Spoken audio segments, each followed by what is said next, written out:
Barechu et Adonai Hamivorach. Baruch Adonai Hamivorach Leolam Va'ed. Baruch Adonai Hamivorach Leolam Va'ed. Baruch Atah Adonai Eloheinu melech haolam asher bachar banu mikol ha'amim v'natan lanu et Torato. Baruch Atah Adonai noten ha'torah.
Welcome, everybody, to the most banned philosophy stream on YouTube. The one, the only, Ask a Wizard. Welcome, welcome. Hope you're enjoying those Gregorian chants today. Let's get this weekly lecture on the road. Let's show the world why we're so banned. Let's see what it is exactly that we're talking about that is so deadly and so dangerous that YouTube is actively censoring it, as well as Facebook. Let's find out today on Ask a Wizard. Welcome, everybody. Welcome, welcome, welcome. Let's get this beautiful music stopping here, and let's get on with the show. Beautiful work coming to us from RYZ Beats. That is a Gregorian chant trap remix. Welcome, everybody, to Ask a Wizard. We're doing Aesop's fables today. We're looking at the fox and the crow.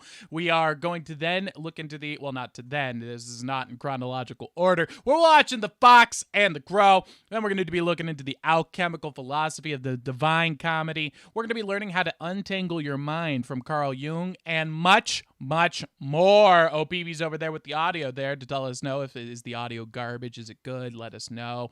OPVs. And welcome, guys. So those are the kinds of topics that YouTube has deemed worthy of censoring, not sending out notifications, not giving you guys updates about. They think Aesop's fable, the classics like the Divine Comedy, and Carl Jung are materials worth censoring on the internet. So welcome to YouTube, people. Woo! I am so glad to hear it. This is a public lecture on philosophy where we teach you guys ideas from the greatest minds and the greatest stories of history to help you live your best life. So how is it the chat doing today? How are you doing over there, Peeves? How is life going? Cheesecake Owl is speaking some kind of weird language. Cheesecake Owl has entered the chat. Well, that is good to see since we have virtually no one here according to YouTube. So, hey, Cheesecake Owl, YouTube says you don't exist. So that's cool. Frederick Nietzsche looks like a walrus with a mustache. I agree. He does look like a walrus. Well, don't walruses already have mustaches? I think this bears investigation. Let's take a look here. We're going to go on over here and we're going to search walrus. And we're going to go ahead and search Nietzsche. All right, let's take a look. Let's do a side-by-side comparison. So over here, we have the worst philosopher of all time, Nietzsche. And then we've got Walrus Boy over here. And you know what? Indistinguishable. Indistinguishable. So here's Nietzsche. And here's a walrus.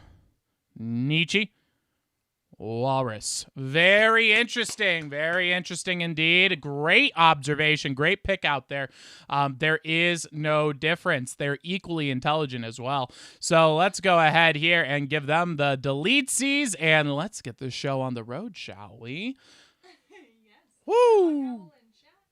Sherlock Owl has entered the chat despite the censorships and the bans. Thank you very much. If you guys could help us by giving this thing the thumbs up and sharing it out to your friends who enjoy philosophy and just improving their lives, because YouTube decided to not send out any notifications to people today for no reason. We're assuming it's because they hate knowledge, wisdom, and people living good lives because they make more money by making you suffer. That seems to be YouTube's business model. So makes sense. Why would they put out content that's beneficial for your life when you could destroy people's lives instead? Because they're disgusting, filthy Hegelians, and we're going to burn all of the Hegelians to the ground. Let's get started with the paracosmic sip. Woo! Paracosmic sip. It's the sip that allows you to get rid of all your stress. I'm having a good day. Very good day here. Having fun. Had a good week. Learned a lot of good stuff. And why is my playlist not showing up? That's me. By the way, boys and girls, speaking of this thing that just popped up, we reached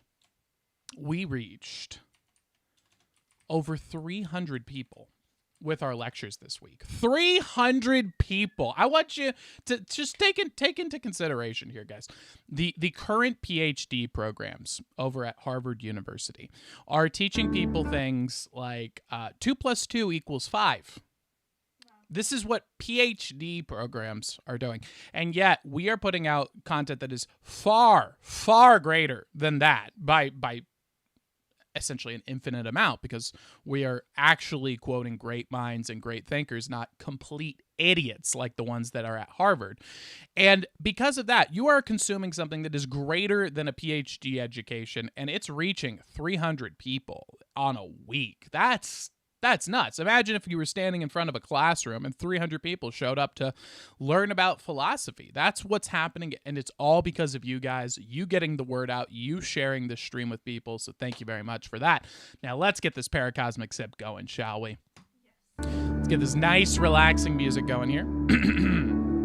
So you're going to need a container of some sort to hold your liquid, like the owl right here. Boom. But first, we got to get rid of our negative stress. So what are we going to do? We're going to imagine a glowing ball in between our hands. We're going to visualize that. And if you do, you'll actually start to feel a force in between your hands. Now imagine a color to represent your energy in your body. And that color is going to represent all the negativity, pain, anxiety, stress, anything you have. Have it flow through your body, into your arms, into your hands, and have it fill up the ball. And you'll feel it start to flow into that ball, and it'll get heavier. And once it feels like it's right up at the top, you're just going to take that energy and let it go. You'll feel a nice relaxation after that, but that's not enough. That's where the paracosmic sip comes in. So now we're going to go ahead and take our glass. We're going to place our hand over the top, and we're going to imagine an energy glowing in the bottom of our glass, but this time we want the color to be something we do want. Maybe it's positivity, relaxation, whatever you need. Have that start to move its way up your glass to the top in 3, 2, 1. You'll feel a tingle on your hand. That's how you know it's working. And it's now charged up. And you're ready to partake in the world-famous paracosmic sip. We have people in Australia. We've got people in Canada. We got people in North America, South America, Africa. We've got people in Ireland. We've got people in, we got Australia, I think we did, Canada, everywhere, all around the world, about to partake in the world-famous paracosmic sip. In 3, 2, 1. world famous paracosmic Sith people. It gives you the energy you need to get through your next week. Welcome to the weekend, and welcome everybody to the show. My goodness, let's get this music going here. And it turns out we've got a reading right off the bat. So let's take a look at who we are getting reading for today. Corey coming in, looking for the live wizard reading. Anything in particular this person would like a reading about? And by this person, we mean Corey, the one, the only Corey. Looking for a general reading. All right, let's go.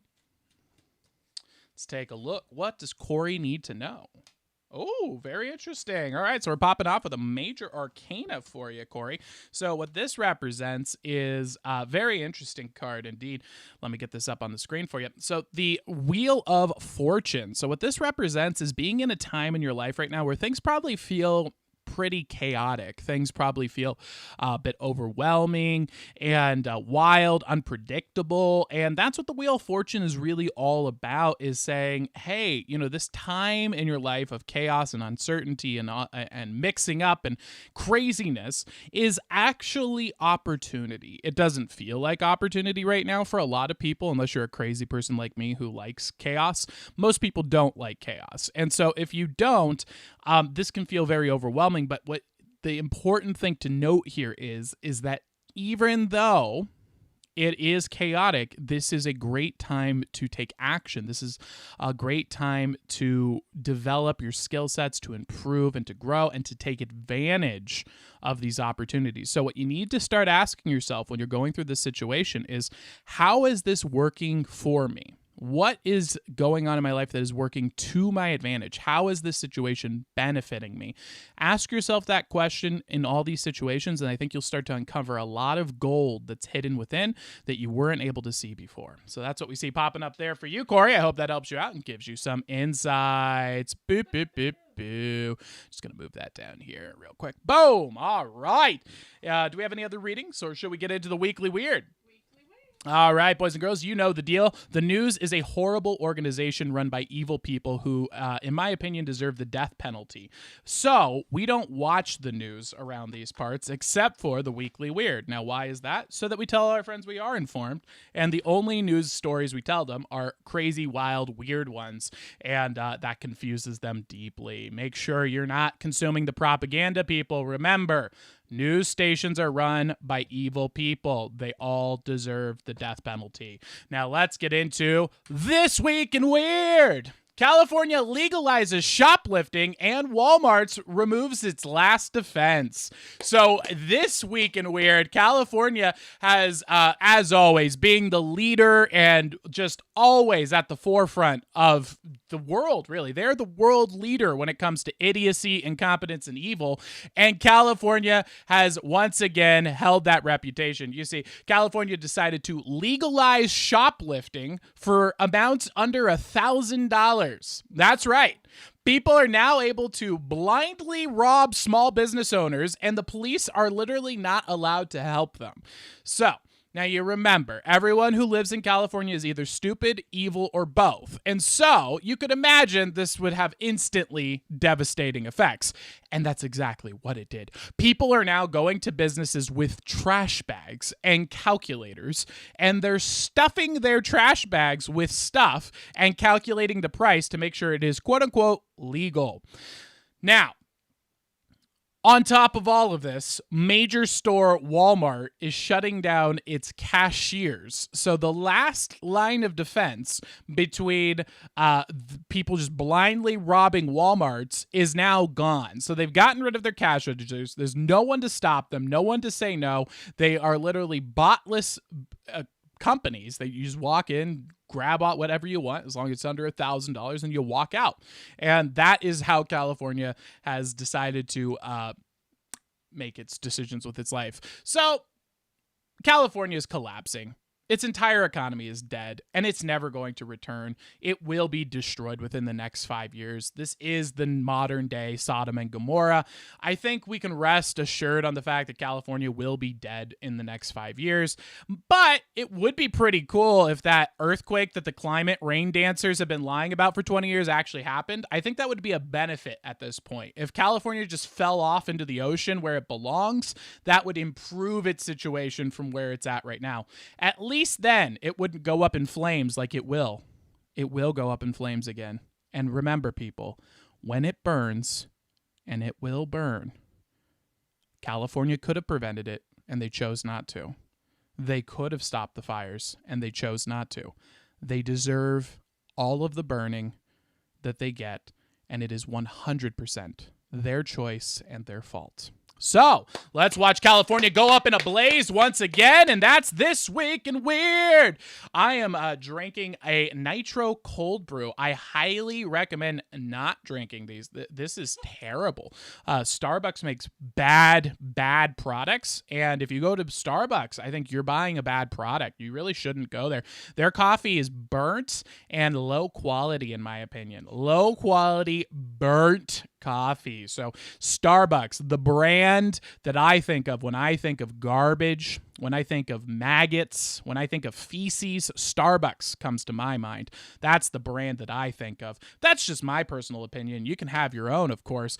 And with that being said, though, if Joshing Owl's here, let us know, because we have a special event going on today in the show where I might die on camera. I might literally die on camera, and it involves a Bang energy drink and something else. So if you guys want to see someone almost die, I know that always gets the crowd going. I know there's a lot of people out there who really, really hate me and would love for me to die. So this is your episode, boys. Get this show out. Corey says, I don't like Starbucks. Good. You shouldn't. It's a terrible brand. It's a terrible brand. Terrible brand. Maggots, feces, garbage, Starbucks. Those are the words I think of together. Yeah, it's a word cloud of sorts. So, with that being said, let's get into the show, shall we? Do you got any comments, questions, concerns to address, or are we good to go? No. Okay. How's the audio? Are we doing good? Great. All right. Well, let's start off with some Aesop's fables, shall we?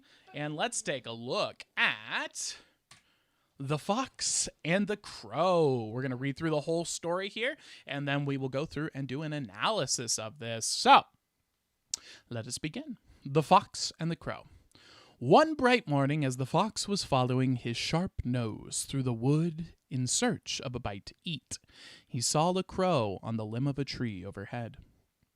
This was by no means the first crow the fox had ever seen. What caught his attention this time and made him stop for a second look was that the lucky crow held a bit of cheese in her beak. No need to search any farther, thought sly Master Fox. Here is a dainty bite for my breakfast. Up he trotted to the foot of the tree in which the crow was sitting, and looking up admiringly, he cried, "Good morning, beautiful creature."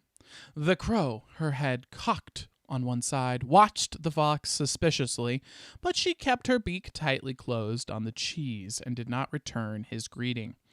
"What a charming creature she is," said the fox. "How her feathers shine! What a beautiful form! What splendid wings! Such a wonderful bird! Should have a very lovely voice, since everything else about her is so perfect. Could she sing just one song? I know I should hail her Queen of Birds." Listening to these flattering words, the crow forgot all her suspicion and also her breakfast. She wanted very much to be called Queen of Birds, so she opened her beak wide to utter her loudest caw, and down fell the cheese, straight into the fox's open mouth. "Thank you," said Master Fox sweetly as he walked off. "Though it is cracked, you have a voice sure enough. But where are your wits? The love bomber is a parasite of those who listen to them." This is the Fox and the Crow. So that, my friends, is the story. Now let's take a look at this. So very insightful. Again, these are stories that were written thousands of years ago, and yet they predict behaviors that are occurring today. So when you hear about liars telling you that society is changing, man, this is an evolution, bro. It's a consciousness. I'm woke. They're all liars, and frankly, you shouldn't be friends with people like that, in my opinion. And these are things that have been happening for thousands of years on repeat over and over and over again. There's nothing new under the sun. There's nothing special about these people. There's nothing special about their ideas. These are the patterns of human behavior, and Aesop was able to capture these thousands of years in advance. And so let's take a look at this first part here, this first section. We're getting the basic story built up here. One bright morning, as the fox was following his sharp nose through the woods in search of a bite to eat, he saw a crow on the limb of the tree. So we're setting up the premise of the show. However, this was by no means the first crow the fox had ever seen. What caught his attention this time, made him stop for a second look, was that the lucky crow held a bit of cheese in her beak. Now, this is interesting because right off the bat, the way that this is phrased, it's kind of implying, now we don't understand that the fox is a predator yet in the story, but now we do because we've read the story. So when we understand through the context that the fox is the predator, we see that he is targeting and identifying something about how the victim is playing into this. So the fashion that they're wearing, the choices that the person's making, that is what is signaling to the fox, because the fox has seen many crows before and he's ignored them. But this crow took an action that caused the predator to seek them out. This reminds me of a really interesting dynamic that they talked about in wealth studies. When you look into billionaires and millionaires, rich, successful people, what you find is that they do not drive Lamborghinis. They don't go buy mega yachts. They live with cheap cars, cheap clothes, and they save their money and they put their values into things that will grow and thrive and appreciate. So typically the only major purchases from billionaires you see are going to be like property because it goes up in value. So they're always planting their money into things that grow, while the fake rich, the loser class, the low class, the people who will not succeed in life until they change these ways of thinking will go and buy chains of gold. They'll get jewelry. They will drive fancy cars that they have a mortgage amount car payment on. These kinds of horrible decisions. And that's kind of what we see the crow doing here. It's like, crow, if you got this valuable thing, maybe you should be a little bit more subtle about it, right? Maybe you shouldn't be just flaunting the fact that you're wealthy in this particular situation.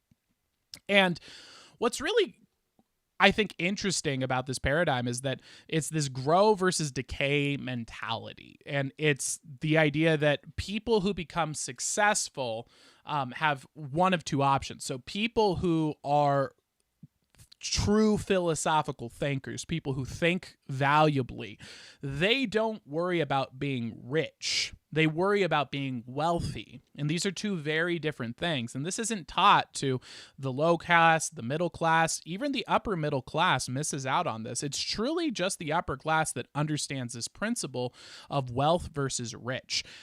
Every person, I shouldn't say every, most people in American society, if they work for 40 hours a week on something, will at some point be rich for about a 1 to 3 year period. That's just the way it is. Some people get more, some people get a little less. But in general, in America, in the Western societies, if you work a job, you don't do drugs, and you don't have a kid out of wedlock, you will at some point be rich. However, most of those people will not be wealthy. Wealth is about the act of growing versus decaying. So rich people make a lot of money for a small period of time, and then they spend all that money on luxury vacations, and they go to Disneyland, and they have fun, and they hang out, and they buy nice cars and things that all decay because they've been working so hard to get rich, so they finally got it, and now I'm going to go into debt for that mortgage, for that home, and boom. All that money, all that work is gone. What the wealthy do, what the rich, or I should say the wealthy do and what the rich do not, is the wealthy take their money when they get that brief moment of money and they plant that money into things that will grow and appreciate over time, creating wealth for themselves and generational wealth. Now, here's what's really interesting about all of this. To become wealthy is actually not that hard. It's a very low barrier to entry when we consider the concepts of Stoicism as well. You don't need that much to live a happy, healthy life. 5 acres of land, the ability is enough to grow your own food for your family, building a home on it, a tiny home, a cabin. These things cost under $200,000. Now you might be saying, Tyler, $200,000, that's a lot of money. Well, yes, it is. I'm not just saying to walk out there and buy these things. What I'm saying is that $200,000 is not an unattainable goal to set for a 15 to 20 year timeline. And if you purchase that, you have essentially set yourself up with wealth that will last generations of your kids' kids can use. And the only cost is taxes, which can be paid very easily with just excess chicken and butter that you have from your farm. So the barrier to entry to entering into the elites of society is really not about money. It's about making good decisions with your life.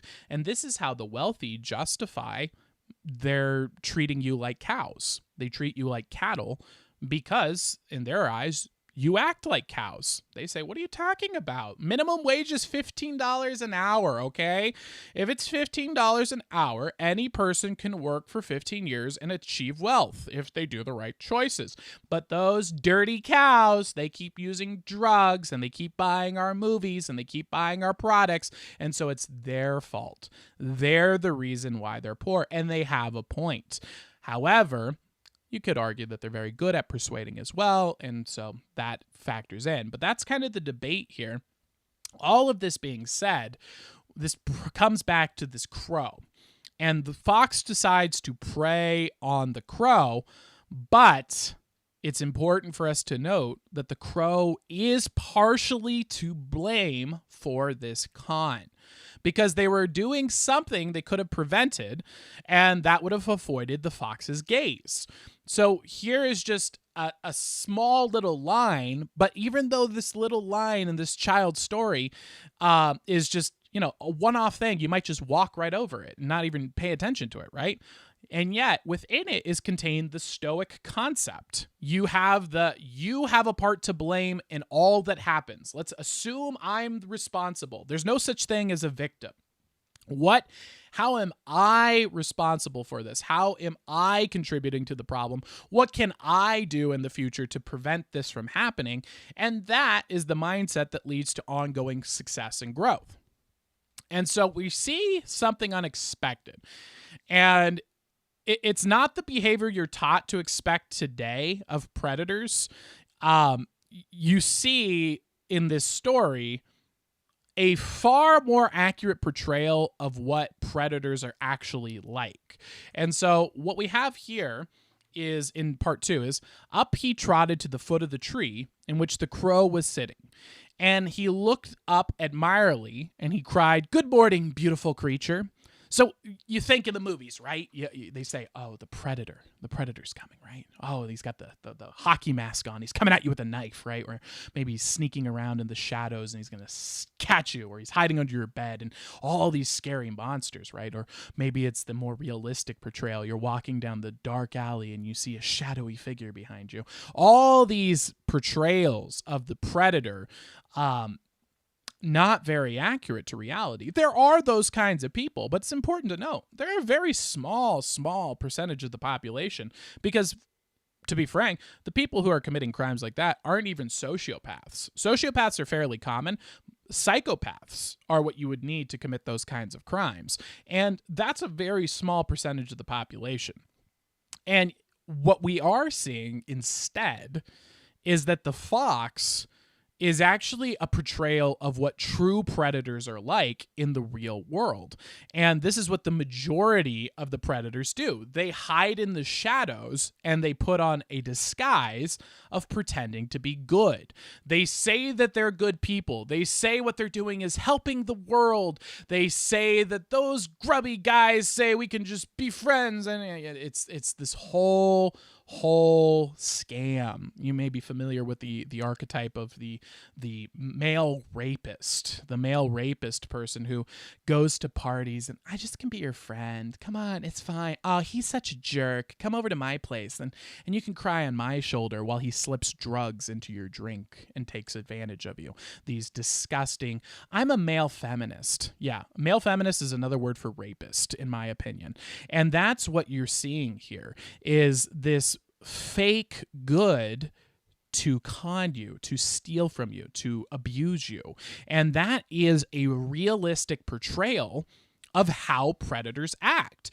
People come in and they act loving and kind to you to take advantage of you. So you always want to be suspicious of that kind of behavior.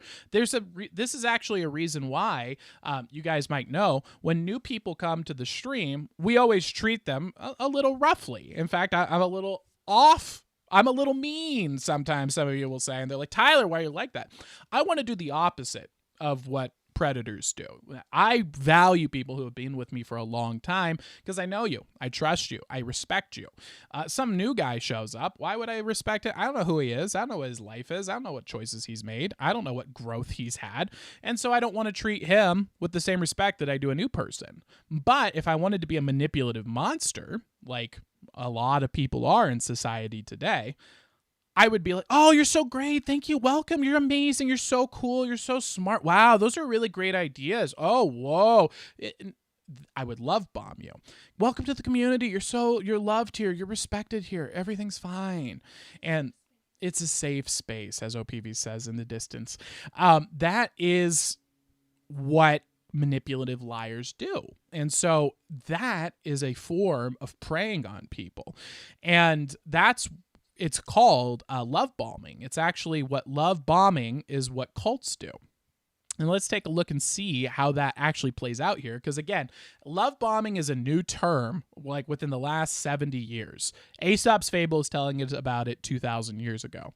The crow, her head cocked on one side, watched the fox suspiciously, but she kept her beak tightly closed on the cheese and did not return his greeting. What a charming creature she is, said the fox. How her feathers shine, what a beautiful form, and what splendid wings. I'm going to need you to update this, by the way, while you're crawling down. Right now? Sure. Sorry, OPVs is deciding to crawl beneath my legs as we speak. Such a wonderful bird, should have a very lovely voice, since everything else about her is so perfect. Could she sing just one song? I know I should hail her queen of birds. So this is a perfect example of that obvious love bombing of cults. So when you go into a new community, when you meet new friends, when you meet new people, and the first thing out of their words is just overwhelming positivity, love, kindness, to the point, and you can tell the difference between genuineness and reality. You got to be really suspicious of those kinds of people because it's not reputable at all. This is why I think that what we have here, and this is an idea I'd like to put forth, is what I'm calling the honor crisis. A lot of people are saying that they feel uncomfortable when they receive compliments. And people ask themselves, why do I feel uncomfortable when I receive compliments? And I think it's because we have become so inundated with these evil people who lie to people with compliments. They tell them, you're so brave. Wow, you look great. Who are the people that receive those compliments on the internet? They're people who are hideous. They are people who are fat. They are people who are ugly. They are people who are freaks of society, social degenerates. Those are the only people who are called brave and beautiful. So when you receive a compliment these days, you know that's a manipulation tactic. And so nobody takes them seriously anymore. People have thrown away their honor in exchange for the vanity of this false virtue. And so that's why when I pay someone a compliment, people respect it. People take it seriously. People enjoy and feel good. They don't feel uncomfortable when I give them a compliment because I compliment people from a place of honor. I will tell you when I think something sucks, and I'll tell you when I think something is good, and I'll tell you the good and the bad of a situation. So when I tell you, hey man, that was really great, they know I'm being genuine and not just trying to be a manipulative jerk like these evil predatory people who go, you're so brave, you're so beautiful, you're amazing. Why is it only on fat, ugly women that get those compliments? Why is it the beautiful women never get those compliments? It's because they're liars, they're manipulators, they're evil people. And you have to be very, very careful about this. Because this is an evolutionary change, not in the, defunct sense of the disproven theory of evolution, but in the evolving culture that we're in right now, where we're sacrificing honor in exchange for false virtue. We have to be very careful about that. And so let's move on to phase 4 here and see how exactly this works. Listening to these flattering words, the crow forgot all her suspicions and also her breakfast. She wanted very much to be called the Queen of Birds. And this is fascinating because she falls for the flattery, but it is not the flattering feeling that sabotages her in the end. And this is an important thing because she was affected by flattery, but guess what, people? Everybody is affected by flattery. I know everyone's, no, flattering doesn't work on me. You're wrong. It does work. That's why these predators keep doing it. Everyone is affected by flattery. There is no exception to the rule. There's no person who's aware of it. You can be consciously aware that someone is flattering you and trying to butter you up. It will still have a positive emotional effect and increase the effectiveness of the persuasion. It works. It does work, and it's going to continue to work into the future, and it has worked for thousands of years. Even when it's obvious, even when you know it's a trick, it still has an effect. But here's the deal. It wasn't the compliments that did her in. It was because, as we see here, the effect of her sin that finally takes her in. It was not the flattery. The flattery buttered her up, and everyone is susceptible to flattery, but not everyone who falls for flattery then turns to a place of pride and vanity or another sin. That is what got her taken down here, because think about this. She listened to these flattering words. The crow forgot all her suspicions and also her breakfast, so she forgets, so the flattery is working, as it does on everybody. She wanted very much to be called Queen of Birds. That's where she messed up. That's where she gets taken down. It's not the ignorant mistake that screws her up. It is the sin. And this is a very, very bizarre thing because this actually happens in the real world.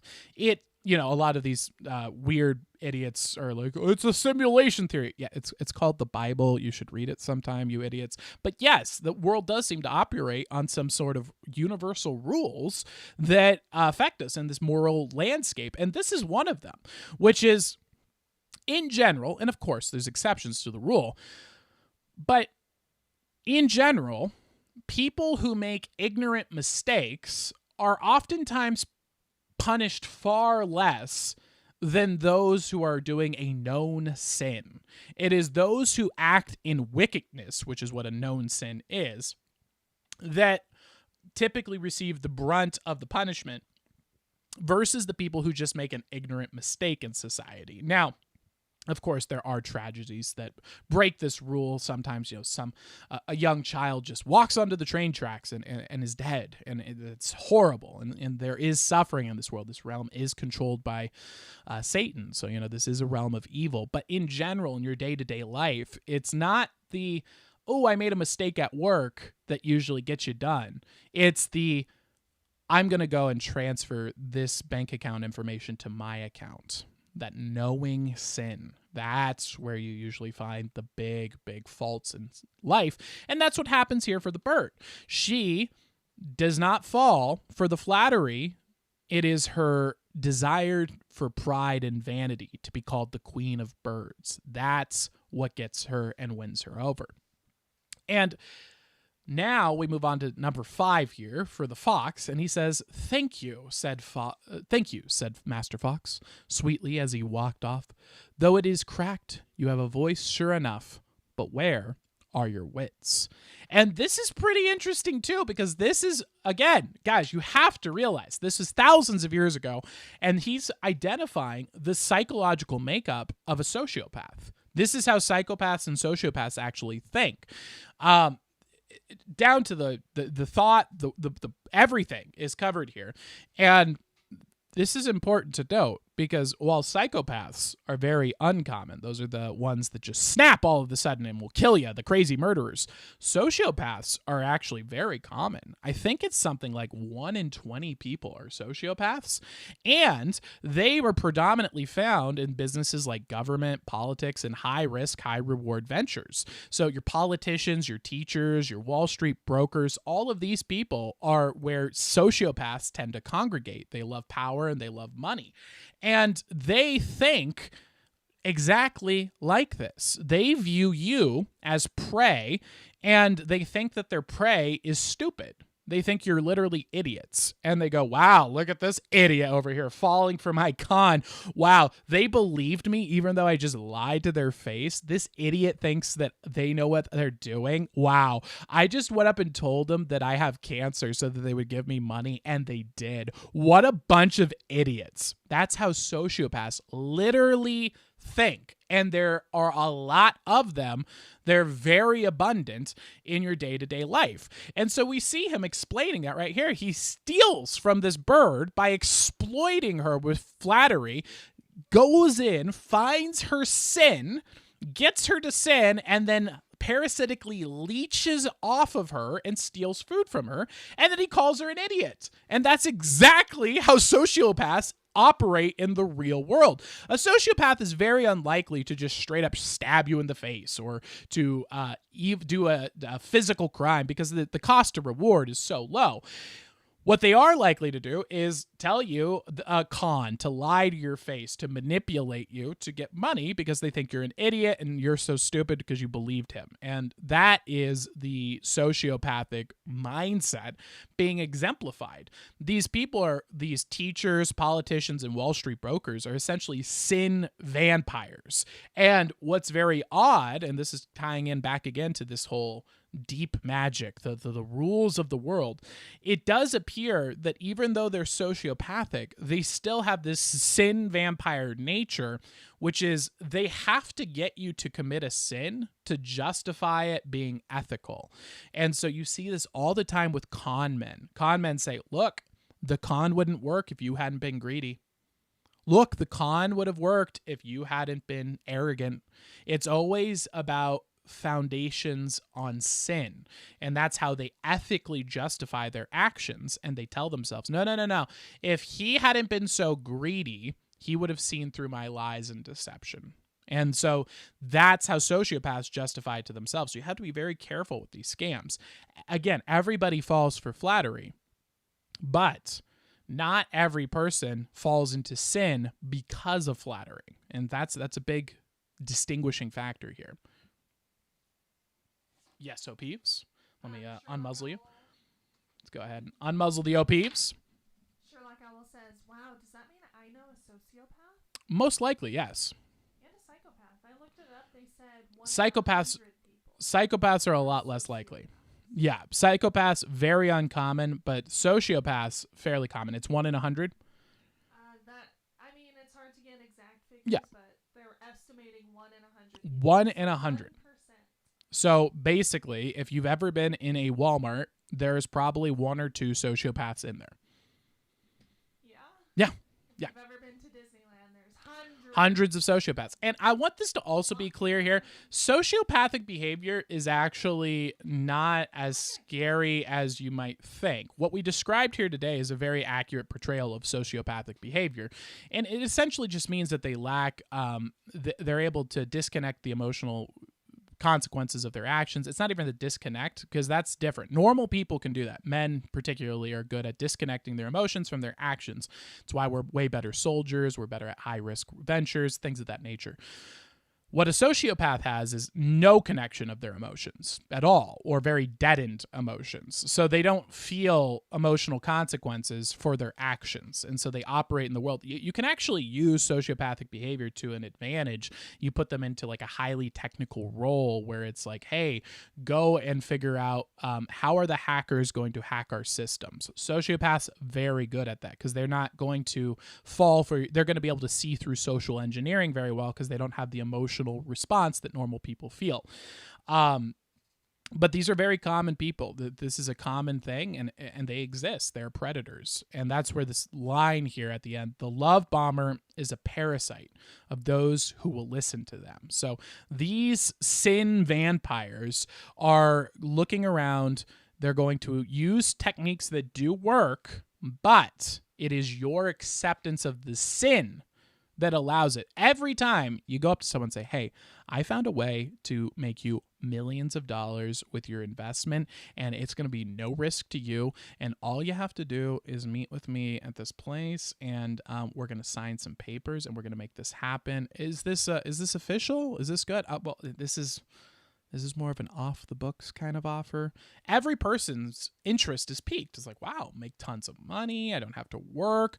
But then your sin gauge is where the greed comes in. And you say, it's off the books, huh? What's going on here? What is this special offer? Oh, dude, you don't want to miss out on it. I mean, I don't give this to anyone. I just want to get this to an inside friend. I don't really know you that well. Why would I trust you? Why are you giving this to me? That's the stopping point and saying, but greed would pull you into the offer, and then you lose your money. The sin filter is, hey, wait a minute. I think I know what's going on here. And so that's what you got to catch. There's no problem with feeling an emotional response to their manipulation tactics. What there is a problem with is then taking the step forward into sin. That's where you get yourself in trouble. Because I don't know any mean or rude people. Well, exactly. Well, and that's kind of the point that we just saw here. What did we see the fox does? You think sociopath, right? So you think this monster, you think this horrible person, this creepy people, this dangerous, scary guy, right? Not at all. The sociopath comes across as loving, kind. You're beautiful. You're amazing. You're so smart. Wow. You're really wise. You're really smart. You're really good at this. Oh my gosh. You're such a good singer, bird. You're so beautiful, bird. Wow. I bet you'd be the queen of birds if you just sung me a song. That's how sociopaths behave. It's a person who comes across as loving, kind, generous, and instead they prey upon you. You can't spot a sociopath just by looking at their behaviors. They're literally practiced to blend in. And so you have to instead not fall for the sin. If you address the sin, you escape their traps. And that's how you can crush all these people. And the funniest part is sociopaths will admit that to you. Go talk to your average con man and he's like, yeah, the only people who fall for it are greedy people. So I'm not even bad. I'm a good guy. I'm conning bad people out. I'm teaching them a lesson. When they invest with me, I'm teaching them a lesson because they should have been smart enough to not fall for this con. And that's the scary, scary dynamic that's going on here. And so that's the fox and the crow. That is the archetypal analysis of that story. Do we have any other thoughts, comments, questions? What are your thoughts, O'Peeves? Let's get you unmuzzled and see what you got to say. It was a very good story. I love all of these stories because they're so short. Yeah. And they have so much depth and meaningful lessons in them. I agree. It's crazy It cuts out like all of the fluff. Exactly. It gets to core principles that you can apply in your life, and they're just hiding in plain sight. There's a good reason why schools have censored Aesop's fables from schools. It's because they don't want you to get the real wisdom that will help your life and make you a better person. I mean, we see it with Sherlock Owl. It's like all these things that you're hearing. It's like, but I thought the bad people were scary monsters. No, not at all. They pretend to be nice. They wave flags, say that they support people and that they love people and that they're about pride and lives mattering and all this stuff. And instead, they're sociopathic, evil monsters. They're horrible people. You have to watch for the real evil. It's the teacher whispering into your ear going, "You're so good. You're so amazing. If only you would listen to me. If you would do what I said, you would be so much better. I could help you with your grades. You're so smart. You're getting there though. You're evolving." That's the monster. That's the predator. You just haven't matured enough. Exactly. You're just too young to understand. Exactly. Sherlock Owl says, so then how do you know when someone is bad if they're like others? By their actions. So that's the point, is you can't really know. They're good at hiding. They're very mysterious creatures. So instead, by just not falling for the sin, then you're okay. So when they come and they play their manipulation games, I personally, whenever I see someone come in, there are people who genuinely do quote unquote manipulation tactics for out of habit, for good. Salesmen do this a lot. The smile, eye contact. Wow, that's a nice hat you got there. Huh. So, by the way, have you seen this product? I get it. I see what they're doing, and they're doing it consciously. It's a sales tactic. But I am always on guard. It immediately puts up a red flag for me when, hey, I've never met you. Hey, wow, that's a really nice shirt you got there. How's it going? Hi, I wanted to talk to you. Whenever you get that immediate love bombing response, when people immediately come up and they're just kind, loving, and this is very different from, I'm not saying like, oh, your mom coming up to you and saying, wow, your hair looks beautiful. Wow, you look great and amazing. That's different. You've known them for years. That's 100% different from a complete stranger, someone you've known for a couple of days or weeks even, and they're just like, you're really cool, you're really amazing, you're wonderful, you're so smart, wow, you're really good at your job. That kind of over the top. You see this a lot in cults as well. When you go into a cult church, everyone's surrounding you, everyone starts calling you, wow, how are things going? Oh, everything great, I just wanted to check on you, your family is so nice and so beautiful, we can't wait for you to come back to our church. That is tactics that are being used against you, this love bombing style of manipulation. So that's how you spot them. Yeah, but they could be just nice. No, but this isn't about being just nice. There's nothing nice about being disingenuous. Lying to people is not nice. That's where we have this honor crisis that's going on right now, of everyone says that you're beautiful when you're ugly. Everyone says that you're brave when you're not. People lie for virtue so that they can get compliments. And so that's why people feel really uncomfortable with getting compliments these days, is because they know most of the time it's not coming from a place of genuine honesty. And so if you want something to be nice, if you want to be nice, give a genuine compliment. Give something of value, which is always distinguishable from, wow, you're doing so good. You're really good at the guitar. Wow, you play songs really well. They've been standing there for 30 seconds. Versus, oh, I listened to your set. That was really good. That's a genuine compliment. You can tell the difference because there's no time for them to have established that you're really good. They're just saying it because you're out on the street playing a song. So I'm going to go tell them that they're really good and they're amazing and they're fantastic and you're so great. But they're not, because you don't know that. They could be, but you don't know. And so that's that time level here. It's not nice to just go and love bomb people and to give them false compliments. And it's highly manipulative. Yeah. Anything else? But how do you know if someone's... Oh, hold on. OPV's getting unmuzzled.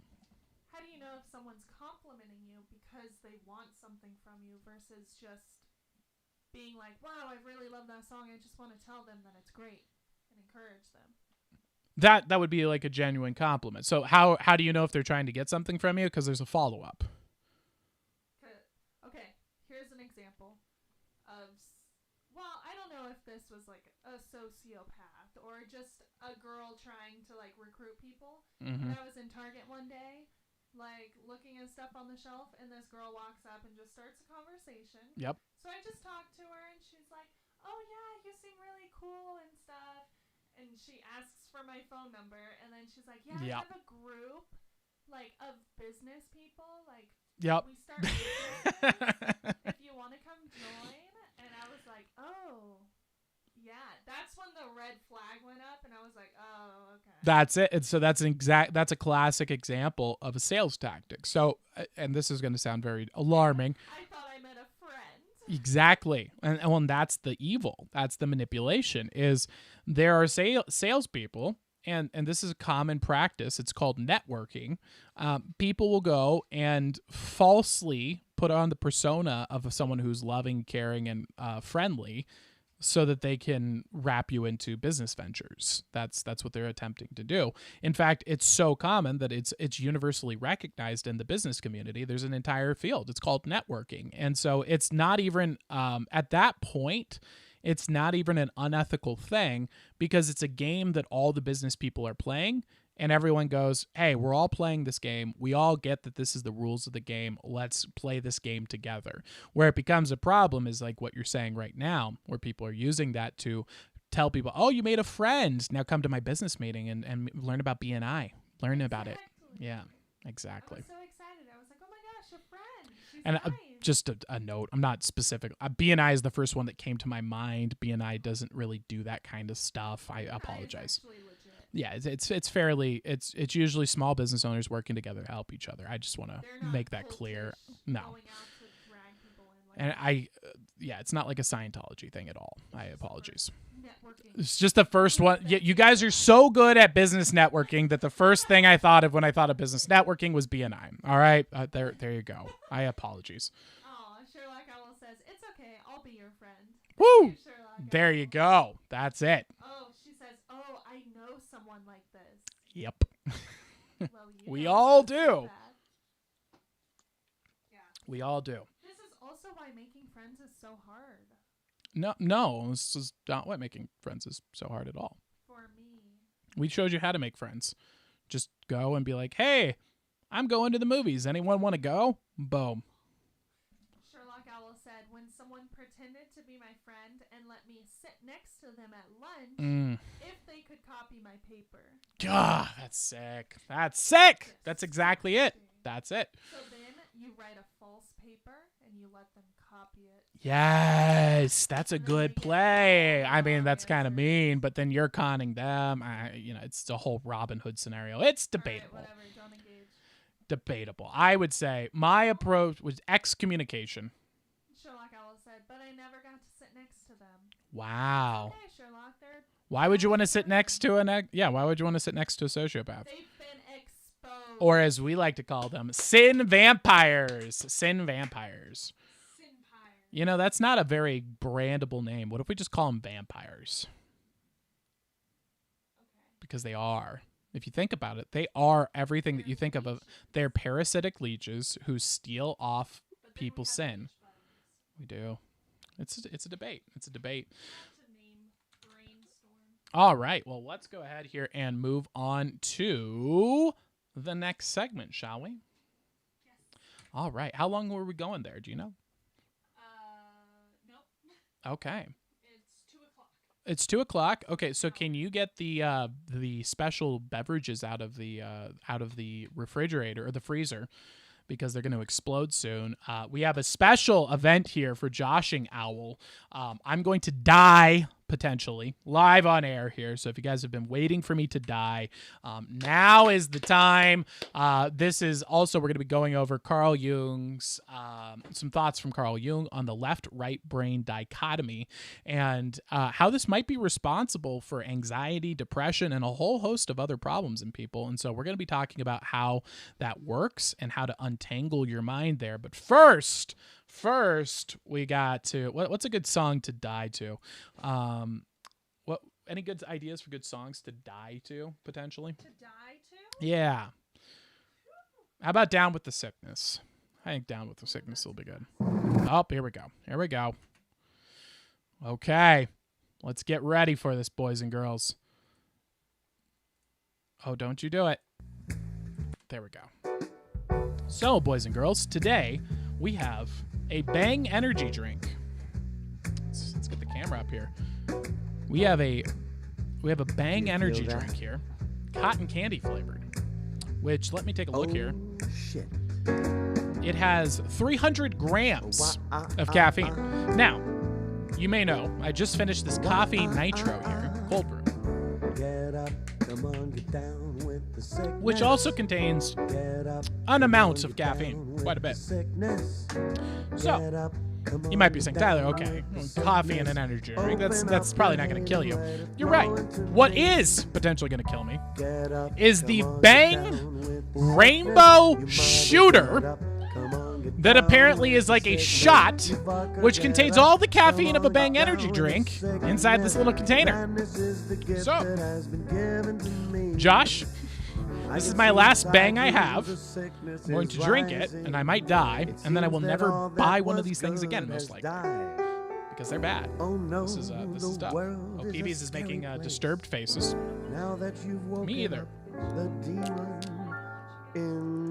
Yeah, I don't want to die either. But, you know, got to do it for the Bang. What's up? She goes, guys, you won't die. She drinks those. Uh-oh. Well, but do you drink them as a shooter?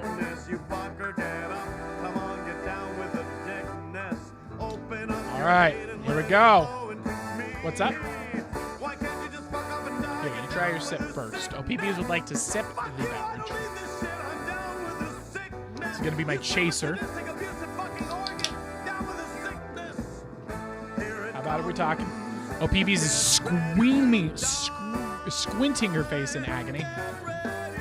Okay, well, that song, that helped as an interview. You know what? I think we're going to have to play my death song now. So that was the intro to me dying, getting ready to die. Now let's get the Gregorian chants. Oh, PB's not having a good time. Our Father, who art in heaven, if I am to come to your kingdom, forgive me of my sins.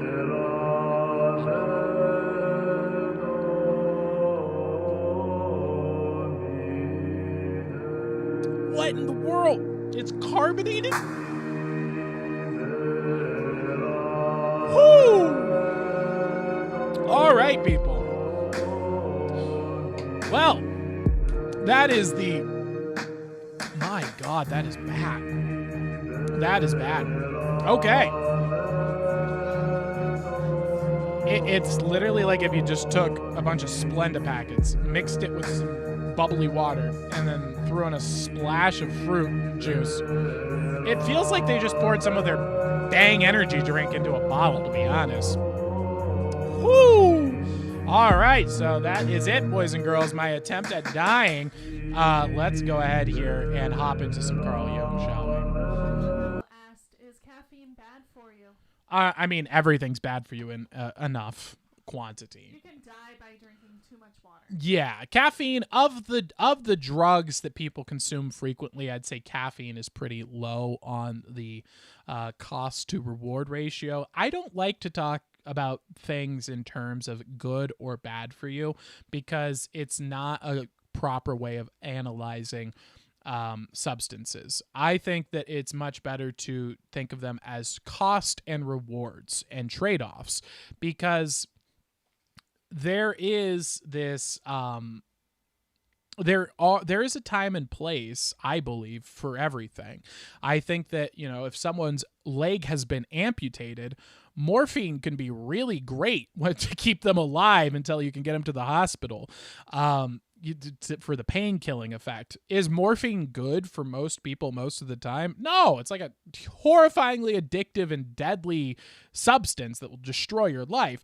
But in that rare situation, your leg's been chopped off, you're bleeding to death, and you're going to die without it, then it's fantastic. It's a life-saving drug.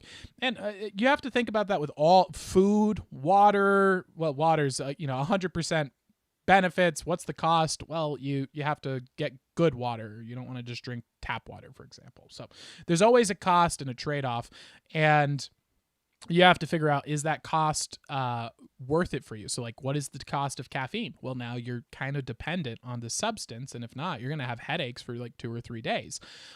It can affect your sleep negatively. But what are the benefits? It helps you be productive. It helps with weight loss. It helps with removing hunger.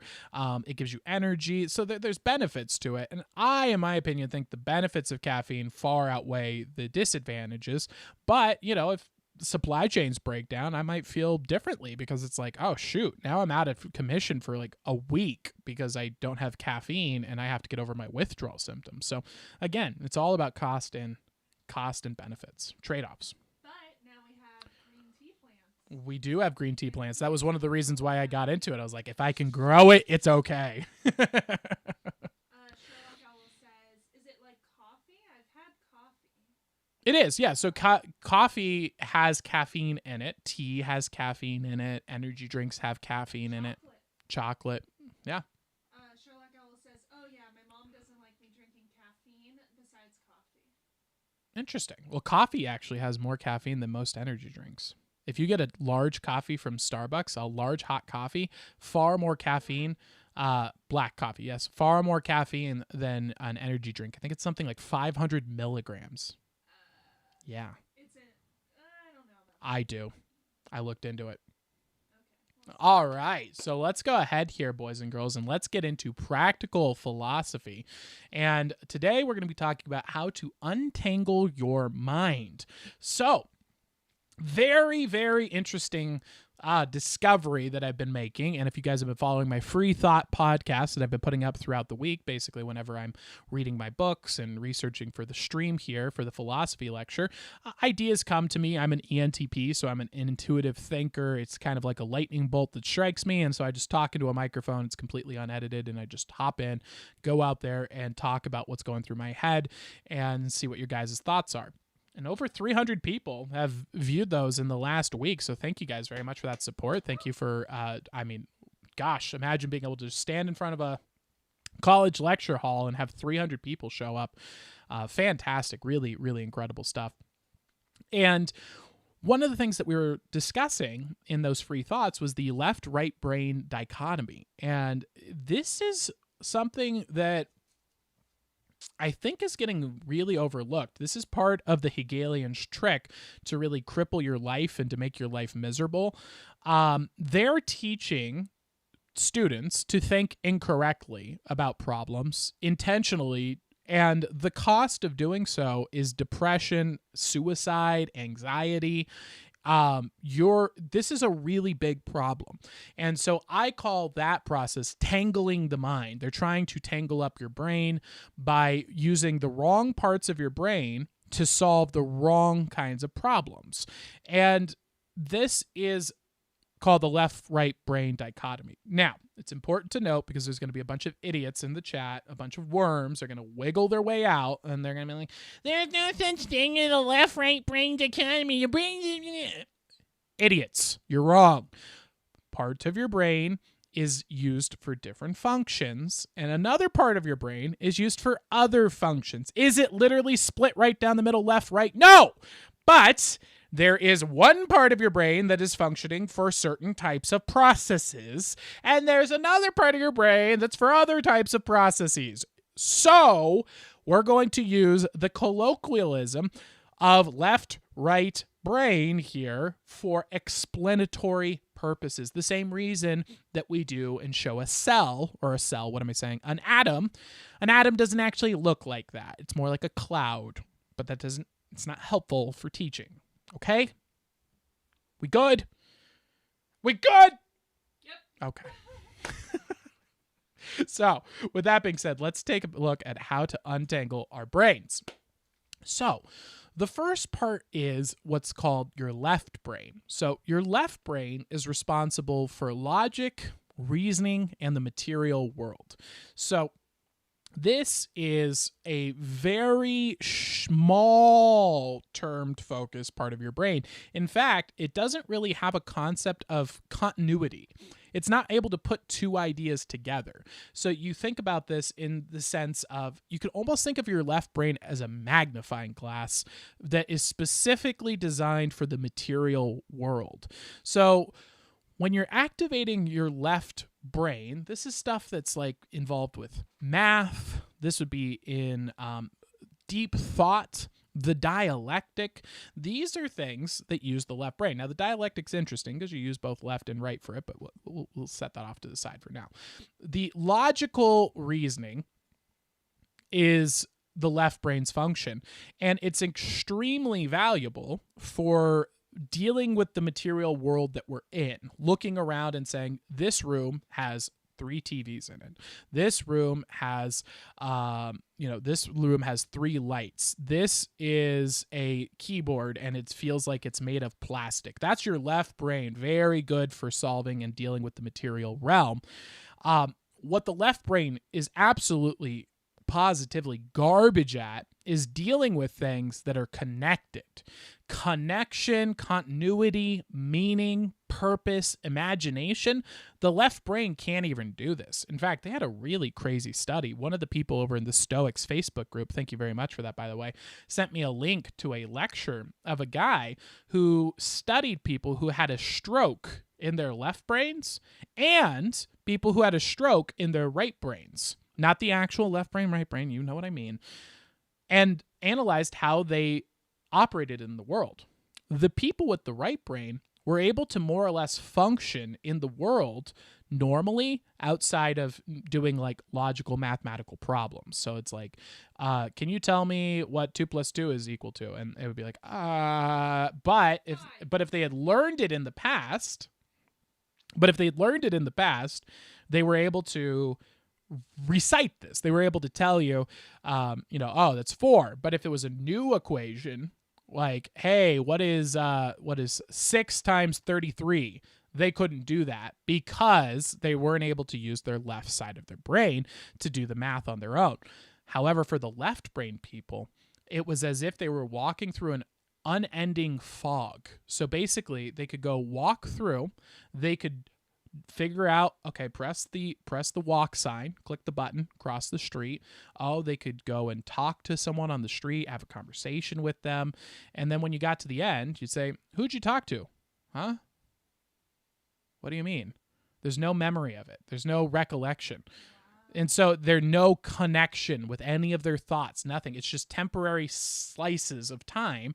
And so it's not capable of seeing the big picture of things. That's what the right brain is all about. So the right brain, this is often associated with the subconscious. This is where we use meaning, purpose, and imagination. And so the right brain's job is for solving those kinds of problems. Why should I go and travel to Africa? Is this because I feel compelled to, because I have a sense of adventure? Do I feel like I can help people there? This is the realm of the right brain. The left brain then comes in and says, here's how much going to Africa cost. Here's how you can get there. Here's the different options that are available for getting from here to Africa. Here are the pros and cons of going to Africa. The right brain is then saying, this is valuable. This is meaningful. This has a purpose because I can help these people. And man, imagine all the animals I'm going to see there. That's your right brain.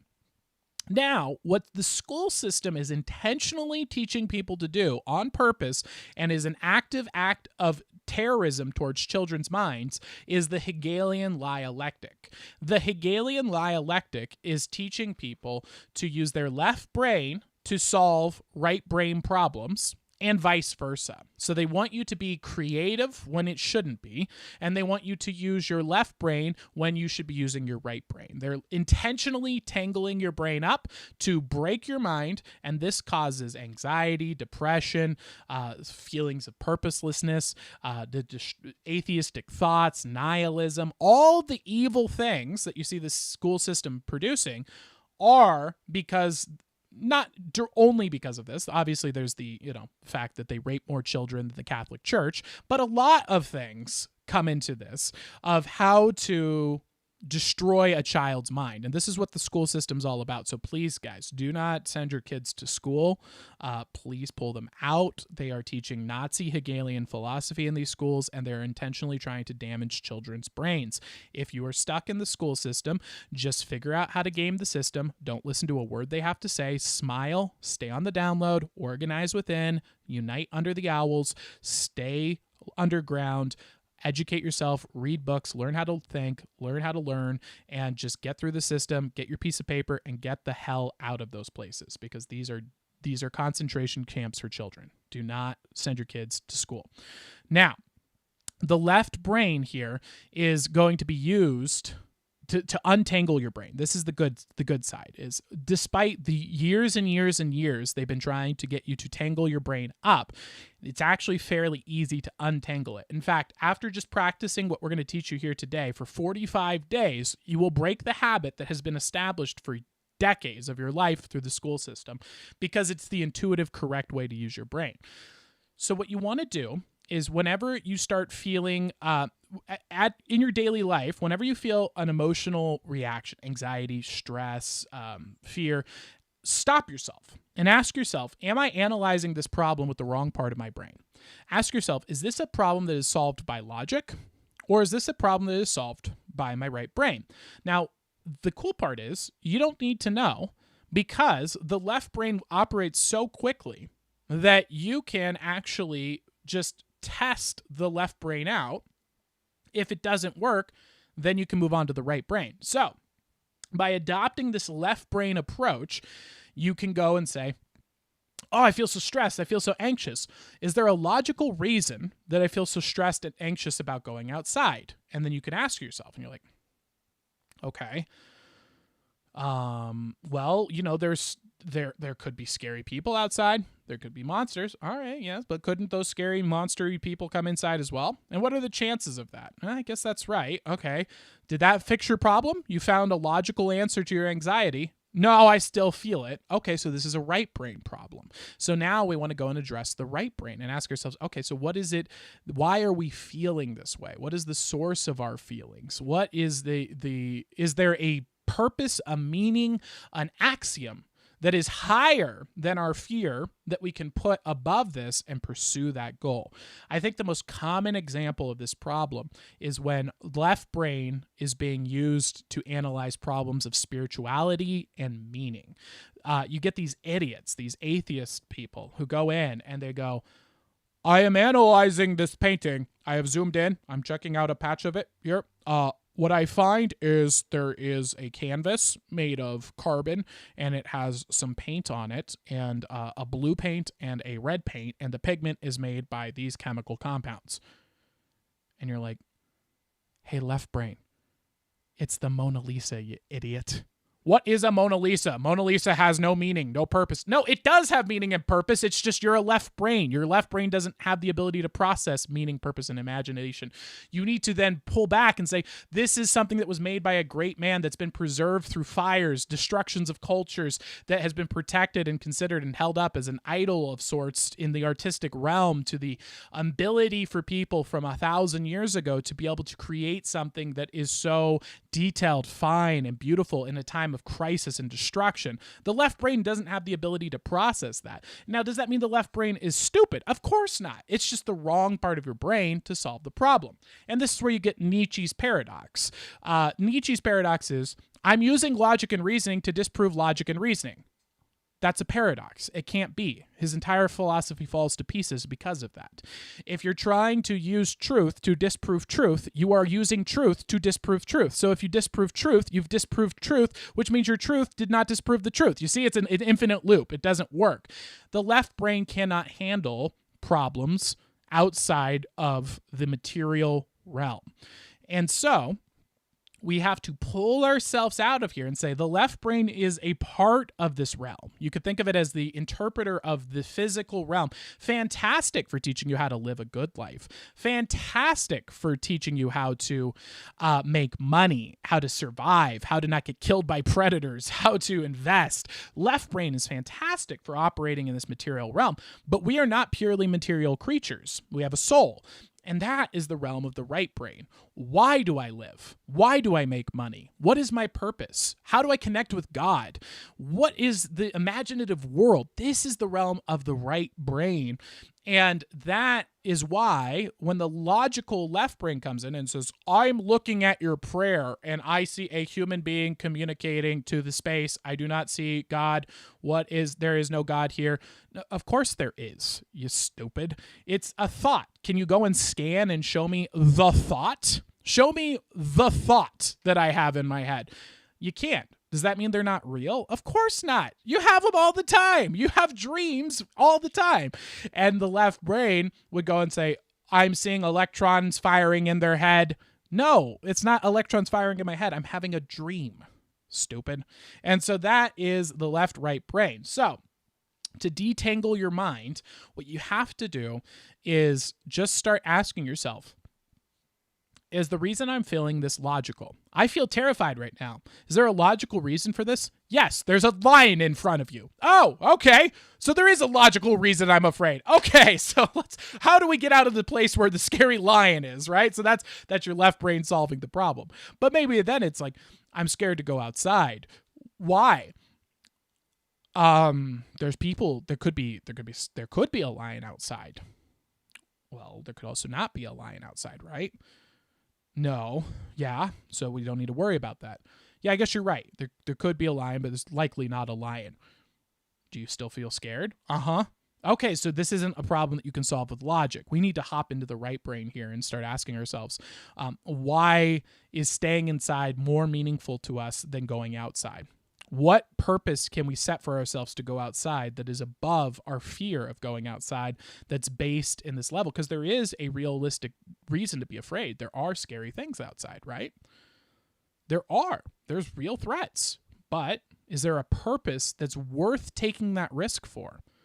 Every time you get into a car, every time you drive, you're putting your risk thousands and thousands and thousands of times higher than getting the beer sniffles. What's another thing? Cancer. Smoking cigarettes. Getting in a car is one of the most dangerous things that you do, statistically speaking. And yet you often deem, you know what? 15-minute drive to Walmart, totally worth that risk. How do we start figuring out why that's more meaningful for us than, for example, the fear of getting into a car? And this will help you to start detangling your mind. So if you start applying this process here of left brain, right brain as a backup, you're going to quickly sort through all the tricks and lies and manipulations that people have been using on you in school. And you'll quickly start to find out most of the things that you're using your left brain for, not good for solving left brain problems, and vice versa. Most of the things that your right brain's being used for, not good for solving those problems. For example, meaning, purpose, and imagination is not a good way to plan your future career and life and education out. Notice how they sell you on this this church of Satan called the college system. It's about your purpose. It's meaningful. It's going to help your family. Think about how great your future is going to be if you just go to college and get this piece of paper. If you just get $150,000 of debt at 15% and get a piece of paper that everyone universally recognizes as worthless, you are going to have dreams. Your life is going to be so much better. Or you're going to be poor, and you're always going to be poor, and you'll never escape your situation. Do it for your family. That is not how you're supposed to analyze that problem. That is a problem for the left brain. You go up and you say, okay, so what's the deal here? Logic and reasoning. All right, so here's my loan, $150,000, 15%. All right, what is that every day? Oh, okay. So my monthly payment's going to be this much money. All right, and what is the average job what is the job I'm looking to get? Oh, I don't even know what my job is. Maybe I should do some research. And then your left brain researches. Oh, okay, this is my career. My career tops out at $75,000 a year. Let's do some math here. How much does rent cost? How much does my food cost? How much does my bills cost? Okay. Hey, I'll be going into debt every day. You know what? Your piece of paper looks like a piece of crap. I'm not buying it. That's the left brain problem. So go through this process, detangle your brain, use your left brain. If the left brain doesn't solve it, then go to the right brain. And if you start doing that over time, give it about 45 days, your brain will naturally get back into its rhythm of applying left brain first, right brain second, and detangle your mind and all this evil that the school system has been putting into your head to con you out of money. So that's how to untangle your mind, people. I hope you guys enjoyed that. How are we doing in chat? I see some guy named Nope Soap saying, hi, oops, perf. Hello. How's it going, Soap? Nope, Soap said, the left brain is stupid. It's not stupid. The left brain is fantastic at what it does. It's really, really valuable at what it does. Exactly. You want to use it, like if you went up and you said, hands are really bad at running. Yeah, because your arms aren't meant to go running. You could do a handstand run and try your best. It's never going to beat an Olympic sprinter's legs. But vice versa, my feet really suck at typing. I'm not really good at typing with my toes. Yeah, because they're not meant for that. Like it's you gotta use the right tool for the right job. I'm currently reading a book. Oh, Peavy is reading a book for once. I'm so proud. Woo! Actually, that's not true. She's been reading a lot of fiction lately. She read Lord of the Rings.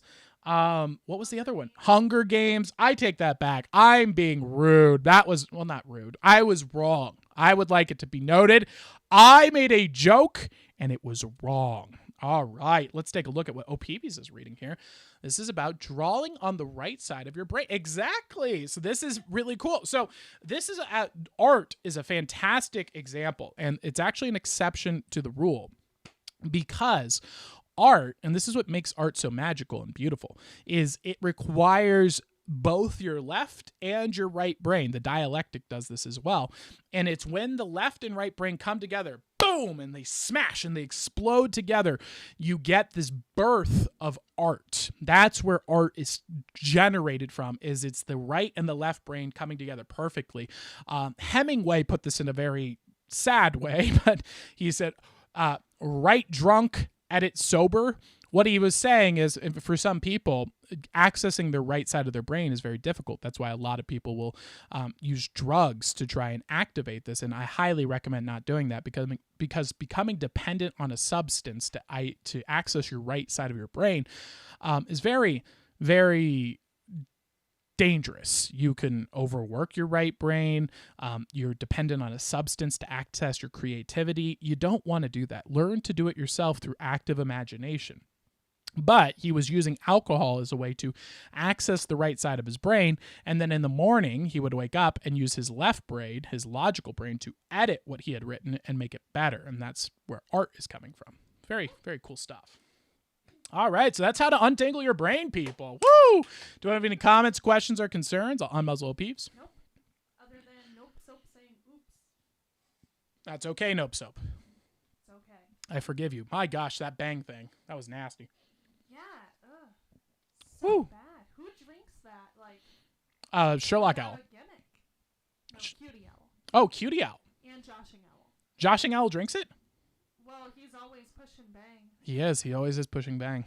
So if he doesn't drink it, that's kind of weird. What are you trying to get at? I don't know. What's your purpose? I don't know, man. This is crazy. Why do you want other people to drink bang if you're not drinking it? Good questions. Good questions. So Peavy's asking the real questions here. Using my left side of the brain. Using her left side of her brain.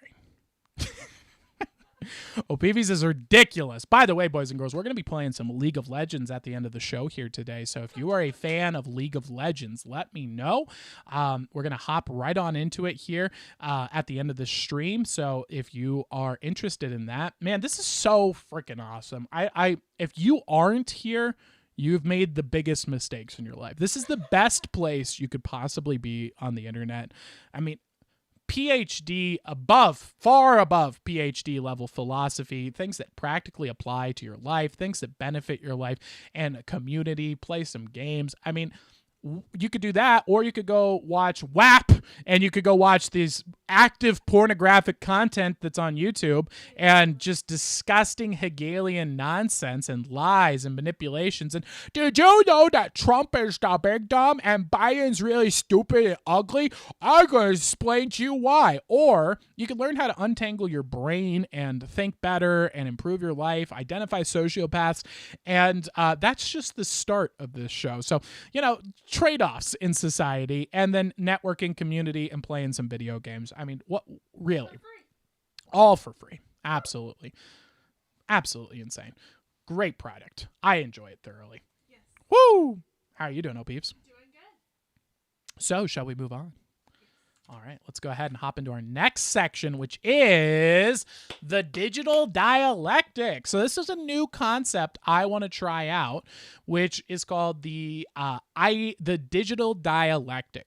So what this is supposed to be, and I would love if you guys are in the chat, give me your thoughts and your feedback and your ideas as well. I want to hear your opinions, and I want us to engage in a dialectic here about the idea of ideology today. Now, this would be a dialectic about various topics, but today's first one we're going to do is ideology.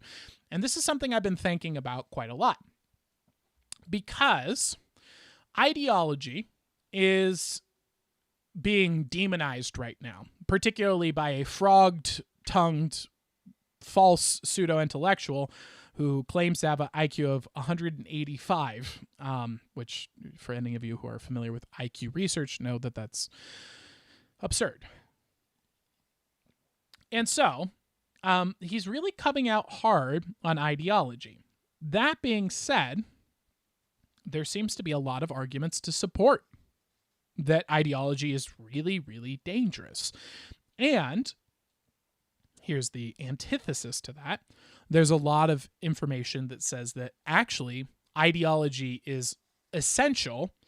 And then there's another aspect of it that says ideology is going to happen, so work with it. And so there's a lot of ideas that are floating around ideology. And so what I want to engage with here is a dialectic, a free thought. I don't have my ideas written down. This is truly a verbal dialectic about the concept of ideology. And is ideology good, bad, or somewhere in between? And we need to figure out what that is. So I think to start off first, we need to analyze, what does ideology mean? And for the purposes of this dialectic, I'm defining ideology as essentially out-of-the-box philosophy.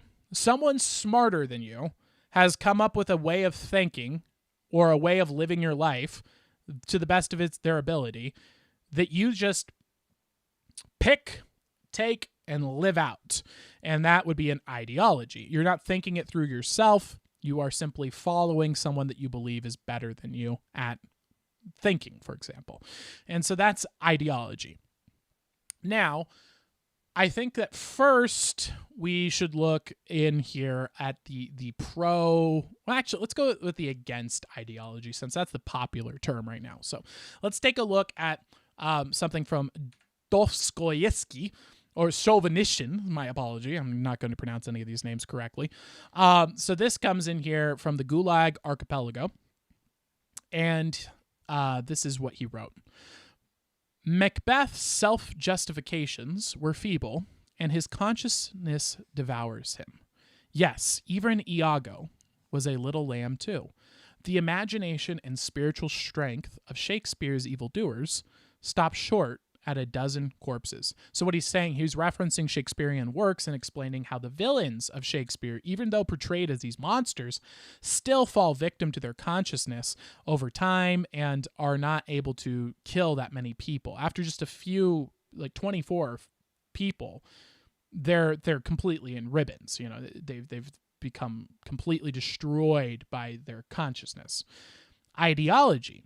That is what gives evildoing its long-sought justification and gives the evildoer the necessary steadfastness and determination. That is the social theory which helps to make his acts seem good instead of bad in his own eyes and others' eyes, so that he won't hear reproach and curses, but will receive praise and honors. So he's saying that the true way that mass evil is committed is through ideology. It is ideology telling people that good is bad and bad is good. For example, you see these groups that go around and are advocating for the genocide of black people. Those are the Black Lives Matter people. They're actively trying to get black people killed, and they want them to die. They think they're doing something good. They think that they're helping black people. In reality, they're promoting genocide of black people. It's disgusting, vile people. And you see the same thing with the pride flags and whatnot. These are people who are advocating for the genocide of gay people, for example. And they think that they're doing good because their ideology. The group is telling them what they're doing is a good thing, when in reality, they're doing a very, very evil thing. And then he moves on and he says, that was how the agents of the Inquisition fortified their will.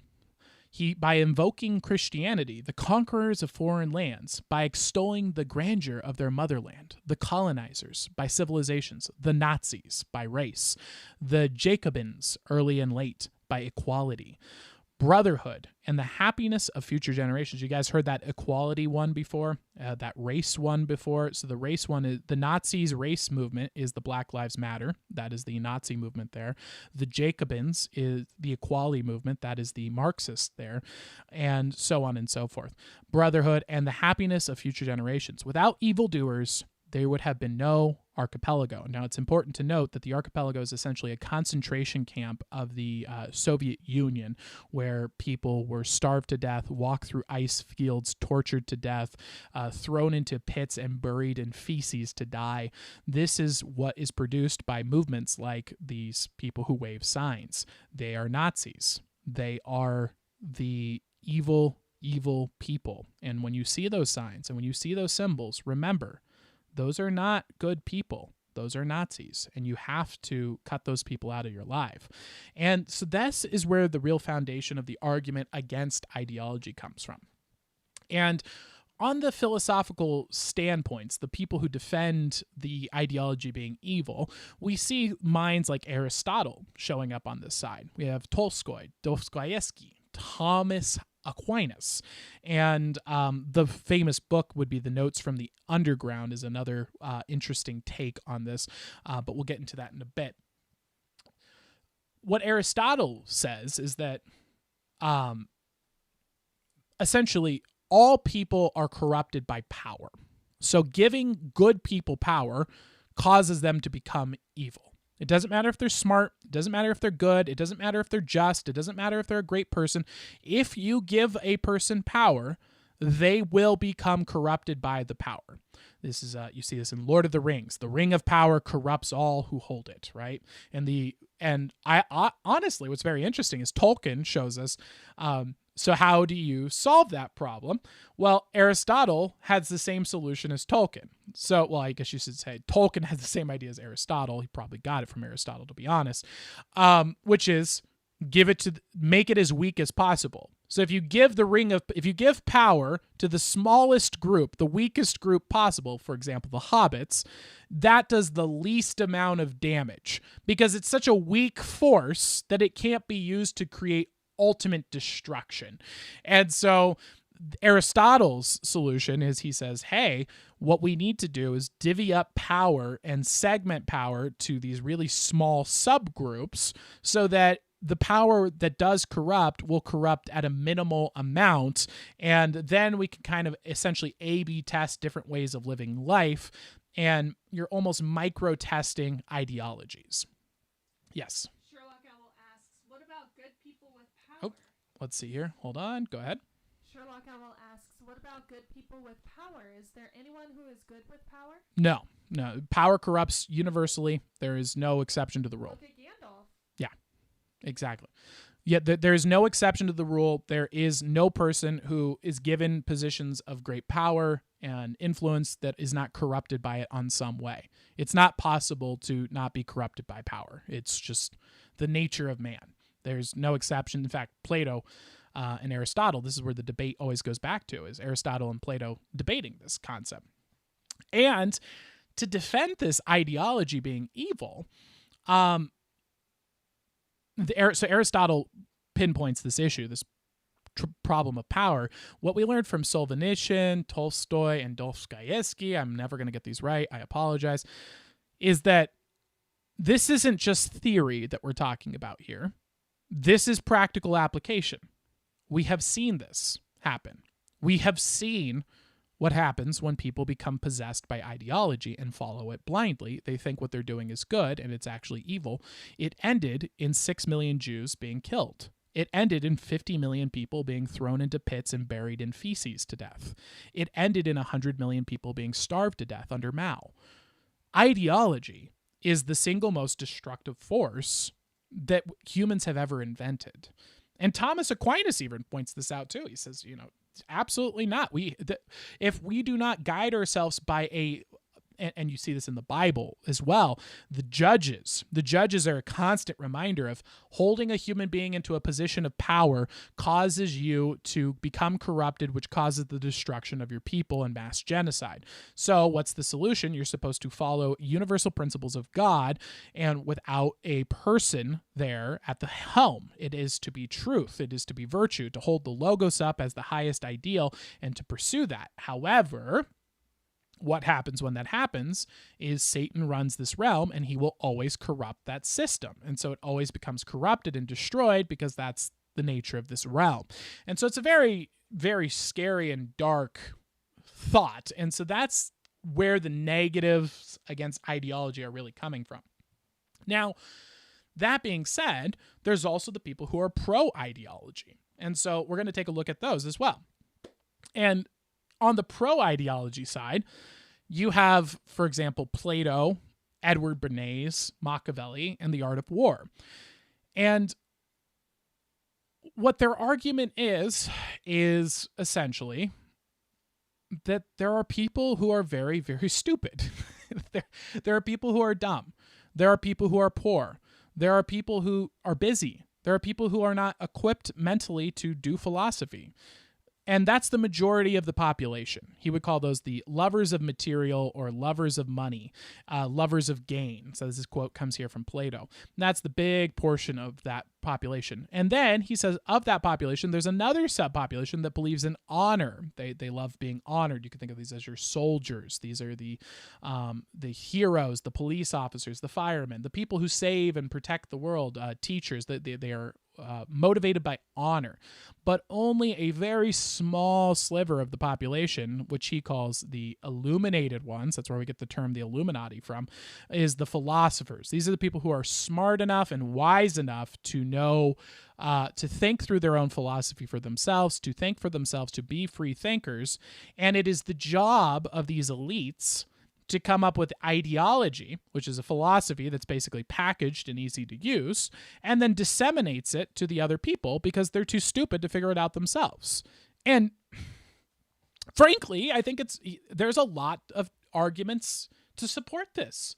There is a good, is your average 85 IQ person going to be able to figure out their own philosophy from scratch that's going to allow them to live their best life? Well, look at this. Look at the cost. Look at what happens to your average 85 IQ person. They're in the lower class. They suffer immensely, and they typically get involved in crime. So clearly, they're not very good at philosophizing on their own. So Plato's argument is essentially, look, I get what you're saying here, Mr. Aristotle. I get that the power will corrupt, but these stupid people are going to kill themselves. They could kill us too. They could destroy our society. We've got to show them the right way to live, and so that they can then live a better life, because we smart people show them an easy way to do it, and they're not going to be able to figure this out for themselves. So let's just package it up in a nice little bow and call it ideology, and we'll give it to them. And so that's Plato's argument. And again, there seems to be a lot of evidence to support this side as well, because most people don't have time to sit around and philosophize? Do you have time to sit around and go and read Aristotle and Plato and Socrates and Nietzsche and Hegel and Pascal and Rene Descartes, and to come together and think through these thoughts on your own and think about the logos, think about the dialectic, think about the pros, think about the cons, beyond good and beyond evil, and is that even a true philosophy? What's right? What's wrong? And then arrive at your own original philosophy? Chances are not very likely, right? So why not just borrow from someone who's better than you, like Aristotle? And so that's kind of the argument that's being made on the pro-ideology side. Yes, so Peeves. Sherlock Owl says, how will stupid people Hold on. kill? Go ahead. Sherlock Owl says, how will stupid people kill if you can outthink them and take over? Because it doesn't matter how smart you are when you have an AK-47 and you run down the streets and shoot people. Intelligence isn't a factor in killing people. You can't just outsmart evil. It's like, I mean, yeah, stupid people can kill smart people and have historically for ages. It's a mob. Exactly. You run down the street throwing Molotov cocktails, burning down buildings, torches and pitchforks, AK-47s, guns, knives, swords. It's always, mobs of stupid people are very dangerous. Very, very dangerous things. And so that is the pro ideology side. And so Plato would argue that the correct approach is to have the great philosophers figure out the proper way to live, and then to disseminate that ideology, that philosophy, that the prepackaged philosophy called ideology, through marketing, advertising, art, and culture. And so that is actually what we see happening right now. But back to the against ideology side of things, what's happening right now is what Aristotle said would happen. It's, you took people who were supposed to be smart, you gave them the power to corrupt society and to change society, and now they're not pushing things that are good for your life. In fact, they're trying to destroy life. They're telling you to not have children. They're telling you the world is going to end, these rain dancers. They're telling you that you should change your sexuality and mutilate your body and your genitals to increase your suicide rate by 60%. These people are monsters. They're evil, and they're advocating for the death of people based on their race. Why? Is it because that they're all evil? Aristotle would say, no. It's that all people are evil, and you put evil people in a position of immense power, so they became immensely corrupted. And if you took the saint of saints from a church, you took the most religious, devout monks of all the religions, and you swapped them out for the people who are in power today using marketing and advertising, art and culture to actively commit genocides against people, they would inevitably, within the course of just a few generations, be doing exactly the same thing. And that's Aristotle's point. And so that's the debate. And to make things even far more complicated, Nietzsche, being the garbage can that he is, comes in and makes a valid point.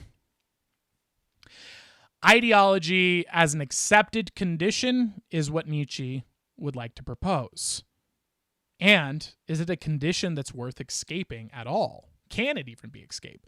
Nietzsche talks about this a lot, which is crazy because Nietzsche is usually wrong about most things. And his broken philosophy does seem to somehow or another hit on truth slightly more than our scientific community, but that's still pretty abysmal.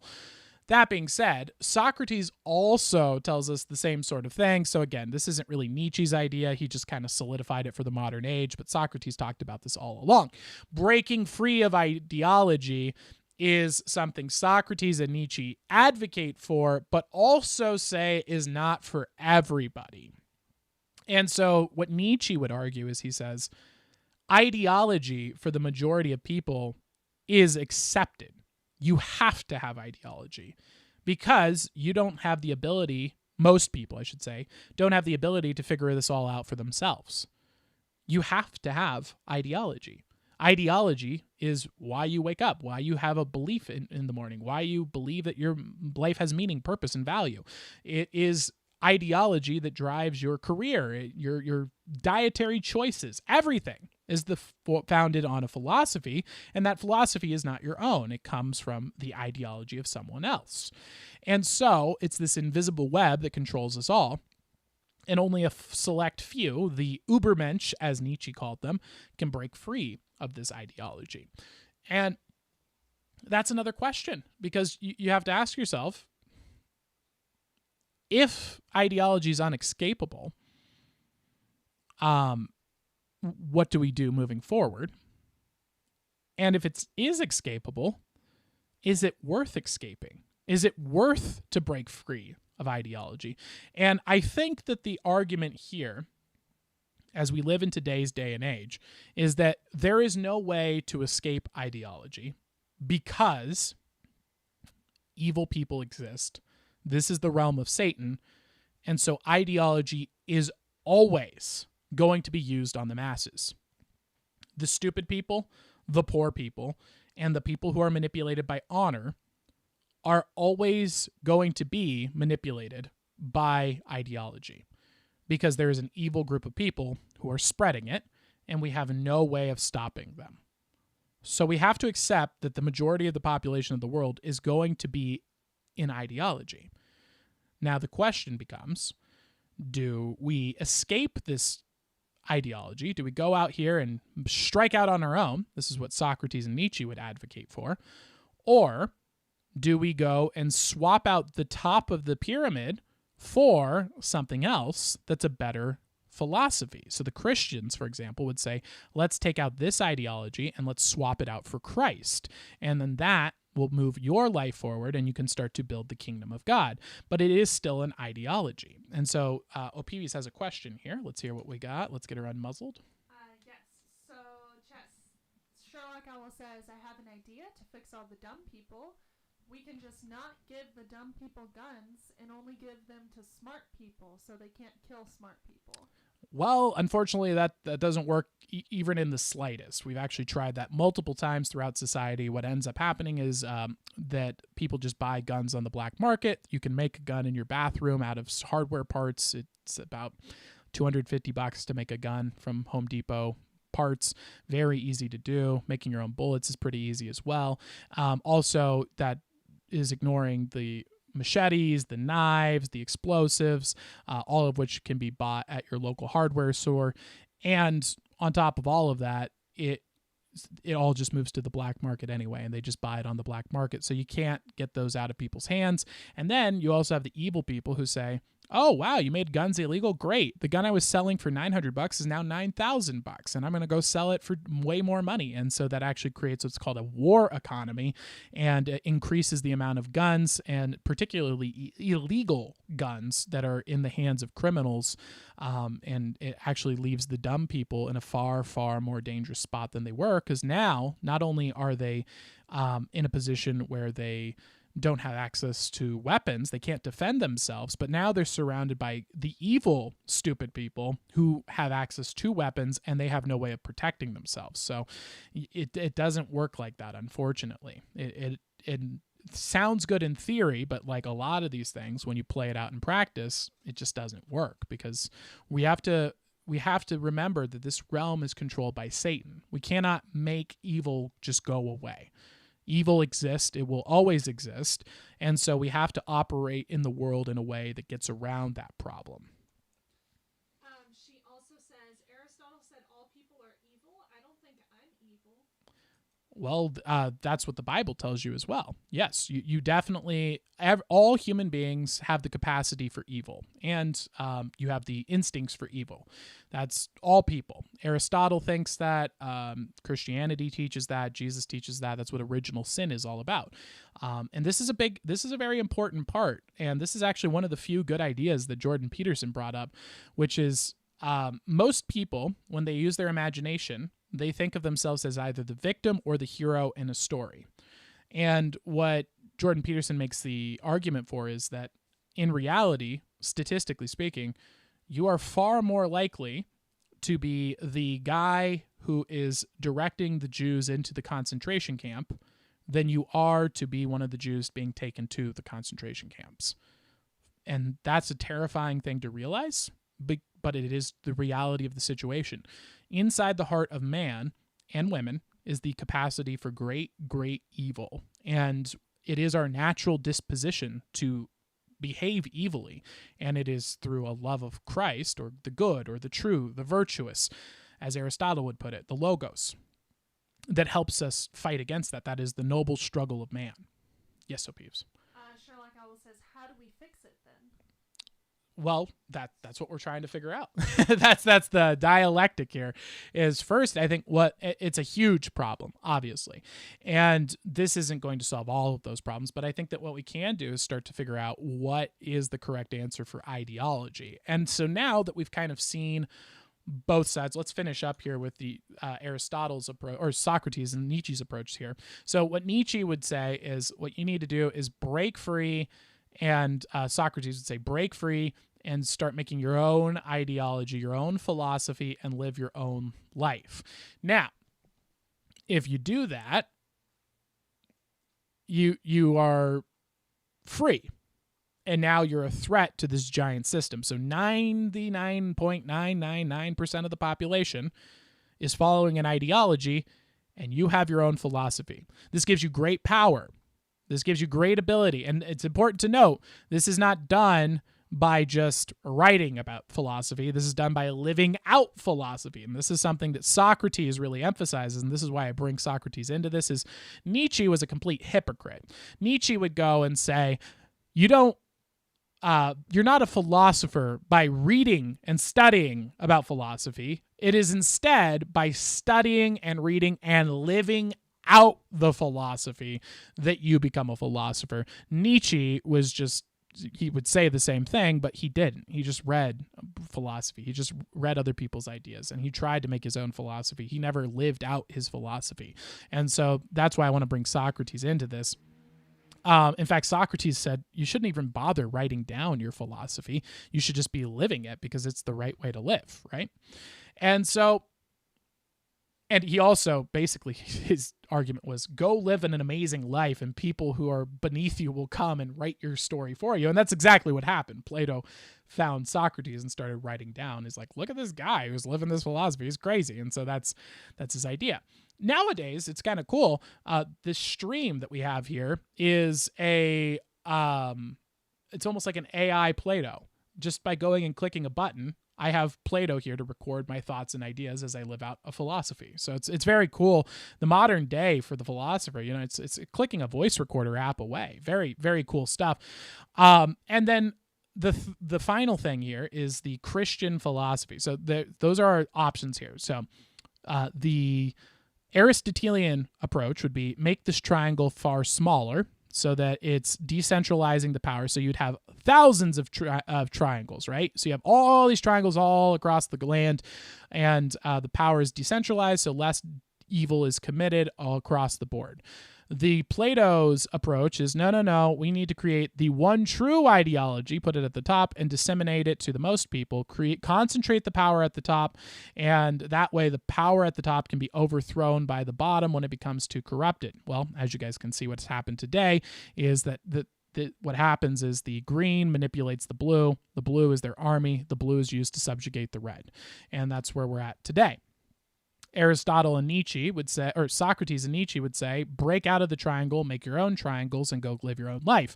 Problem with that is the triangle then wants to kill you because you've broken free. That's what happened to Socrates, for example. The third, or fourth approach, I should say, would be the Christian approach, or the religious approach.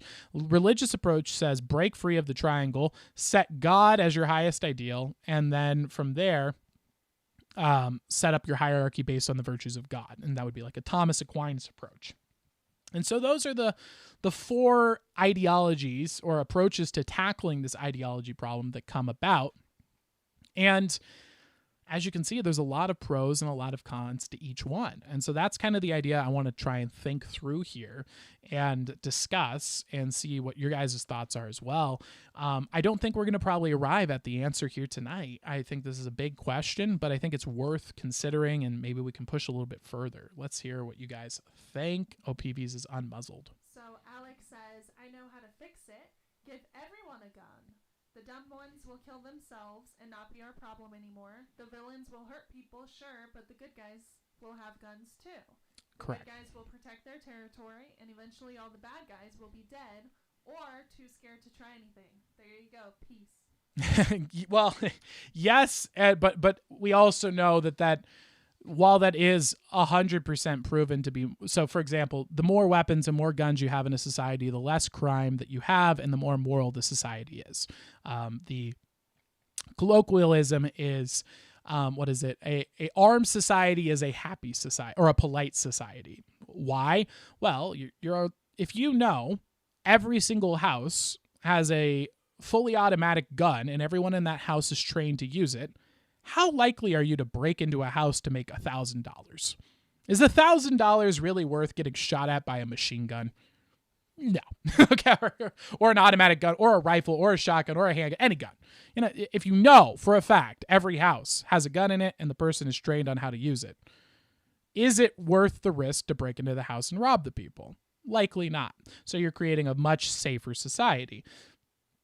And this really is the decentralization of power that Aristotle talks about. This is actually what the Second Amendment was about. It was based on an Aristotelian concept of decentralize the power. How can a tyrant take power if everyone is armed?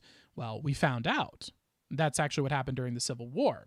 The tyrants took over by taking the decentralized power of the Aristotelian groups and turned it into a Platonic republic by going up and saying, hey, want to side with us? We're going to have your back. Let's all unionize. Let's come together. We can all agree on these things, right? You're not a racist, are you?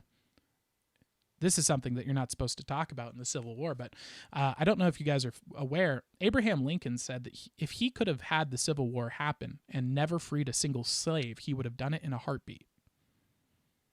The Civil War had nothing to do with slavery, people. This was not a moral choice. This was a manipulation. They took race and said, you're going to side with us, right? You're not a racist, are you? That's literally the justification. It was a manipulation of ideology. And then they centralized the power, took control of the states, and they used that as the foundation for creating the Platonic republic that we're in right now that is about to collapse and be destroyed because of its corruption. And so there are ways of overthrowing an armed society, and the way of doing that is ideology. And as Nietzsche points out, he says, it's not a matter of debating ideology versus not ideology. There's a lot of people who are really stupid. There's a lot of people who are manipulated by honor. They exist. They're not going away, and they're not going to learn philosophy. So what do we do now? Nietzsche would say, take out the powers at the top, make a better system, corrupt them, use it to your advantage, spread your own ideology, take over everything. Socrates would take the much more kind approach of saying, let's live my own philosophy. I'll go my own way. I'll do my own thing. I'll talk to people. I'll listen to people. I'll communicate with people, but I'm not going to go and lead a rebellion and take over. And the Christians would say, how about we just follow what's true? What the beautiful, the good, and the true. Logos. God, Jesus Christ. What if we follow him? And of the societies we've seen, that seems to be the most effective one that we've tested out from a time perspective. That being said, we've also seen that becomes corrupted as well. All systems that put anything into a position of power eventually become corrupted. And this is why I think the Bible specifically says, what's rule number 1? Have no other God before me. No idolatry. Idolatry, where's that word? Idolatry. Ideology. Idolatry. Placing something at the top and worshiping it, putting it into the place of God. You're not even supposed to put Christ into the place of God. You're not even supposed to put a symbol of Christ into the place of God. Why? Because now I can take the symbol of Christ and I can put it over the banner of my people, and I can say, do this for the honor of God. And that can result in the genocide of millions. Because stupid people are easily manipulated by ideology, poor people are easily manipulated by ideology, and people who are worshipers of honor are easily manipulated by ideology. And so it's a very complicated problem. It's very difficult to work out. Yes, O'Peeves. Yes. So, gotta scroll up. Alex said that's just a simple overview of my ideas. And Sherlock Owl says, so why can't I get a gun? What do you mean? You should be able to get a gun. She's too young. Oh, But underage. Cheesecake Yeah. Owl says because they treat younger people like the weak. Oh, yeah. Well, and that's because you are. I mean, not to be rude, but I mean, your brain isn't fully developed yet. Your brain is still forming. It's the same reason you shouldn't give a gun to a person in a mental hospital or you wouldn't go and give weapons to people whose brains aren't working properly. And it's not to say that your brain isn't working properly yet. It's just that your brain hasn't developed yet. The same reason you wouldn't give steroids or advanced workout machines to children is because your bodies haven't fully developed yet. You can't go and bench press 300 pounds when you're 8 years old. Because you're 8 years old. Your body's not finished building yet. You'd kill the kid. And so there's all sorts of things that your body has to develop. I think it's age 24 when you actually start, when you're like truly a quote unquote adult. And this is why, again, also stay away from drugs. If you're before the age of 24, you should not be putting, and even I know caffeine has a very low cost to reward ratio. I personally would stay away from caffeine until I was 24 too, if I could avoid it. I would try and do everything I could to keep my brain free of chemicals. 100% avoid these deadly psych medications that are being sold as cures and help for mental health when they're not. There are deadly drugs that are poisoning people's brains. Stay away from psych drugs. Stay away from alcohol. Stay away from pot. Stay away from caffeine. And for God's sake, stay away from anything stronger than what I just listed. Forever. And when you're 24, your brain's fully developed, you want to go and see what alcohol's like, all power to you. But when your brain is still building itself, you don't want to be dumping a bunch of chemicals into that process and screwing with its development. It can, I know specifically with marijuana, having pot before the age of 24 can literally permanently damage your brain with just a few uses of the substance. Permanent damage. Never will be fixed again. Your brain will be permanently damaged by the substance if you're having it before your brain forms. So be very careful with poisoning your brain or chemically altering your brain before your brain has finished developing. And so that would be one of the reasons why. And so, yeah, so children haven't had enough time to experience life. They haven't had enough time to have their brains develop. They are not in a position. This is what I think it's absurd that we will allow a child to get behind the wheel of a car before they can have a gun. A car is far more deadly and dangerous than a gun. Cars kill an ungodly amount. I bet you in a year, cars probably kill more people than all of guns have done in history of America, if I had to take a guess. It's not even close. And I'm talking about obviously not military guns, but crimes, death by gun. And that probably includes criminals getting shot by police officers too. It's really, really small. Guns are not a real problem at all. And also, kids can have guns at the age of 16 as long as they have adult parent supervision. In fact, in a lot of states, I think 14 is when you're allowed to start using guns, as long as it's a rifle or a shotgun. So, and again, you can shoot a gun at any age if you have a parent supervision. It's that parent supervision that's key. And, the same argument could technically be made for substances. I personally, my opinion, don't poison your brain before 24. The French, however, are like, no, it's okay. We give them wine when they are 14. They have it with their food. It's like, that's their approach. But it's adult supervision that's key. What does the blue triangle say? The blue triangle says, lovers of honor. Lovers of honor. All right. And OPVs, you had a question here. Let's unmuzzle her. So, having a gun is a big responsibility. My dad always taught me never draw a gun on someone unless you're willing to kill them if you need to. So that's really not something a child should have. Yeah. even decide upon, in my opinion. And Alex has a good point. He says, I think kids should be trained in gun use, safety, and self-defense from 6th grade up. Mm-hmm. But yeah, we can't just let kids have guns without adult supervision. Yeah. I think that's the key there. Yeah. Because I personally myself, I was raised around guns as well, taught how to use them at a younger age. And I think that they're very good, very, very helpful for society. But I certainly wouldn't want me going off with a shotgun with my friends at 14 and look how cool I am, guys. I bet you I can hit that bird from here, and not seeing that there's another guy on the other side. That's the kind of thing that a stupid 14-year-old would do, not so much a 28-year-old guy who's like, I wonder what the liability is if I accidentally hit that guy's property. It's like you're able to think through the consequences a bit better. And that actually happened with an uncle of mine, that they were going out through the forest with a shotgun and just screwing around. Guy pulled the trigger just to see if the shot would go off and ended up hitting his own brother. Luckily, he just grazed his arms and he was able to walk away fine from the bird shot, but he could have easily killed him. And that's extremely rare. That doesn't happen, but I guarantee you that would happen a lot less if there was a parent nearby to be like, what the hell are you doing with that gun? Put that down. You don't point that at people. You point that at things you want dead. Do you want your brother dead? I don't think so. You shoot at the ground. That's it. The barrel's at the ground. Why is your safety up? You're like, that's what a parent is supposed to do. Or as I don't know if I'm even allowed to talk about this because nowadays culture is so stupid. But my father, at a young age, when he first introduced me to guns, took out a handgun. And it was a revolver. And so you go through and you spin the revolver. You check. You see there's no bullets in the revolver, right? You look down the end of it. You look into the barrel. There's no bullet, right? And you close it up. So he goes, Tyler, check this out. Is there a bullet in this gun? Is it loaded? And you open it up and it's like, you check it out. And you see there's no bullets. You put it back. And you're like, no, it's not loaded. Slaps me upside the back of the head. And he's like, the gun is always loaded. and that's a principle that's stuck with me my whole life.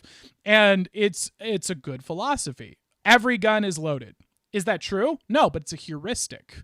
Assume every gun is loaded because that would take away 90% of gun accidents. Is someone, it's not loaded. But there was a bullet in the chamber and you just killed someone. That happens a lot. And a lot in the sense of gun violence. But again, if you take all of the gun casualties that have ever occurred and you put them together, it's, way less than the deaths the news caused yesterday by lying about race. So, Yeah. Cheesecake Owl says, I agree. Gun safety should be in the school system. Oh, yeah. And Alex said, young people are just inexperienced. That's why. Exactly. They just haven't lived enough. It's you don't know the consequences. It's, yeah. Cheesecake Owl says, I own a BB gun, but it's only for target practice. Yeah. BB guns are a great way I think a great entry point too for kids because you have a little bit less risk. But that being said, BB guns can still really mess people up. You can blind your friend for life. You can even kill people in the right circumstances with a BB gun. My brother and I were shooting BB guns in Missouri when we were younger.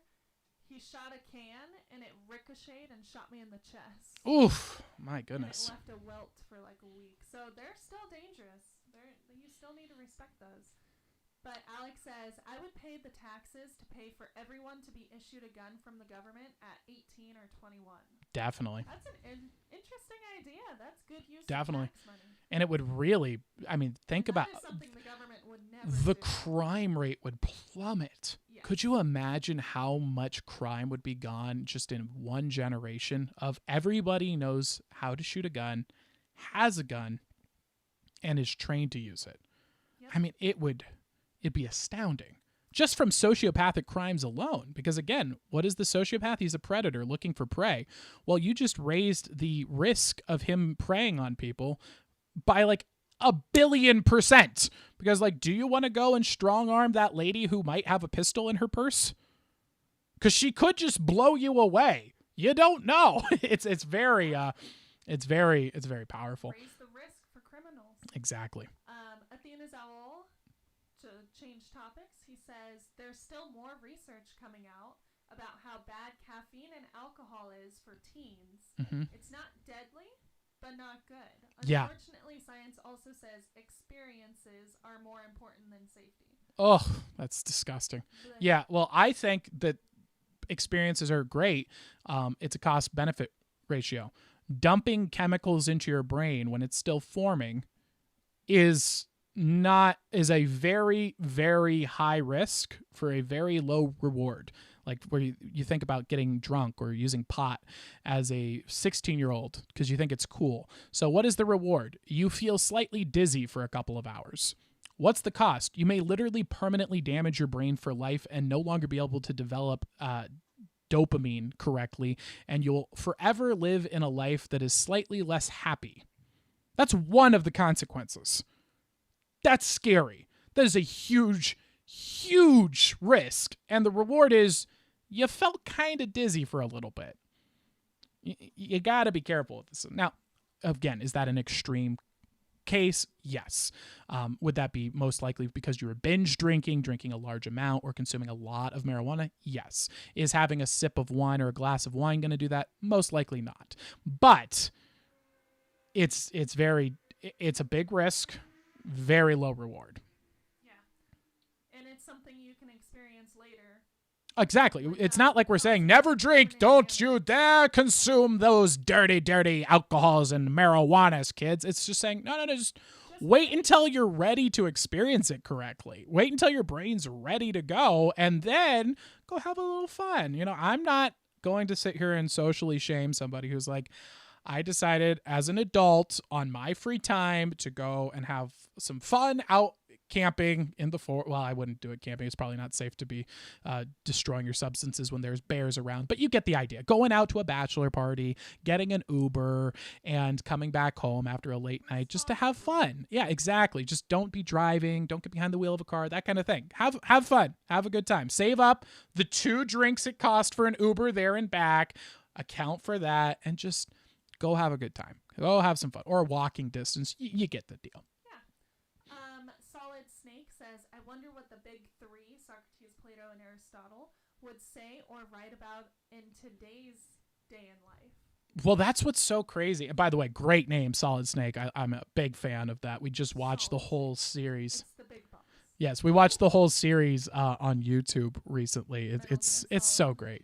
So what's so interesting is the things that Socrates, Aristotle, and Plato write about today are the same things that they wrote about back then. They are writing about now. We forgot our history from philosophy because the school system stopped teaching it. They don't teach you about Socrates, Aristotle, and Plato anymore because they're Hegelians. They're evil people who are teaching you a literally satanic-ish, it's not really Satan. I mean, the philosophy they're espousing is a satanic philosophy if you're a Christian. However, they are coming from an agnostic perspective, what's called the Hegelian philosophy. It's a religious death cult that believes that by destroying people's lives, the world, and culture, that a magical god will come out from the ashes. That's the society we live in Western education systems today. And the answer to those problems is, of course, Socrates, Aristotle, and Plato, and the dialectic. So they completely have cut that out of your education system. But America was founded on Aristotelian principles. We were an Aristotelian nation, and that's the states, when we had the initial states, and then that was overthrown by the Platonic Republic, and that's what we have today. The Civil War was the Platonic Republic taking over the Aristotelian separations of power, and that's the dominant ideology that's in America today. Then Plato's Republic was then infiltrated and destroyed by the Hegelians, and that happened around right after the end of World War II. So that is the intellectual process right now. So we went from Aristotle to Plato to Hegelian, and now the Hegelians burn the cities down, and then they die, and that's when Rome burns down. And then from the ashes is not God, but instead the people who lived in the countryside, the people who had tightly knit communities, the people who could produce value, eventually come out and rebuild civilization. This is an ongoing process of ongoing death creation, that the Hegelians worship. They're basically just a bunch of filthy, parasitic con men who are trying to get as much as they can before the whole thing comes crashing down, and then the whole thing starts over again. that's where we're at right now. So I think their thoughts would be the same. The principles are the same. How do we fix this society that we're in right now? Don't engage with the Hegelians. I think Aristotle and Plato would both agree, kill them. I can't advocate for violence, and I don't think that's the right solution personally, because it doesn't seem like violence has solved that problem historically. I think Jesus actually gave us an answer to this, and his answer was, how do we deal with the Hegelians? Excommunication. Don't communicate, don't talk to them, don't engage with their ideas, cut them off, let them live amongst themselves, and watch them slowly eat their own tails, the Ouroboros, and they'll die. And I think that is a technique that we haven't tried yet in history, and I think that would be an interesting take, is what if we tried that? What if we try to use the alchemy against the alchemist? What if we try to make the Ouroboros eat its own tail, and instead of playing into their games? And so that's one of the things the owls are about, is the anti-Hegelian movements. We're not political. We don't side with left, right, religious, not religious, any of those things. We have one ideology, and it's anti-Hegelianism. And that's one of the tenets here. Yes, O'Peeves. Yes. So Sherlock Alice says, my mom doesn't like the idea of guns because she lost her dad in an accidental gun. Oh, that's sad. Yeah, that does happen. And I understand any person's personal choice to not be involved with something.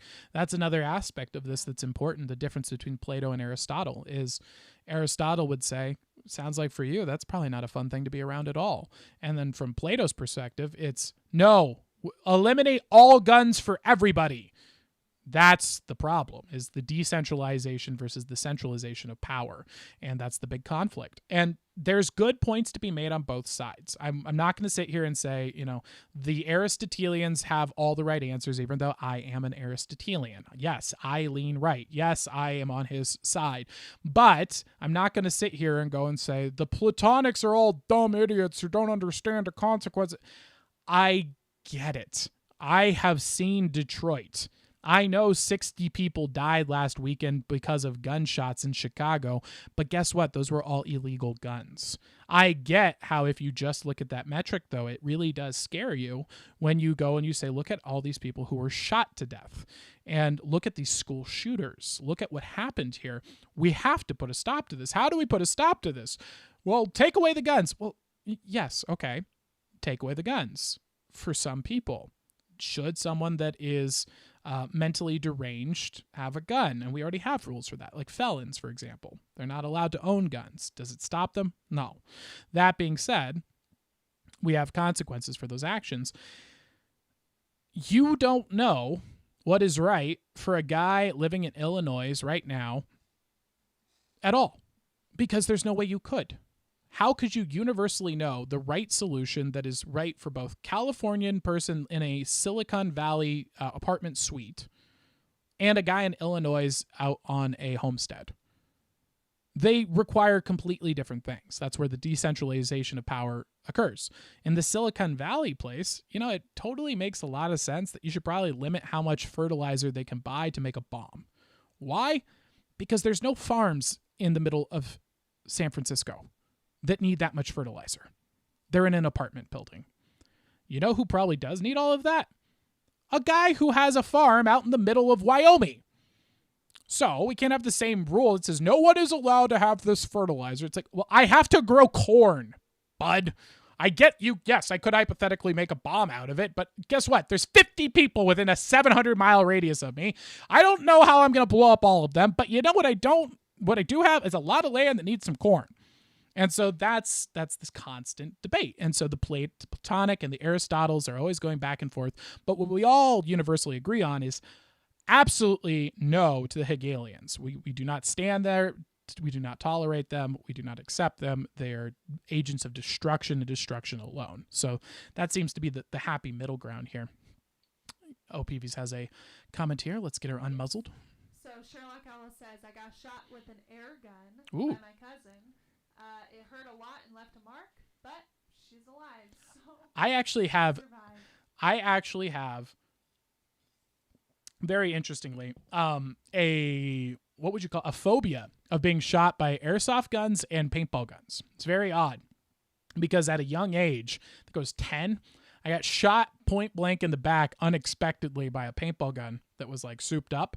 And it was so unexpected that it just traumatized me. And now the thought of being, even though I know they don't hurt that bad, the thought of it alone, it's just, it freaks me out. I won't do it. It's very sad because I actually really enjoy paintballs and airsoft guns, but I'm absolutely terrified at the premise of being shot. Let me see.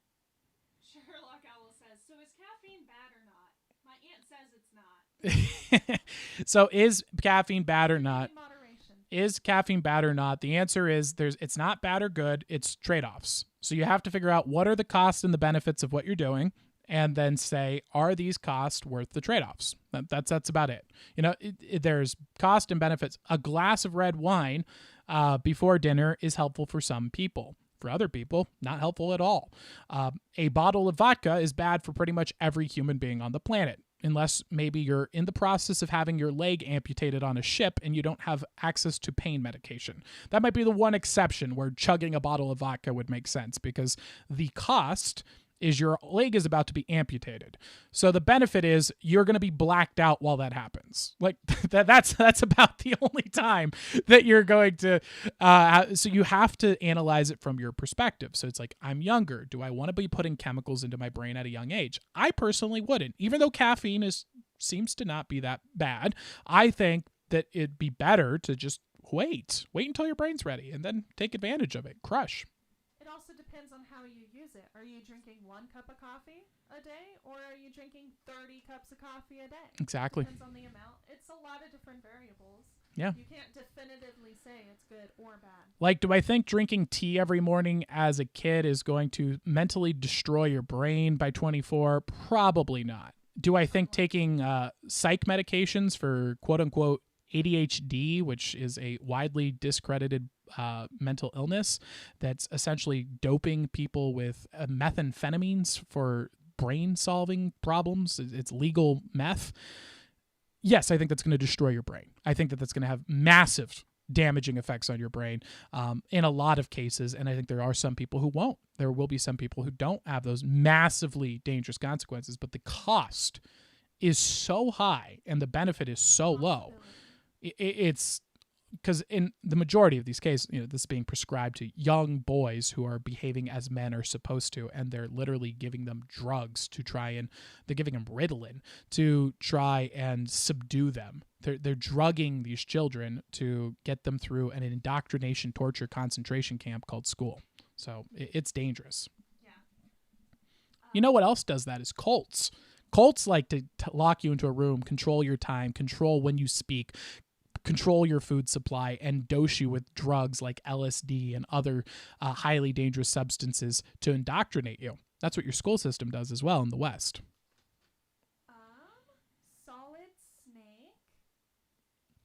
Solid Snake says, the pot is so strong and so many chemicals are advanced. It's hard for the youth to self-control themselves. I work with them on a daily basis. Exactly. Yeah, it's very dangerous. Very, very dangerous indeed. And like I said, I'm not trying to be prude Tyler over here. I'm saying, absolutely, you want to experience some alcohol?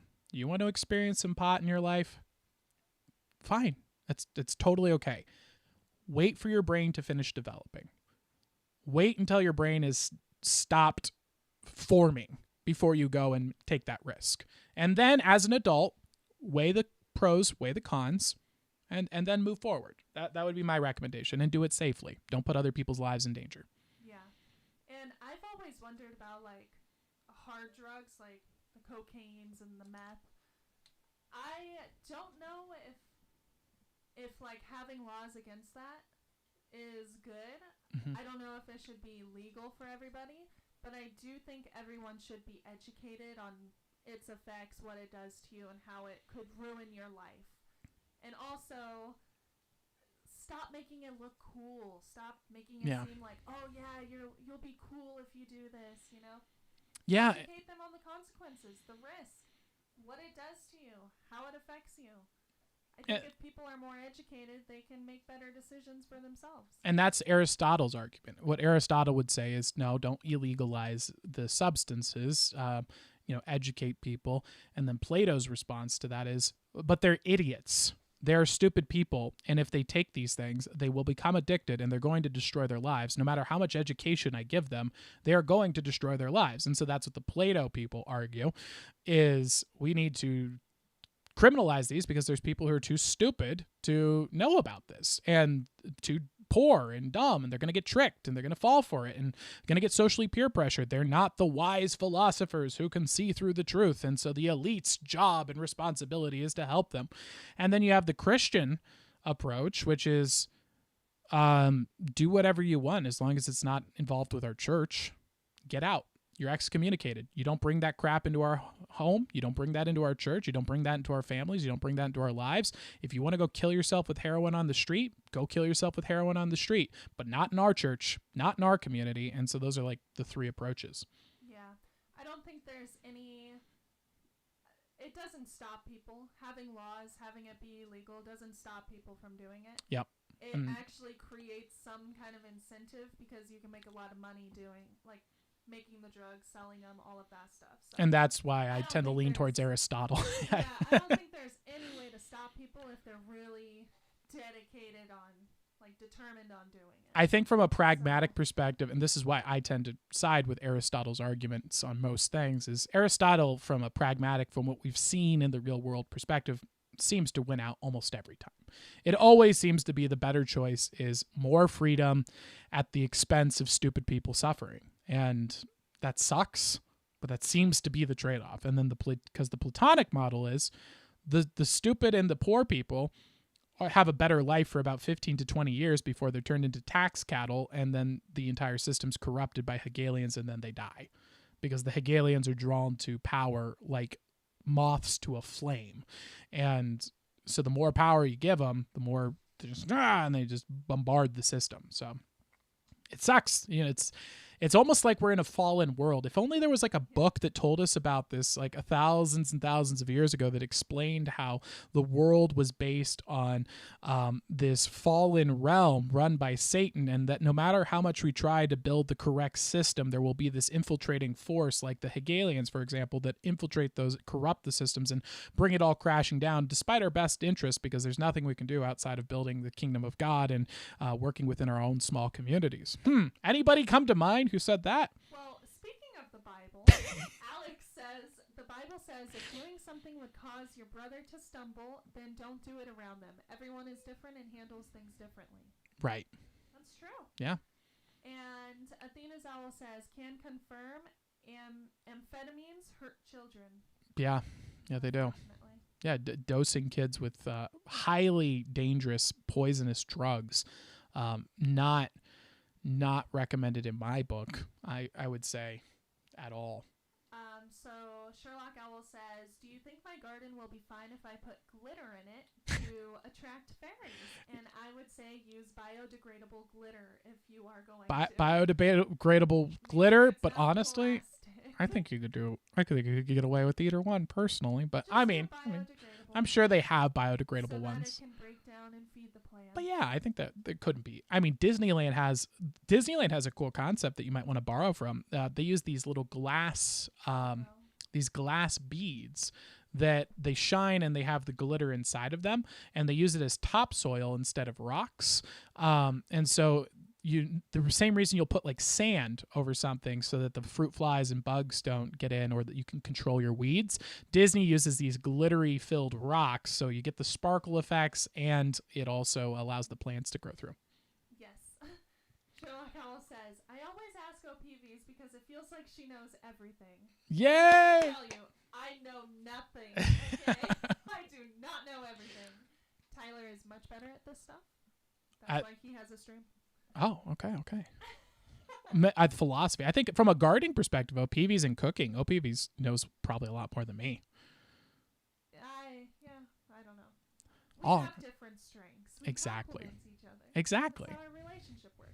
Like you're beautiful. See, I complimented you. Oh, thank you. You're very smart. All right. Oh, yes. Booyah Owl says, hey, I was just prescribed Adderall, Oof. and it was a horrible experience. Yeah, I can imagine. It's a messed up cycle to be in. I don't touch it now. Yep. Yeah. In fact, sadly, Carl Jung talked about this a long time ago, and he was slandered. His name was dragged through the mud. They called him a New Age psycho cult man, even though he was the greatest mind of his generation and recognized up until this point. He went against the drug companies and he said, guys, if you are going to try and prescribe highly dangerous medication to solving mental problems, that would be like me prescribing opium to people with a broken leg. You're never going to fix the leg. It's just going to become worse, and they're not going to feel it until the problems become bigger and bigger. And the drug company said, that is a great point. You're a New Age cult member. You're a liar. You're a dirty man. Slandered his name, threw it through the mud, and then proceeded to pump out a bunch of drugs. He said, guys, if you do this, you're going to increase mental illness and suicide rates at a rate that's never been seen. Fast forward to when that was implemented, and exactly what Carl Jung predicted happened, and suicide rates, depression, and anxiety and mental illness are at the all-time high because of the introduction of industrialized psych medication. So I can't give personal medical recommendations because that's illegal, because the evil people who push these drugs onto people made laws to make it so I can't do that. But what I can recommend to you is, this is my personal opinion on the topic, and you should look into Carl Jung's work on this subject as well and do some research, because there are people who are qualified that will tell you that that's the truth, and you should take their opinions seriously, in my opinion. Sucks that you can't talk about that, though. You know, I thought we lived in a country with free speech, but apparently the drug companies get to decide what your free speech is. So Alex says, I know everything, or at least I can pretend to. Oh, hold on. Go ahead again. Alex said, I know everything, or at least I can pretend to. Oh, geez. He also said, I was given Ritalin when I was a kid. It was awesome, but it might be the reason I had a drug addiction, though. Yeah. Maybe. And Sherlock Owl says, what does biodegradable mean? It means that well, technically speaking, everything's biodegradable, but it means that it will decay and go back into the earth over a short period of time. So, like, for example, a plastic cup will be around for like 75 years or something crazy like that. No, longer than that. I don't know. Red cup? Little plastic cup? Okay. Longer. Whatever. The point is, a very long time. You throw a banana, and a banana is biodegraded in like 2 weeks. You know, a banana peel, for example. Yeah. So biodegraded means it just disintegrates and becomes part of the soil, and it helps the soil, versus it doesn't do that, and it makes it supposedly bad for the environment. I mean, it's a very, very small thing that isn't a very big issue at all. But people, you know, it's nice to keep the place clean, basically. Yeah, so it just depends on how quickly nature can break it down. So like worms, they can't eat plastic. Yeah. But if it's made out of something that's biodegradable, maybe they can eat it, break it down faster, and then it becomes more of a benefit for your plants, for your garden, for your soil, quicker than throwing plastic chips into your garden, and then they're not going to break down, they're not going to feed your plants for hundreds of years. Exactly. Or decades. Whatever. So that's the ideology dialectic here, guys. And so that's kind of the thought. So is it better to create an ideology that's beneficial and disseminate it to the people? Christians would say do that without a person at the helm. Do it with God at the helm. And then you have the Aristotelians who say absolutely no ideology. It's clearly the most destructive force in the world. And they make a good point. They have a lot of evidence to support the case that ideology is dangerous. Do we all become free thinkers? Nietzsche would say that's impossible, because most people are either the lower class, the poor, the lovers of money, the lovers of gain, the stupid, and then you have the other class, the lovers of honor and respect, that will always follow an ideology, so it's unescapable. So do we go and try and take the system down and inject our own ideology? But then Aristotle comes in and says to us, if you do that, you become corrupted and your ideology becomes corrupted, and so on and so forth. So this endless cycle of bickering, of back and forth. I think that the takeaway here is that we have, perhaps what needs to be done is, what if we can find a way? Has anyone dedicated themselves, and I'm asking this because I don't know, has anyone dedicated themselves to the simplification of valuable and useful philosophies to people who are not that smart, to people who are incompetent?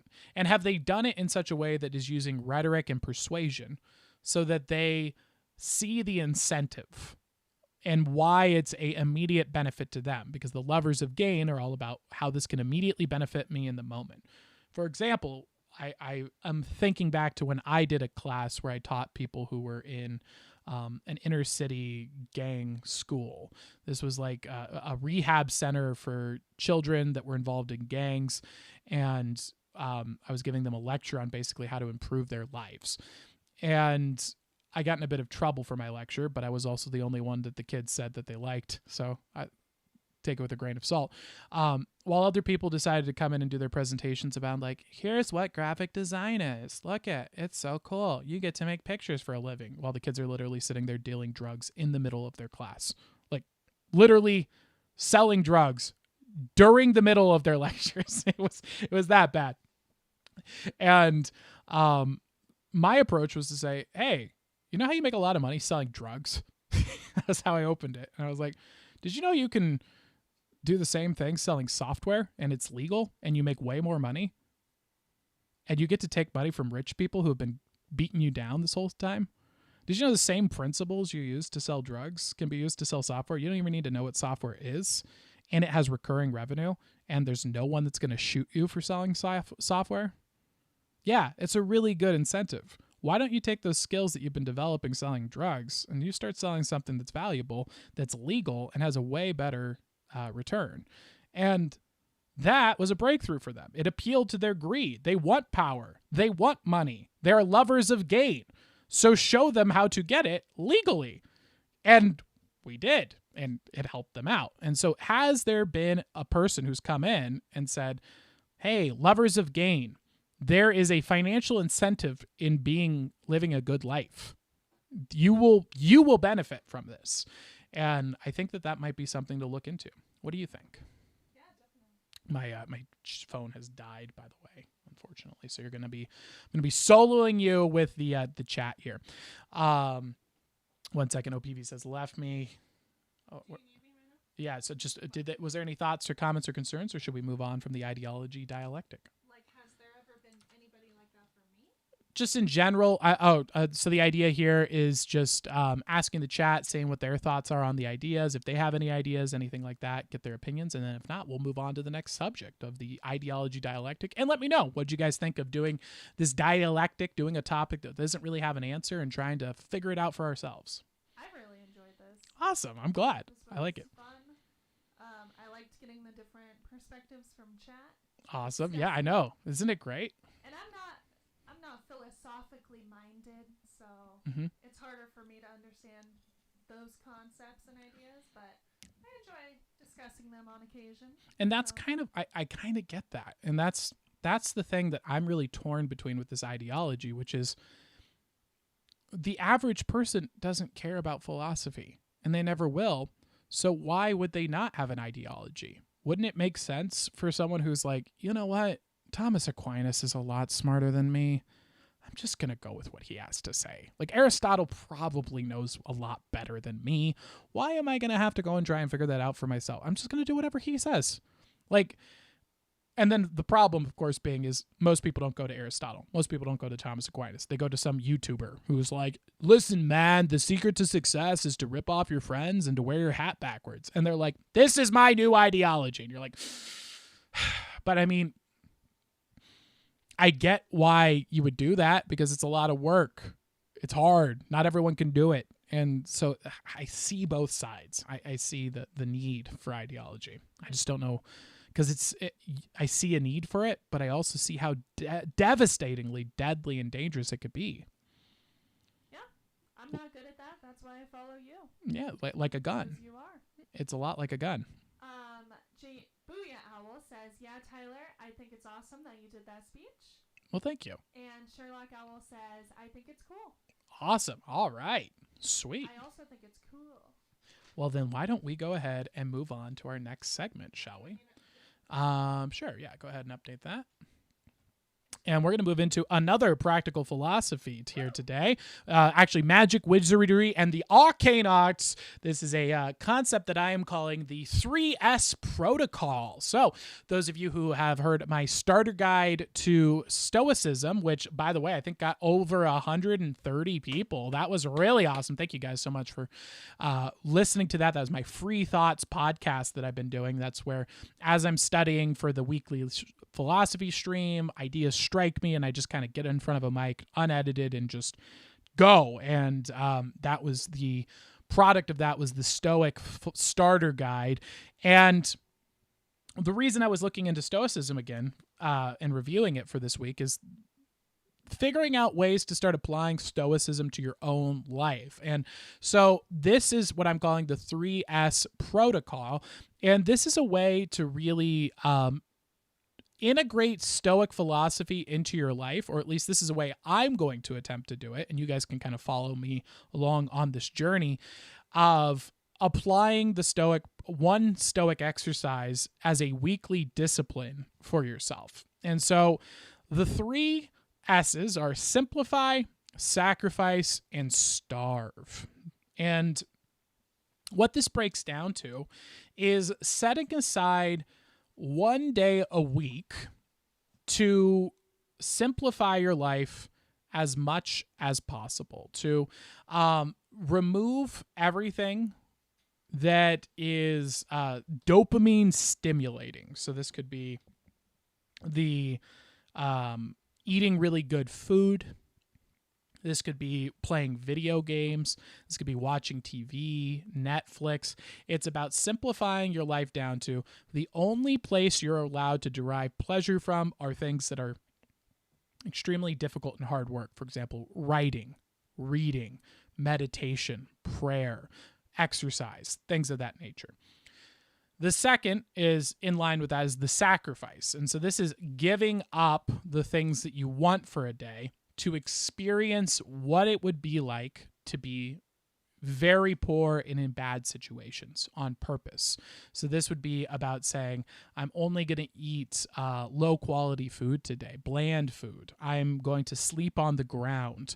I'm going to experience what it would feel like to be impoverished today. And that sacrifice is about getting yourself into the position of, in the worst case scenario in my life, let's maybe not in your life, but imagine what would it be like if I was impoverished, if I was poor, if I was in a bad situation, if the economy was completely collapsed. What would that really feel like? So we're trying to recreate that here with the sacrifices. And then the third element is to starve. And what does that mean? That means to literally or figuratively, for example, by fasting, just not eating anything all day, or eating extremely bland food, or starving yourself of the things that you love for a day. And so what this all amounts to is essentially intentional suffering being created by the 3S protocol. And the idea here is that you're getting a weekly reminder of this is how bad life can be, and it makes the rest of your life feel good in comparison. But also, and this is the real hidden benefit here, is as you start doing this process, you're actually going to experience that the bottom of the bottom, the worst case scenario in your life, really isn't as bad as you made it out to be. You come to find that these bad experiences actually really aren't that bad at all. And so this is a Stoic practice that I believe Marcus Aurelius first posited here. And we're kind of just simplifying that exercise down here and making it a bit more marketable and using a little persuasion, calling it the 3S protocol here. And it's about setting aside one day a week or even 1 or 2 days a month, whatever works for you, and intentionally experiencing this so that you can have that reminder of this is how far I could fall and look how bad it actually is. And then look how much of a blessing it is that I'm not there, but also look at how happy I can be when that is my life. And to find joy and happiness in those moments means that you aren't just prepared for when life throws you good things, but you're prepared when it throws you bad things, because you know what it's like to live at the worst. And you know that you can survive and thrive even. And so that's the 3S protocol. That is the Stoic protocol that you guys can try yourself. I'm going to be applying it myself as well, and see what the results are. And so, yeah, that is the 3S protocol. Very short and simple for a Stoic exercise, of course. That is a tradition of the Stoics. 3 S's, short, simple, sweet. Yep. All right, let's hear. Alex says, I love talking about this stuff. God, history, science, theory. I love in-depth conversation. Yes! Well, that's what we do here. I like it. That means we got one that likes it, so we just got to go find 1,000 more of those Alexes. We have 3. Oh, we got 3 today. Woo! Owl, Awesome. Sherlock, Owl, and Alex. All right. Well, we're well on our way for world domination. We're 3 people. Guys, 12 people was enough for God to change the world more than anyone has ever changed it. I think we're getting we're pretty darn close. Good work, boys and girls. Very good. Very good. How are they feeling about this Stoic protocol, the 3S protocol? How do you feel about OPs? It's pretty interesting. I like it because it's kind of countercultural, because nowadays everyone does the once a day cheat day, like just give in to all your pleasures, eat whatever you want, do whatever you want. But this is the opposite. Exactly. Yeah, it's So like an I like anti-cheat day. Anti-cheat day. I like it. Don't do what you like. Put yourself in a miserable position and find joy in it somehow. Exactly. Because if you can find joy in that, worst case scenario. yeah, you're unstoppable. If you can find joy in the worst, how can anything affect your day?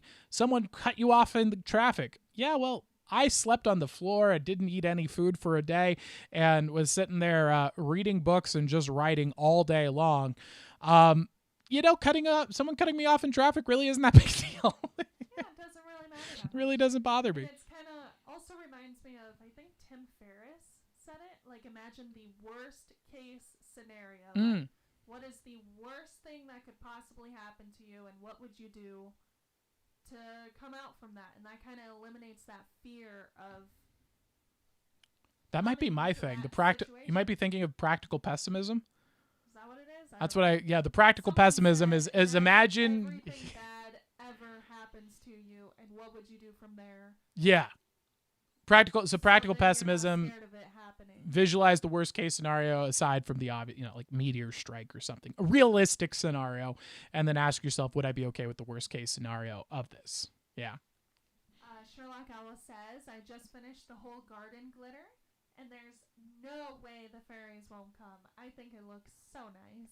Nice. I would Good love work. to Good see work. pictures if you want to send them in Discord. And Booyah Owl says, the fairies should like it too if you do. Definitely. I agree. Good call. Good call. All right. Well, shall we move on? What time are we at here? 4. Woo. Wow. All right. All right. Cool. So the next one we have here is the final segment before we hop on to League of Legends, which is the alchemical philosophy of Dante's Inferno and the Divine Comedy. This is what Cheesecake Owl has been looking forward to. Definitely. Is Cheesecake Owl in the chat? Let's find out. Let him know. So we're going to be doing archetypal analysis of Dante's Inferno here. And this is very fascinating because I believe that the alchemical philosophy of Dante's Inferno, and I'm a little, hold on. Sorry. I just want to put that out. Since we're going to be on these slides for a while, I figure I might as well just update those little commas there real quick. My apologies, friends. There we go. So there we're saying. So Dante's Inferno. Very interesting because I believe that the alchemical philosophy of self-development and how to live a good life is actually encoded in the Divine Comedy. And to make things even more interesting, I believe the reason that people haven't figured this out yet is because the majority of people who talk about Dante's Inferno don't realize that the Dante's Inferno is not the actual story. It's the Divine Comedy. Dante's Inferno is only one book of a trilogy. And the majority of people who talk about Dante's Inferno because they've never read the book, but they want to feel like they're smart and special boys, so they say that. But in reality, they've never actually seen Dante's Inferno or read the book and don't know that it's part of the Divine Comedy. And the Divine Comedy takes the alchemical process to the next level. So most people have only fixated on the Inferno, and they haven't seen the Paradiso and the Ascension and how you get there. And that's all part of the Divine Comedy. So that's what we're going to look at here today. And I believe that it actually breaks out the black stone to white stone to the gold stone to the rubedo, which is the alchemical process of self-transformation. So to start off, what do we see with Dante here? Dante is motivated by who's called Beatrice, his love, and his love is stolen from him and dragged into the pits of hell. And just so you guys know, first off, read the story, read the book. It's worth the read, trust me. And I'm going to be severely editing this down to analyze the archetypes. If you guys saw my Coraline video, you know we missed 90% of the story was not covered in our archetypal analysis. We're simply pulling on one thread of logos in that story, and we're following that thread through. This does not act as a summary for the story. Please read the story for yourself. It will be worth it. Trust me.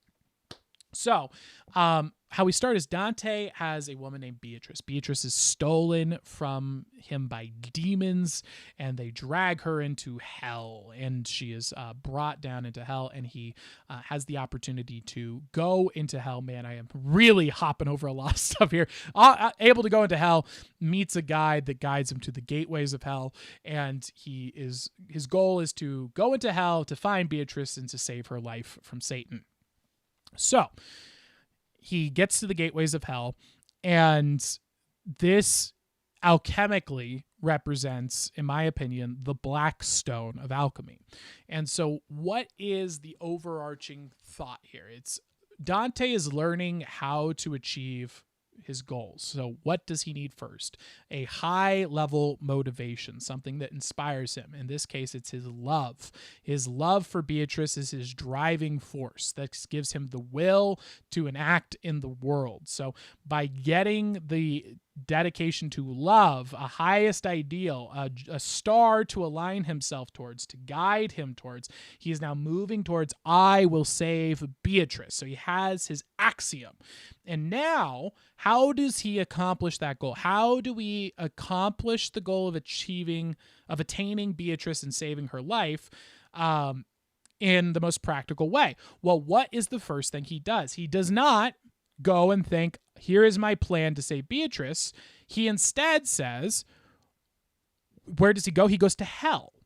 He says, what do I need to give up? What do I need to sacrifice? What do I need to overcome before I can even begin the journey to save Beatrice? So he does not go and say, I need to lose weight with a diet. I need to lose weight by adding exercise. What does he say? He says, what do I need to sacrifice? What do I need to give up? What do I need to control of myself before I can go and even try diet and exercise? Because if I keep the habits of drinking 64 ounces of soda every day and shoving 2 Twinkies in my face, it doesn't matter if my breakfast, lunch, and dinner are keto, because I shoving soda down my face, right? And so you have to overcome the darkness. You have to dig into the sin and rip it out by the roots before you can even begin the journey to self-development. And so, Carl Jung puts this, in the blackness, in the darkness is where true gold is found. It is not through finding the secret information that's going to help you, but instead by removing the things that are locking you down, the sin that is locking you down, that's going to allow you to achieve your goals. And so we walk through these with Dante. He descends into this alchemical process. He goes into hell. he starts off in limbo. And so limbo is the people who just never knew Christ, but are still good people. So you get Socrates here, you have Aristotle, you have Julius Caesar, things like that, who are hanging out in limbo. And so this implied spiritual foundation here is basically just saying, the first thing you need to do to succeed, the first thing you need to get through hell is to recognize that Christ exists, the Logos exists, the truth exists. If you don't have that foundation, you will still be in hell despite being the greatest minds that ever existed. Without the knowledge of Christ, you cannot escape hell. Without the knowledge of the Logos, you cannot escape hell. Without a worship of the truth, you cannot escape hell. Now, I think that there's a misconception here because Aristotle and Socrates did, in fact, worship the Logos, which is what Christ calls himself, the Logos, the light, the truth, the way. That being said, that's what's being implied here is the first step is accepting there is truth in this world and that you must follow it religiously. Dante's then presented with the sin of lust. So this, of course, is self-explanatory. He's going through and he is presented with the temptations of lust, which is that there are beautiful people in this world that will use their wilding gaze to seduce you, to trick you, to mislead you, to bring you down paths of sin. And it is one of the many ways that you can be led off the path, to value lust over love, to idolize lust, and even to idolize love. Remember, our love is our axiom, it's our goal, but it is not our idol, because what do we need to know first? We have to have Christ exist. Christ has to be at the top. The truth has to be at the top. The Logos has to be at the top. The love is our axiom. That's where we're heading, but Christ is above all. And that until we accept that, we will stay stuck in hell. And so now we have to make sure that our drive for that love is not based on lust, because if it is, we will still be trapped in hell. And so he pushes forward. And so he's still trying to save Beatrice, still trying to attain love, the ideal. And Beatrice, by the way, is the archetype of the divine woman, the perfect woman. It is beauty incarnated. She is everything that a man wants in his life. So it's a very good symbol of what is driving Dante's development here. He's then approached with gluttony, because if you're a glutton and you stuff your face or you live in excess, you accumulate all these things in excess and get fat and hoard, you become a Jabba the Hutt like character. Jabba the Hutt doesn't get Beatrice because Beatrice doesn't want to be with Jabba the Hutt. What does Jabba the Hutt have to do? He has to enslave Princess Leia. He has to force her to be around him because he is so disgusting because of his gluttony. And so Dante must overcome that desire towards gluttony if he wants to save Beatrice. And so further and further he descends into hell and overcoming sin after sin. Next, you have greed. Having one woman means that you are now discriminating against all other women. So if you want to have all the other women, that is a sin of greed. So if you do not overcome that sin of greed, and this of course applies to money as well, but if you don't overcome the sin of greed, you will not be able to have Beatrice, because Beatrice doesn't want to be with the man that's with 100 women. Beatrice wants to be with Dante, and she wants to have Dante. So by overcoming the sin of greed, of want for more, excessive want for more, which ties in with gluttony, which ties in with lust, he must overcome the sin of greed to further himself and remove himself of that sin so that he can go again, move forward closer to his goal of saving and attaining Beatrice. Now, the next step he takes is to the fifth circle of hell, and that's anger. And so Dante gets into this place of anger, and this, I think, is pretty darn straightforward. How is the sin of anger going to keep him from getting Beatrice? Well, having the sin of anger means that you're likely to die. If you're a person who is constantly getting angry, getting in fights, starting arguments, throwing fits, using wrath, you're likely to be sent to prison. You're likely to be killed. You're likely to be mutilated if you allow anger to rule your life.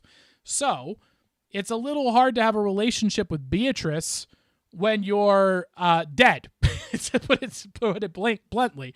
So we must overcome the sin of anger if we are to attain our love.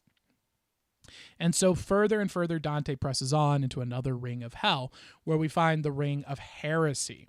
So this is rejection of religious and political norms. So this one's really weird. And so basically what this is saying is if we want to attain Beatrice, we also have to adapt and adopt certain ways of living that are accepted by society. We cannot just be social outcast if we want Beatrice. We cannot just be the wandering homeless man who goes and talks the wisdom, like Socrates, for example. That doesn't get you Beatrice, because Beatrice doesn't want a complete social reject that's hated by his society or rejected by his society or outcasted by his society. The person who can't be brought in to have a nice, lovely dinner without causing a scene, to be the kind of guy who can't go to a church without getting kicked out. They don't want that. And so you must give up the sin of heresy and say, I am willing to sacrifice my individuality in some level for the greater good of the community, is a necessity to escape hell and get yourself onto the path of attaining Beatrice. Now, Dante further goes into his circle of hell. He's now at the 7th circle of hell, and we see violence here. Now, this ties in again with the anger, but this also specifically talks about violence in a lesser sense and a greater sense. So the violence circle covers things like suicide, for example, killing yourself, violence towards yourself being a reason you would go here. Another one is sodomy. You being a sodomite, you're hurting another person's body for your pleasure. That would be another thing, that violence here going on. And so this is very related to anger. You could think of anger is the catalyst for violence. Anger leads to violence. You could think of these things as they work together.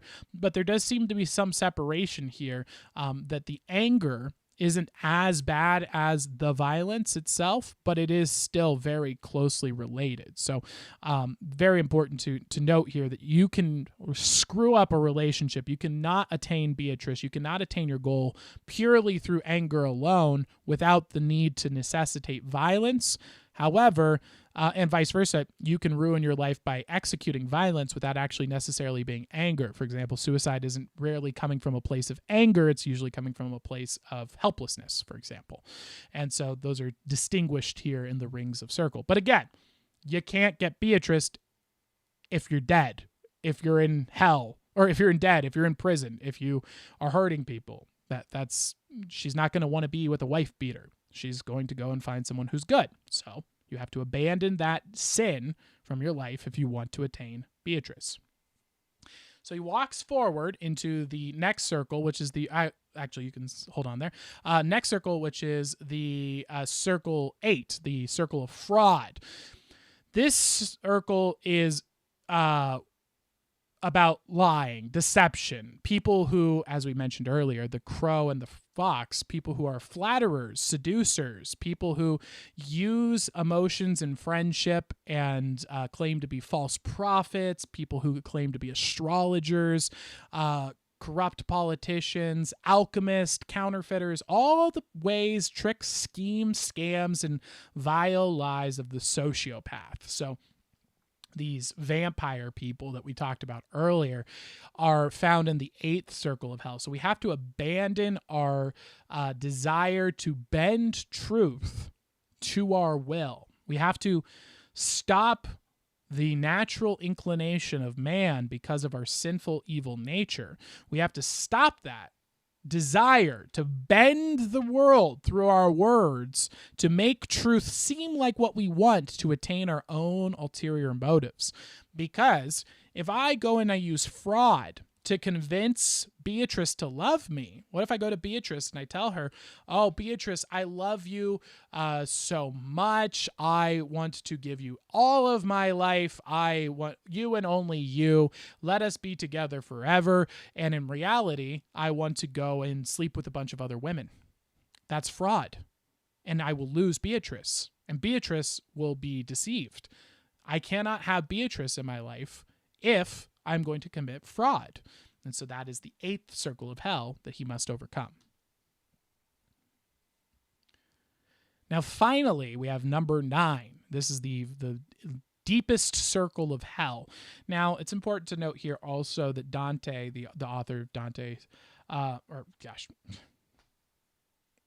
you get what I mean. The author here has a bit of a personal bias going on, which is that he's making a political statement here, but that doesn't mean it's not true. I want it to be stated here, but a lot when you're reading this book, Treachery, you're hearing all these really strange names like Ptolemy and Abybus and all these historical references to national and political traitors. They're the worst. And it's like, okay, this is an allegory for whoever was president or leader at the time that he's making a critique of. But what he's critiquing is what's called treachery. And so this is people who betray others, people who deceive others, Cain and Abel, for example. And so this one, again, I think is very self-explanatory. It's like, if you're going to allow Beatrice to trust you and then you're going to stab her in the back, then you're not going to have Beatrice. You must overcome your desires for treachery to have Beatrice in your life. And so that's the 9th circle of hell that Dante must overcome before he's able to save Beatrice. And then, just from the story's sake, after he gets through these 9 circles, he finds hell, and that's where Satan lives, and it's cold because he's unable to move because he's tried to bend the reality to his will. There's a whole lot going on there. But that is the end of Dante's Inferno. So you're there, right? That's the story. That's Dante's Inferno. That's what everyone always references. That's not the whole story, people. There's a whole nother book after that. There's a whole nother book after that. And we don't pay attention to that. So what happens is you go through the 9 circles of hell. That's not enough. And you're like, Tyler, that was insane. Do you know how hard it would be to overcome all of that, to achieve all of that, to go and get rid of or disband all that sin and that hate? Yes, I know it's wrong. And you're telling me that isn't enough? No, the alchemist would tell you that you've burnt off the dead wood, the black stone, and now it's the white stone. The white stone is a thing that is pure of sin, of impurities. But that isn't the stone. That's not the philosopher's stone. The philosopher's stone then has to go through a whole nother process. It needs to go from the black stone to the white stone. That's the descension into hell, the removal of the sin. Now you're left with the pure white stone. Now the white stone has to be turned into the gold and the rubedo. That's the philosopher's stone. So just the elimination of sin alone is this tedious, powerful, hard, incredibly long process, and it isn't enough to achieve your goals. You have to then take it to the next level, and you have to ascend into paradiso. And that is taking the white stone and turning it into the rubedo. Did you have something? Peavy's has a comment here. Just Sherlock saying, wow, Dante is doing a lot. I hope his wife is thankful for him. Right? Well, I mean, and what is he doing at this point? He's just giving up sin. He's giving up sin for her. And so, and that's how you achieve. It is. But it gets better. It turns out, and that's what Paradiso is. So this is the story that most people don't listen to. This is the story. So we've all heard about this story right here. This is a depiction of Dante going into the pits of hell and the people being tortured and whatnot. And we all fixate on Dante's Inferno. But once we escape the black stone and we arrive at the white stone, how do we turn it into the rubedo? And that is the concept here, and that is the next steps. And there are not just circles of hell, but there are circles leading up to heaven as well. And that is once you have cleared yourself of the dead wood, now you have to take the journey upward to actually saving Beatrice, to actually attaining your life with Beatrice and reaching the kingdom of God. And he talks about how to do this as well. And so we see the first level is the level of the moon. And this is about the inconstants. And so the inconstant. So this is people who have arrived here and their souls are here in heaven. So they gave up their sins. They accepted Christ.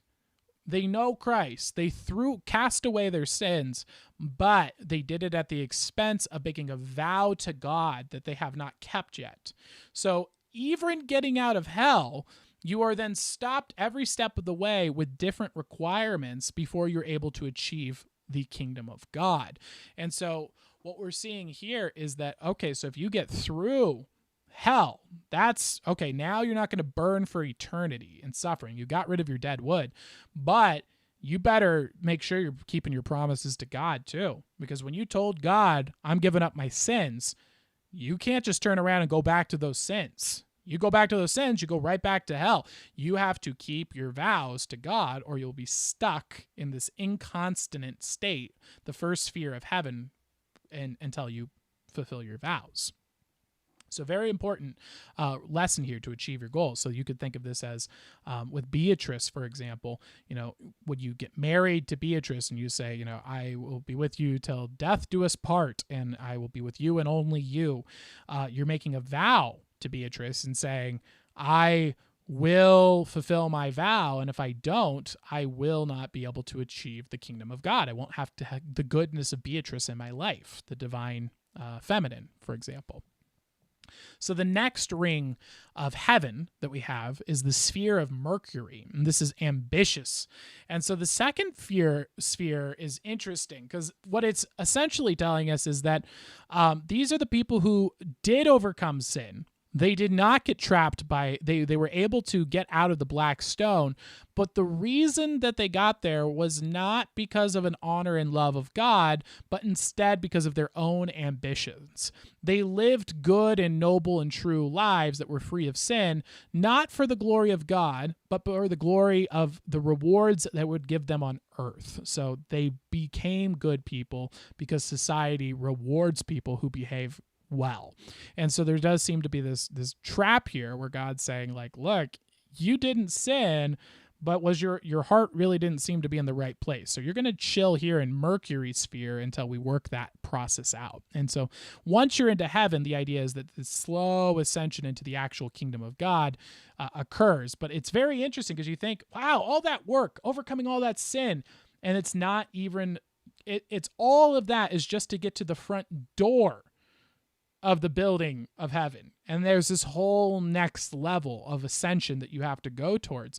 So you dug your way out of hell and you break free and the light's there and it's blinding your eyes. And what you see when it clears up is this ladder, this Jacob's ladder descending down that you still have to climb all the way back up, all the way up to. It's a very, very interesting image. Just you're down in these pits. You're thrown in this feces-filled pit with slime and decay all on the walls, and you're just crawling and crawling, getting out of this dirty, filthy state that you found yourself in life.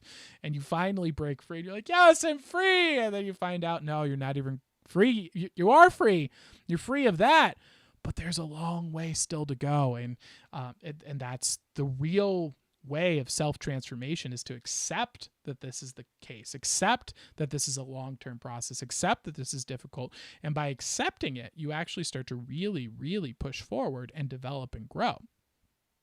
Now, as Dante pushes forward towards Beatrice, we enter into the sphere of Venus. This is the sphere of the lovers.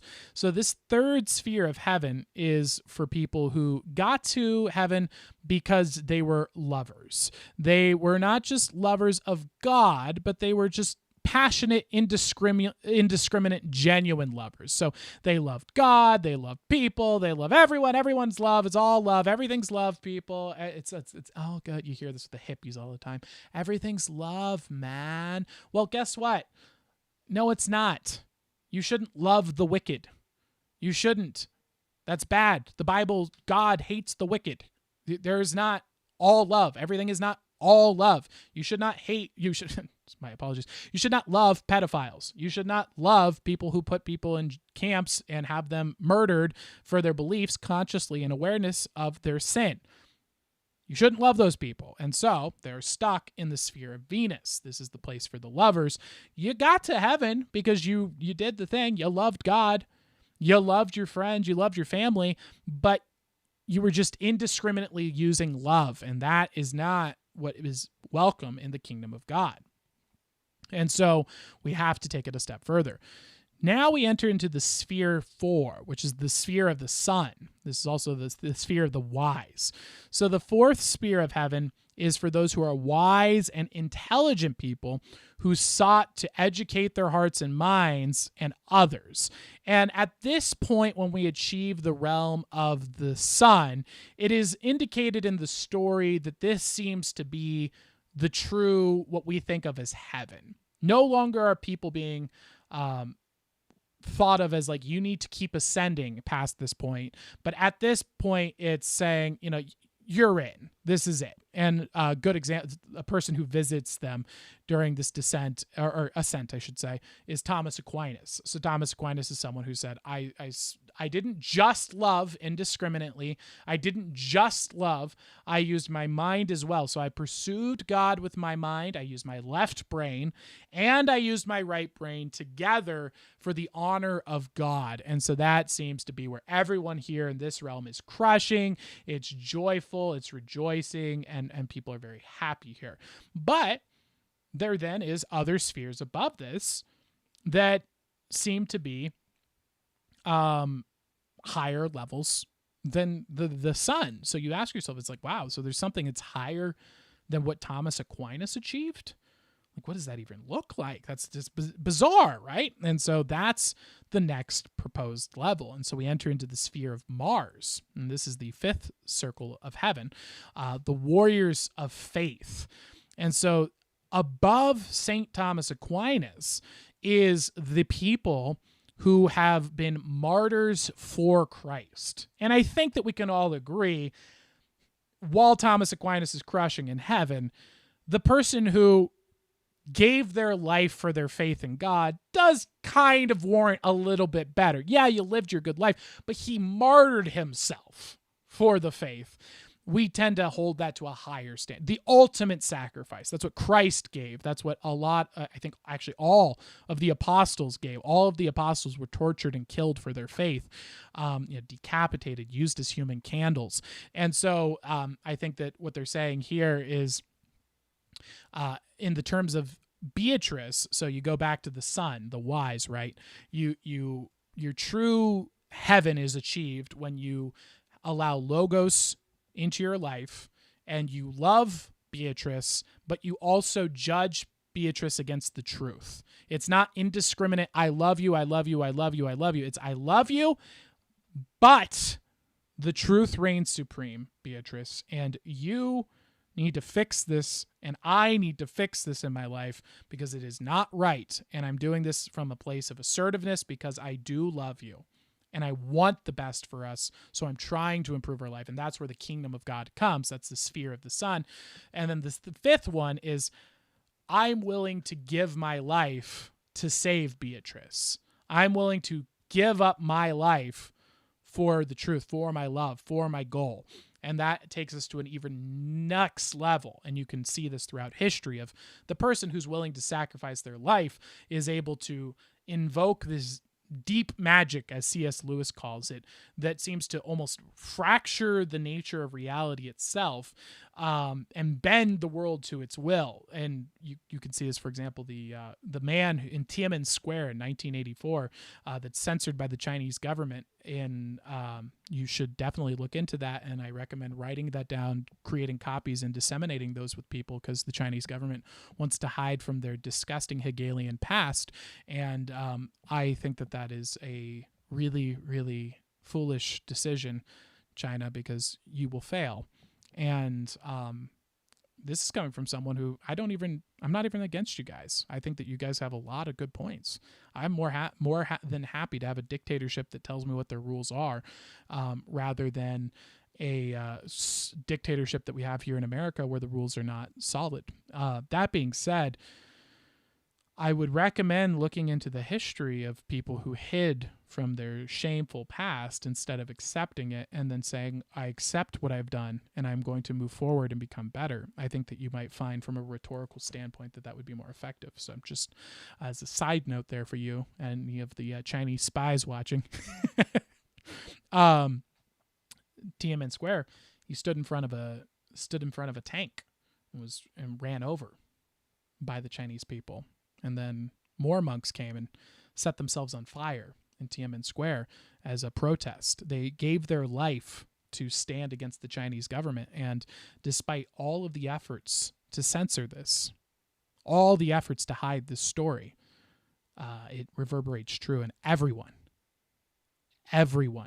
China knows. So don't try and hide from your shameful past. America's not trying to hide from their 16 years of predator drones in the Middle East. We own up to our sin, and frankly, we haven't stopped doing it. And there's a lot of fault on our side, but we certainly don't try to hide that. And I think that that's the real crime here. So be careful with that.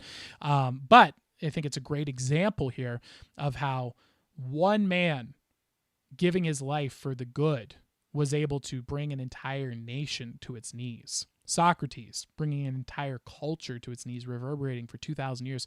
Christ bringing logos and the end of sin because of his sacrifice. So we see this as a higher realm than the sun level that your average person would achieve. And so that's the sphere of Mars. Then we ascend into the sphere of Jupiter. This is the place of just rulers. And I think that this is a little bit tongue-in-cheek from Dante's perspective, because I think it's almost kind of like a joke of, it's like, well, if there was anyone who was a good ruler, they would go here. But it's like, okay, but who has been a good ruler? Who has been this philosopher king that Plato talked about? Not really anyone meeting that. I guess the closest you get would be Marcus Aurelius, but even then, to call what he did just ruler, I'm sure you could find fault in it. That being said, I think the idea here being, if you're a person who led multiple people to enter into the kingdom of God, you are actually doing something greater than just getting into the kingdom of God yourself. So I think that that's kind of the angle here that we're talking about. So in the terms of the Beatrice, again, bringing it back to the archetypal analysis here, this is the kind of person who's not just a good person and created the kingdom of heaven in their lives, but they also help others attain that life, and they educate the youth, and they help people in their church to also achieve the kingdom of God in their lives as well. And that is held to an even higher standard than just living the divine life yourself. The seventh sphere we enter into is the sphere of Saturn. This is the contemplative sphere.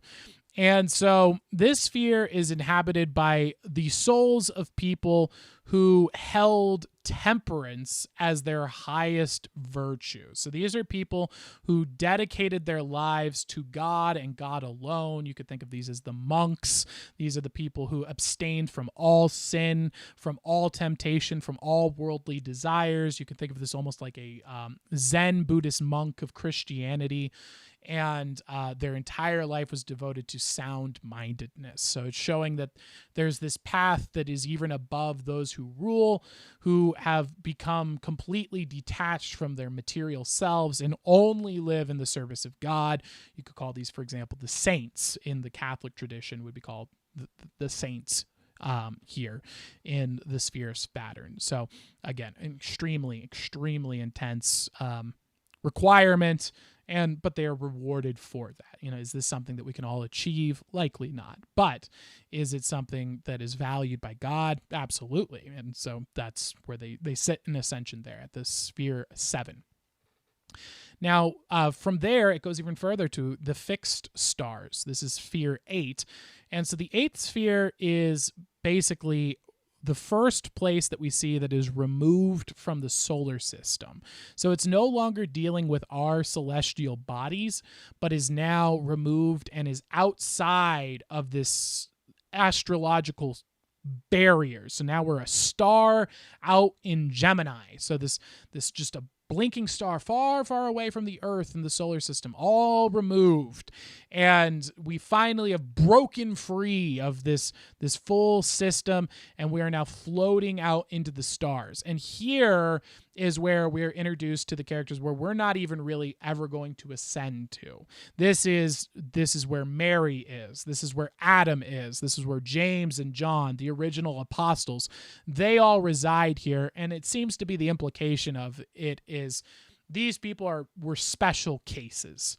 You are not these people. So they have a separate place for themselves. They went to heaven in a very different way. John went to heaven in a very different way because he was with Christ. And Adam is in the afterlife in a very different way because he is the son of man, or he's the original man, I should say.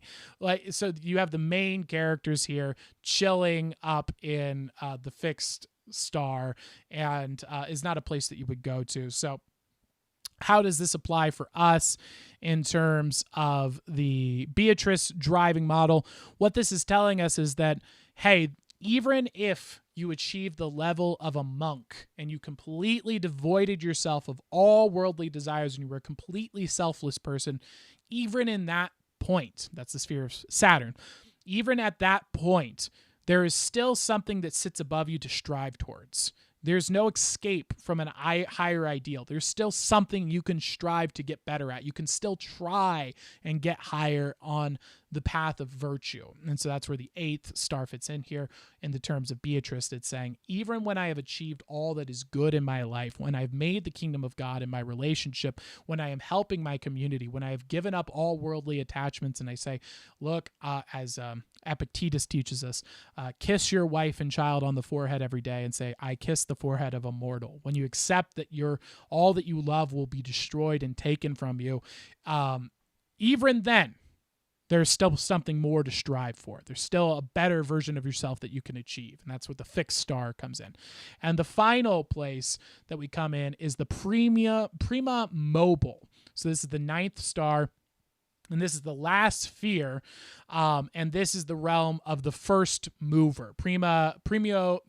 Premium mobile means first moved. This is a reference to Aristotle's argument, the first mover.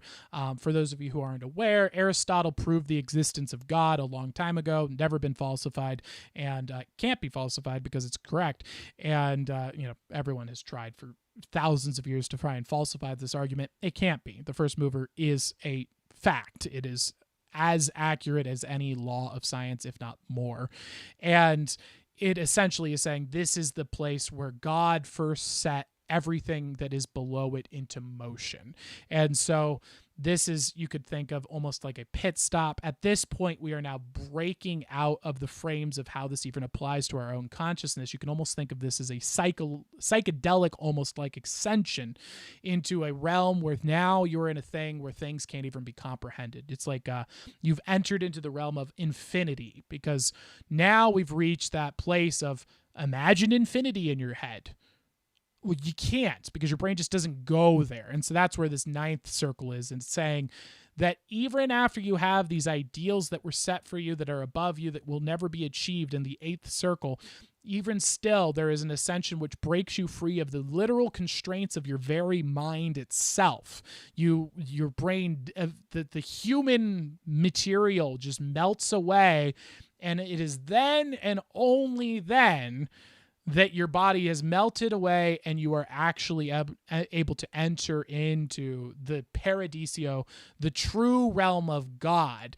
Now, is that to say that, everyone who's in these other circles of circles of heaven are in bad situations? No, not at all. It's saying that these are realms of heaven. These are great places to live. But if you wanted to achieve the level of which you could go and sit before with your face down, averting from the face of God and Christ, well, then here is what you must do. You would, if not, you would be killed by the glory of God. In fact, this is referenced in the Bible a lot. If you were to see the face of God in his true form, it would literally just drop you dead.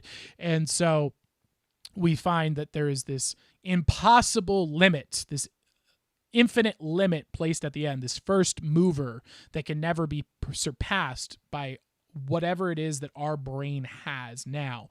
Our brain just cannot think past this prima mobile, the first mover of Aristotle, and that is what is required if you wanted to enter into the presence of God himself. And so from that aspect, I think that this is more of a story narrative standpoint of just making sure that you're placing, again, God at the highest ideal and that he is above all. The Logos is the supreme, and setting that clear barrier that no matter what you do, even if you achieve the greatest of the great, even if you raised yourself to the level of Adam before sin, you still aren't welcome in the presence of God. You still are beneath him. So there's no level you reach where you ever ascend to Christ, above Christ. So it's an ever striving principle that can always be directed towards in your life. And so that is the 9 circles of heaven. And so that is the story that oftentimes gets forgotten about in the Divine Comedy. We all focus on this sin stuff and how dark and terrible it is, but we don't talk about the hard work that needs to be done to climb the ladder and to achieve the kingdom of God in your life. And so that is taking the white stone and turning it to the rubedo. So taken in its full context, now that we've gone through these various centers of the Inferno and the Paradiso, we see that the black stone is Dante descending into hell and slowly burning off the dead wood of that stone as he goes through ring after ring after ring, giving up sin, giving up sin, giving up sin. What he's left with is his pure white stone, and then he must ascend to heaven into Paradiso and achieve more and more to finally take that white stone and turn it into the gold or the red stone, the rubedo, and achieve his goals. So taken into the context with Beatrice, this is about giving up his sins for the woman that are going to lead him astray, and then building a kingdom that is worthy of this woman. But this could be done with your career as well. If you want to be financially wealthy, well, first you must learn how to not rot and depreciate and decay, and then you must learn how to build, grow, and create. And that is the alchemical process of wealth and success and growth in the material world. And so you can swap out Beatrice for all these different axioms, but the principles taught are the same. And that's the alchemical philosophy that Isaac Newton used, and not to be confused with the bastardization from Hegel, who took the alchemical philosophy and said, no, there is only black stone. Remove it all. Once it becomes the white stone, destroy that as well. Smash it with a hammer, turn it to dust, destroy all that is left, because maybe that white stone will magically turn into the philosopher's stone somehow. And that is not the alchemical process. That is a bastardization of the alchemical process. It is about black stone to white stone to gold stone to rubedo. And so that is the alchemy of Dante's Inferno, the Divine Comedy. Woo! That was pretty deep. That was long. Did you guys like it? Do we have any thoughts, questions? Are the people just going, because that's I see. That's what it seems to be the case. Whenever you talk about Dante or watch Dante or read Dante, I find a common reaction from people is, I remember when I watched the Dante animated series for the first time, which I highly recommend doing, I found myself at the end of it literally just with my mouth open and tears running down my face. And I don't know how that happened or how I got there. It was I had to watch that thing like 4 or 5 times before I got it. And that was just the animated series that does a lot of self-editing. But it was... I'm telling you guys, it's intense. Dante's Inferno is got some really deep wisdom hidden within. When you were going through it, going through the circles of hell, I was like, wow, that sounds awful. And then you go through the circles of heaven, and I'm just like feeling even more daunted. Yeah, exactly. I'm like, why am I more terrified of heaven than hell? Right? Yeah, it's really interesting. I'm more daunted by this and scared of it. I think that what's funny is that is actually what I think keeps most people from succeeding in life, is that most people either say, I'm going to ascend to heaven, and they're weighed down with all this sin. So they're just trying to swim up, and they've got these weights tied around them, and they're sinking to the bottom of the ocean. And rather than cutting off the weights that are dragging them down, they're just like, I'm going to get there. I'm going to get there. And they go up maybe 2 feet while they get dragged down 35 feet by the weights. So they're never going to win. They'll just sink to the bottom and die. And so the next step, the smart step, is that you cut the weights off, right? So you cut the weights off before you try to ascend back to the ocean. But what most people do, that's the second trap. So the first trap is you try to swim to the surface despite having weights on. So that's where most people die. The second step is you cut yourself free, but you're like, I'm free. No, you're not. You're still underwater. Get to the top. And so most people just go, I've done it. I escaped. And you're like, but you're not. You're still in water. And so That's where the next chunk of people mostly die. And then the people who actually succeed cut off the weights and say, all right, I'm going to the top, or at least I'm going to die trying. And those are the people who actually go on to succeed. Those are the people who fix their careers, fix their lives, give up their skin, cut off their addictions, lose the weight, achieve their goals. It's the ones that just throw off their sin and continue to swim up and say, I'm willing to die trying to get to the top. Going through the circles of hell, it's like, that sounds awful. I don't want to be there. Let's work towards getting to heaven. Right. But then you describe heaven, and I feel like I am not worthy. Yep.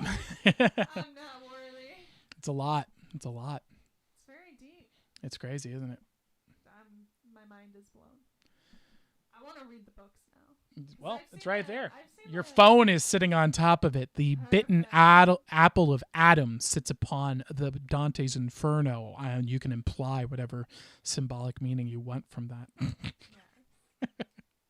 a sticker of Link from Breath of the Wild. Ooh, sticker of Link. Very insightful there. But yeah. What is chat thinking? Okay, here we go. Alex says, I played the Dante's Inferno game, but I had no idea that it was part of a set of books. Yes. Yeah. Old books, too. It was, some people believe that it was, I think Dante claimed it was a biblically inspired dream and that God sent him the message of it. Here's the Divine Comedy here, and here's the Ascension into Paradiso for you on the back. Very nice. And it's also included in the Wizard Library as well. So if you guys have the Wizard Library, Dante's Inferno's in here. There's that famous painting that I think we have right up there in the book. Look at that synchronicity. I open up to a book page and then boom, there's the photo right there, matching up perfectly. Yeah, it's insane. It really is.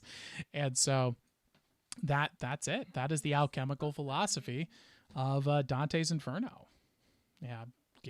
And that's our last segment for the stream today too. Yeah, we're done. We did it. We did it, guys. Woo! All right. So that is today's philosophy lecture. And now it is time for us to ascend or descend, I guess, depending on yours, into the film or the realm of socializing and fun games and activities. So we're going to get into League of Legends. Thank you for joining us, guys, on this philosophy lecture. Congratulations on doing something that is far greater than a PhD level course in philosophy and literature and archetypal analysis and psychology. Because, and again, I want to quote, I'm not saying that from a place of arrogance. I'm saying that from the place of Harvard University, during the beer sniffles, put out peer-reviewed research from their field that 2 + 2 = 5. So my lectures are far greater and far more qualified than any PhD is putting out from the top universities in America, as long as they stand by a 52% non-reproducibility rate in their scientific field and call 2 + 2 = 5. If you guys fix that and you get your reproducibility rate to 72%, that is what I'm going to call it. If you get it to 72% for me, I will stop saying it. But until then, I am more valuable than a PhD program. So fix your science, freaks. Let's begin. My brain is tired, and I just listen to you talk about it. Yeah, it's fun. I didn't even do any of the thinking myself. Well, and that's what's so cool is, like, if you're here, if you're one of the few people who find the stream and sit here and are watching it, like, you're part of a very special group of people. You're doing the hard work of listening and trying to grow and improve your life. This is the kinds of stuff that is the choice. It's the cost benefits. Do you want to go and dedicate 4 hours to watching another anime? Or do you want to dedicate 4 hours to learning how to untangle your mind, how to do Stoic philosophy in your life, how to release yourself from sin and raise yourself up into the kingdom of God? Do you want to learn valuable truth from Aesop's fables that will apply in your everyday life? And those seeds, every time you invest into yourself, into your wisdom, into picking up a good book and reading it, every time you do that, you are getting a step closer to making your life better, making it stronger. And does that mean you have to go and give up all anime and all fun and all movies? Absolutely not.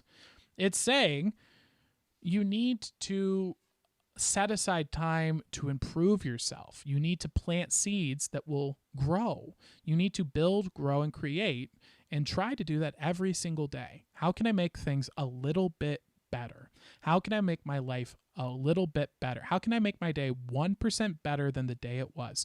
Because if I do that every day, in the long run, I'm going to have success and my life is going to improve. And this is a weekly place to do that. It's a check-in point. And, we have the owls to unify under to go against the Hegelians. If people are getting canceled, if people are getting attacked, if people are getting slandered, the owls stand by owls. But the main objective here is to teach you guys, and for myself as well, as an accountability thing of continue improving my life, continue to read the great minds, to be a free thinker, to work on being a free thinker, and to do that together as a community and hold each other accountable and build a community around that. So that's what we're doing here, guys. And thank you for joining. If you are one of the few, the true, the proud, the owls. Woo! I don't know. I think I took 6 military slogans and put those into one there. So this isn't a military, just a heads up to any NSA people watching. We're just people who like to read books and organize. Joke around, talk about hypotheticals. Yeah. We like to talk about hypotheticals. Because it'd be totally illegal for me to advocate for overthrowing the Hegelians and slaughtering them. But I would never do that because it's illegal. But that's something that would be illegal to say. This is an educational show. I'm educating you on what are illegal things to say. Things like that. We have to know these things so that we cannot do them and not say them, right? Yeah, well, maybe there's a reason why YouTube banned our distribution today and didn't send out any notifications to anyone and told them there was no stream and you could go directly to my page and there wasn't a link. Maybe that's why. Yeah, Mr. Crypt Jeff says, don't forget to put oil in your car or it might break. Thank you for the reminder. Thank you. Mr. Crypt Jeff. And Sherlock Owl asks, do you think goblins are real? Oh, yeah. We learned about them in the fairy. Remember the fairy folklore? They're a part of the fae folk. Goblins are like evil demon fairies. I've never seen one. Oh, the no. The closest thing I've seen that resembles it to me is a hunchback German shepherd. Well, I could show you one. They have one that has a talk show. Those Hold on. poor dogs. Let's see. Have you ever seen a hunchback German shepherd? Here, I'll show you guys. This is Okay, never mind. check this out. Look, right there. Goblin. I mean, it's indistinguishable. Let's pull up a picture of a goblin. Goblin. Oh, we've got to get a good close-up picture of one. Let's see here. That'll work. All right, so we got this guy. And then we got a goblin. This guy, goblin. This guy, Ben Shapiro, goblin. There's also a lot of them here. I'll show you another one. Let's go here. Pull up another goblin.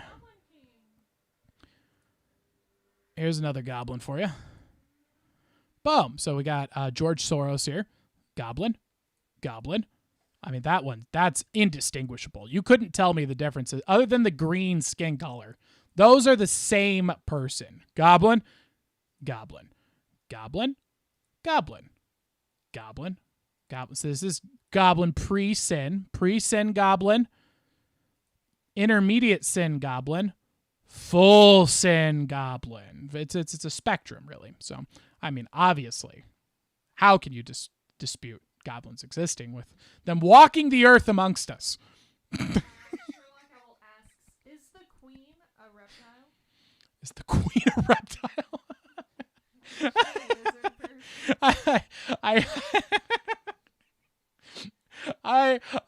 Wait, hold on. Wait, I highly doubted it, but remember what happened?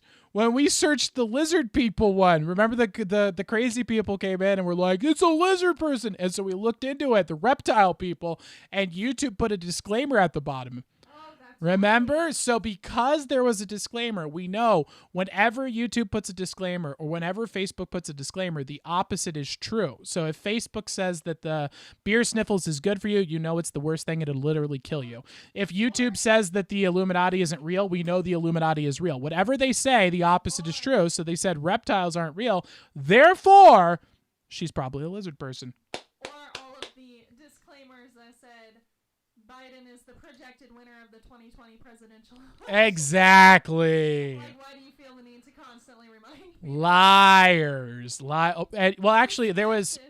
keep in mind, Google, Facebook, and YouTube are run by Nazis, and they're the Hegelian Nazis. And the Nazis that they support are famously quoted as saying, a lie repeated often enough becomes true, which, of course, isn't true. But they being Nazis, Google, Facebook, and YouTube being Nazi supporters, Nazi movements that support Hegelian ideology do believe that they can repeat lies enough and make them true. But unfortunately, the Hegelian Nazi groups that are Google, YouTube, and Facebook are wrong, and they will always be wrong, and there will always be retribution for them in the end. And the Ouroboros always eats itself. Always. Google. Good luck. My favorite was they put it on all of Trump's posts, and he posted something about like, hey guys, let's raise some money to rescue some dogs. And then underneath it's just like Joe Biden is the projected winner of the presidential election. But, okay, thanks. It's true. It's true. All right, so shall we hop into the good old League of Legends? I guess so. All right, let's go. Let's get this set up. So if anyone wants to play, let us know in the Discord. If you don't have the Discord, let us know. We'll drop the link in the bottom. You can be part of the Parliament of Owls there. Make sure you're getting owlified, of course. And Otherwise, you don't care. exactly, you're not a person to me unless you're an owl. And we're going to put on some music here, get set up, get the game going here, and then we will head on off into some League of Legends games and have some fun. So thank you guys for joining us for the lecture. We're going to enter into the freeform fun section of the show. We'll get some music playing here, and I'll talk to you all in just a bit. Peace. Get that on mute. Let's get the owl going here of censorship. Get some music for you guys. Let's do my DJ. Oh, great timing for my mouse to disappear, right? Really great timing. You know what? We're just going to stick with the Gregorian chants here, guys, so that I don't have to deal with my mouse that has vanished.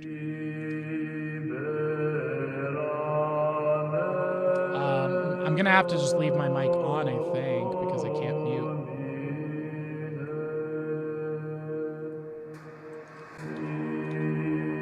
Oh, we got our mouse back. There we go. All right. Talk to you all in a bit.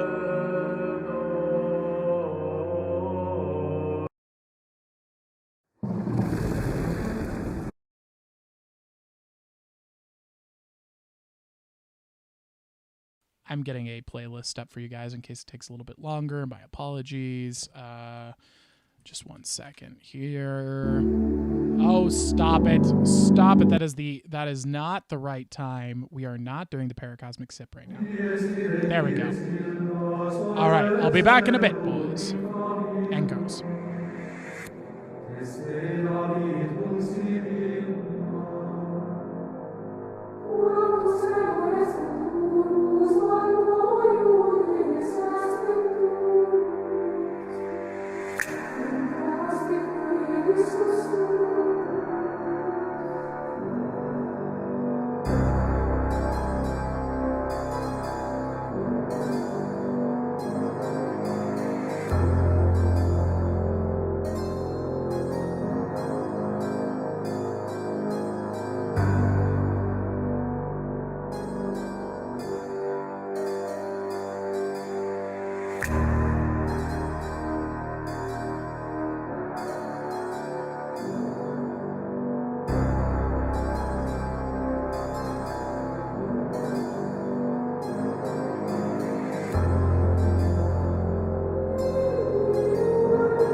Owl of Censorship. We're going to get some oh, this is an interesting song for you guys. Let's see where this goes. Let's see how this trap remix goes. Oh, that's not trap remix. Okay, we're going to go ahead and take that off.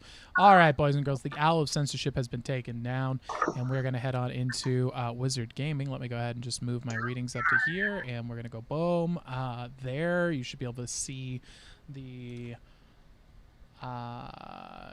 let's see how that worked. Did it work?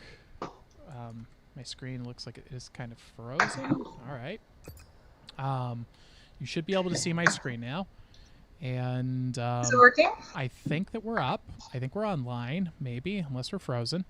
That being said, why don't we try searching and see what happens? And we are back playing some League of Legends. If you want to play League of Legends with us, or if you're just coming in here late, guys, just so you know, we just finished our philosophy lecture. So if you want to scroll back to the beginning and learn about Dante, Stoicism, Carl Jung, Aesop's fables, basically stuff to make yourself live a better life, that is the place for you. And it is back at the beginning of the stream. Now we're just hanging out, having fun, doing some freeform video game play-in here of League of Legends. If you are a League of Legends player, feel free to give us a ad at ask_a_wizard. That's Ask a Wizard with the spaces like you were spelling it in English. Send me a friend request and you can join our game. Let me check my audio and see if the should I search for a map? Yeah, you can do that. Okay. Let's see. All right, it looks like it's coming through. Let's see if my air conditioning is coming through on the mic. It does look like it's coming through. All right. If you could set me up with the fan. You want the fan? Yeah, that'd be great. Yeah, I can set that up for you. All right, we're going to get the fan going there. And did we do with music or without music last time? I think you did with. All right, let's do. If you guys have a preference, if you have any songs that you would like, let us know. We just kind of play music on in the background here. Please stay away from things that are Vivo. Vivo seems to pop us every time, but if it's not, just let us know.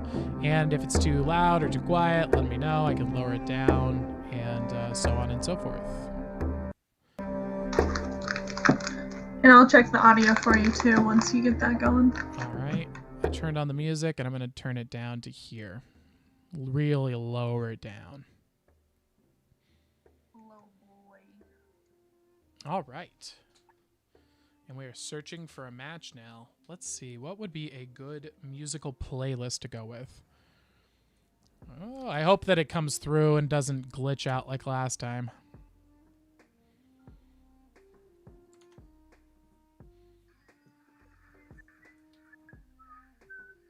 All right, let's grab the live link here.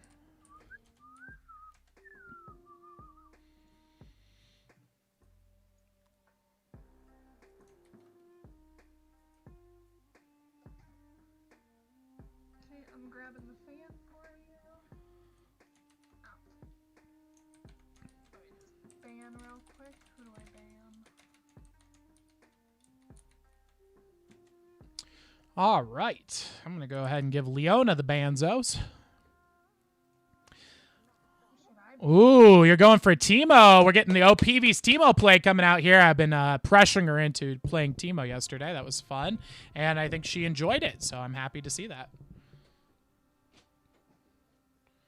OPV's coming in with the clutch fan plays over here. She's my biggest fan. What am I supposed to do? Oh, okay. Okay, I can get it. Oh, OPV's is going underground. She's activating her mole mode. Let me know if that's... She is currently pretending to be a mole, digging, burrowing into the earth, and doing what she does best. Sneaky Gaming says hi, I guess. You don't guess. You said you hi. That doesn't mean you. It's not, I guess. You did say hi. Come on, Sneaky Gaming. This is a philosophy channel, my friend. You can think through that dialectic. I know it. I believe in you. Hi, Snowy Owl. Snowy Owl in the chat. Hey, Snowy Owl, do you play League? Since you are from a gaming channel, it would appear. If so, Yes, join us. Why don't you join us? Are you Afraid. I would be too. Of League of Legends? Why? Playing with us. Oh, I see. Good point. Good point. Because we're terrible. That makes sense. You play with us. Don't expect to win. Why would you play a game expecting to win? You should go in expecting to have fun. That's why I'm playing Teemo. Welcome back, Sherlock Owl. So can you confirm the audio for me? Yes. I am going to start talking, and I'm going to start saying things like the seventh sphere, the sphere of Saturn, is a habitation for those souls who are an embodiment of the cardinal values. Temperance, the sphere is a congregation. There you go. There's your audio sample. Let me know how that looks, Opeebs, on the audio. I can hear you fine, but I don't hear any music. No music? That's not good. Okay, well, let's go ahead and fix that here, and we'll do another sample. Desktop audio. Oh, okay. Fine. Desktop audio. Let's go here. All right.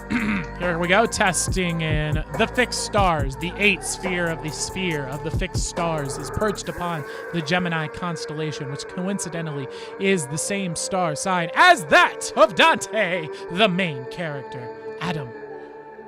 Let me know if that sounds better. Sherlock Owl says audio is fine. Snowy Owl says audio is great. Was this before or after this test? I don't know. Let me know what you think. Sherlock Owl says I'm going to go out and make my next weird TikTok. Do it. Will be... Woo! Oh, did you hear? Sherlock Owl's crushing. She's got a huge following going on over at TikTok. They're watching her videos. They're loving them. Check her out. Sherlock Owl, drop your info if you want people to follow it, by the way. Totally okay with that. I just don't know which one to plug or if you want me to. Sorry. I would say turn the music down a little bit, like a tad. Got it. All right. I think we got this, boys. That was a fun philosophy lecture today. We learned so much wisdom. I learned a lot. I really love this format here of being more philosophically towards it. I get that it's way less popular, but I feel like it's so much more valuable, and it's really why I'm doing this in the first place. Now, we're not here for the numbers. We're here for the owls, and so that I can truly learn the stuff that I'm studying.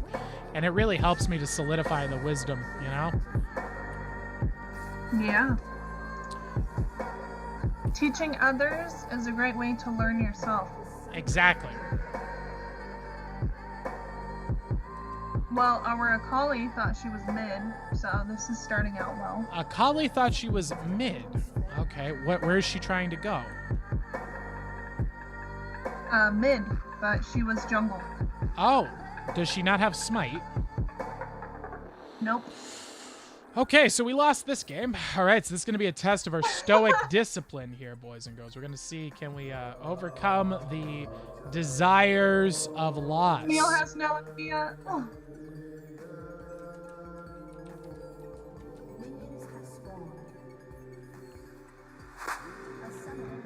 Hey, there we go. She's DC'd. Bye. Goodbye, farewell, until we meet again.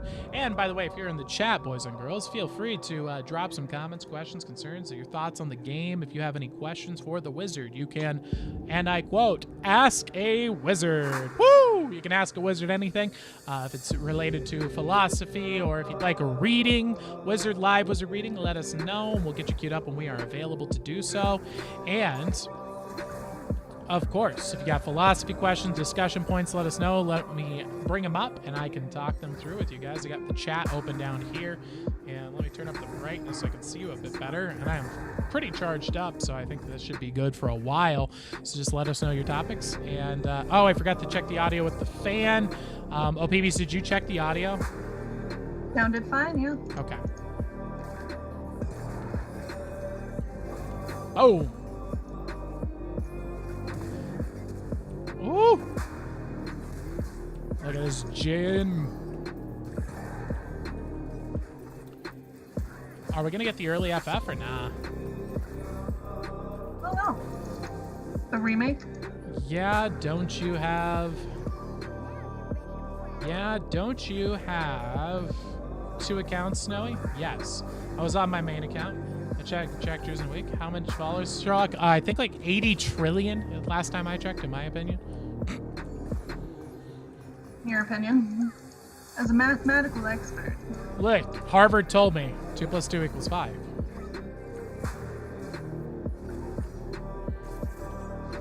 Are you going to doubt the science? Are you going to doubt the science?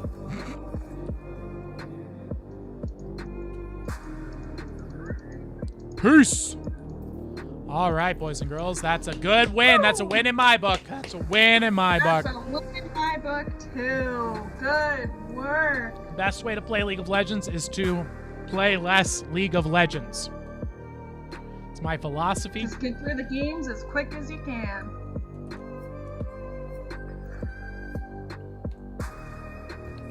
All right, boys and girls, let's go. We're having some fun here.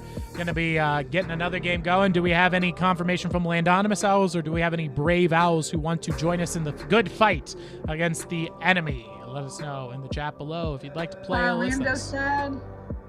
Lando said he's not available until garbage o'clock. 7:45. His time or our time? His. Woo! So that's 9 o'clock basically. 3 hours. Wow, what a complete letdown.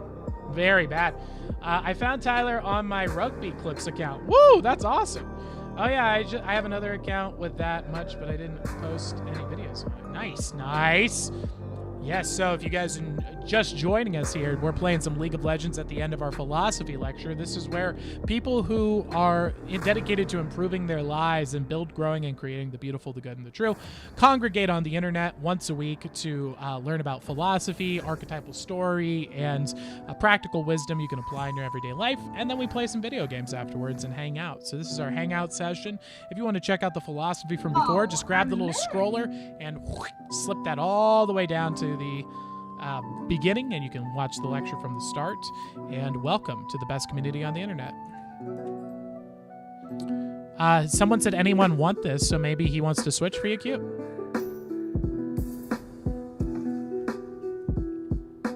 There we go. But he's ADC. Someone says he wants stop.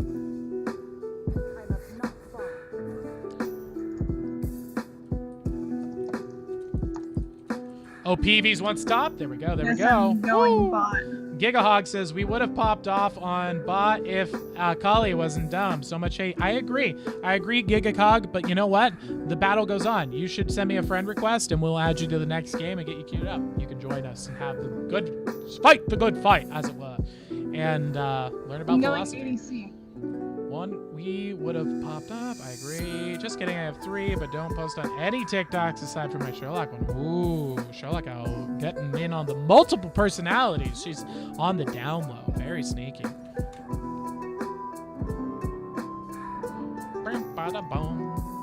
If you guys have any music requests, let me know in the comments below. And if you'd like to ask a wizard any question, let me know. And I will do my best to give you my unprofessional wizard advice. And you should give that all the credibility that it has, which is that of a wizard's on the internet.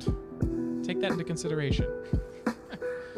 Sherlock I is guess my I'm going main. top after all. There you go. OPV's sneaking her way into the top lane with that good old Teemo pick that I've been asking her to do.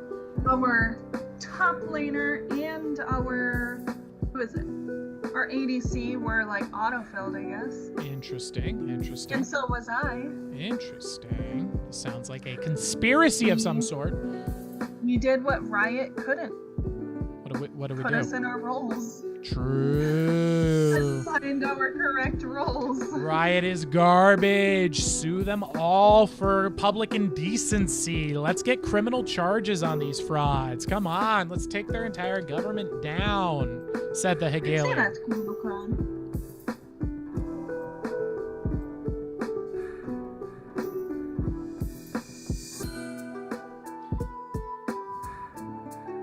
Isn't it crazy, Sherlock Owl? You're basically watching somebody who You're like seeing someone on the screen play the game, hop into chat and chat with us and say hi, and then they pop out and they're playing the game. It's the literal people on the screen. How crazy is that? This is how we're meeting. Yeah, the Giga. Yeah, Gigahawk. The Gigahawk. Yeah. I know, I just saw that. That's awesome. Yeah, this is how we're going to recruit more owls, people. And you guys can do this in your daily life too, of bringing people in to build this owl communities. Play some games and just be like, hey, do you guys like philosophy? You should check out this video. Introduce them, bring them in, play games with them, friend them, get on Discord, build the community. The Discord group is a place for you guys, owls to meet owls. Let's do some owling. It seems like even the enemy team didn't get the roles they want because the Amumu and Gwen swapped. Interesting. Well, we've always known that they're garbage. Riot is trash.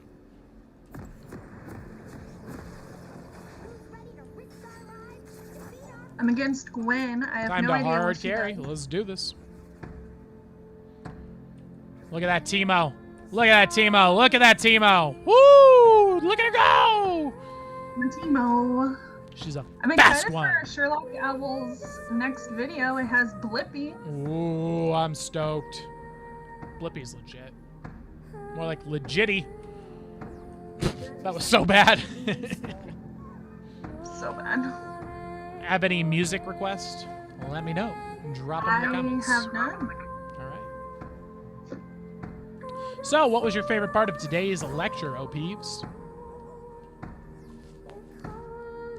I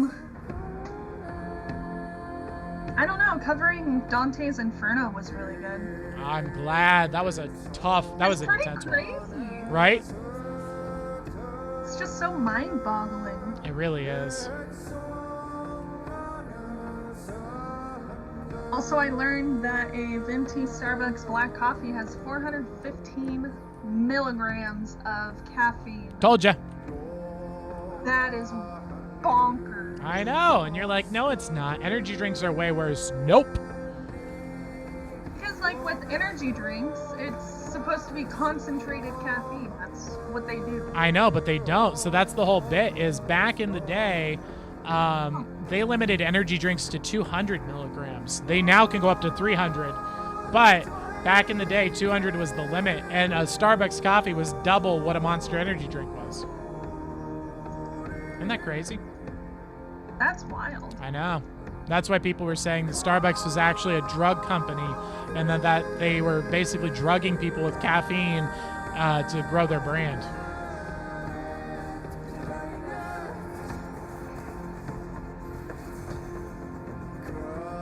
I think Blippi will break his leg. Oh, no! Why? I don't think he will. I hope he's okay.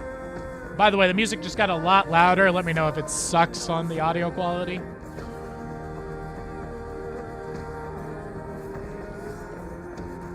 Oh, that was a clever move on his part. I'll give him that. Good work. Good work. So he's got an anti-Yumi gun. That's not good. Anti-Yumi gun. That's a great way to put it. Oh, she's untargetable. Okay. That's interesting. Gwen has an anti-Teemo gun. Uh-oh.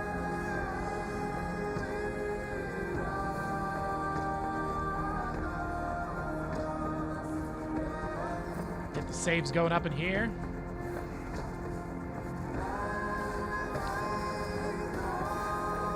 If you guys are snacking on something or having a good time, let us know in the comments below. What are you nomming on during League of Legends? Got any questions for the wizard? Let me know. You want to talk about philosophy? You want to talk about practical philosophy? You want to talk about magic, wizardry?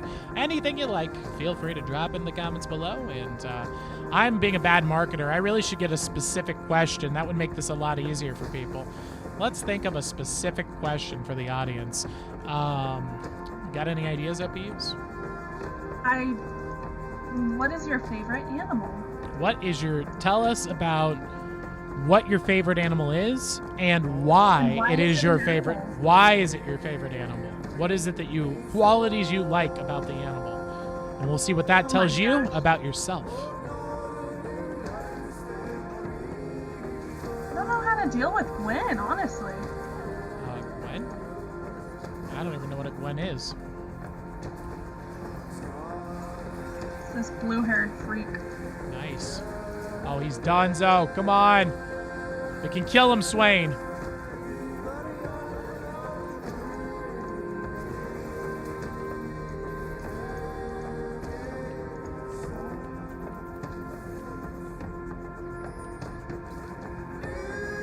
Alrighty. But my favorite animal is a goat. Ooh, very nice.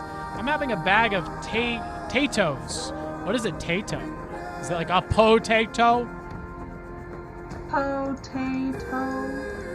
OP, let's see here. Boil them, mash them, stick them in a stew. Sherlock Owl. Hi, Giga. Maybe I'm not really paying attention. I'm trying to plan the next video. No problem. That's perfectly fine. I want to know about real magic. Okay, that's a good topic. We'll talk about that.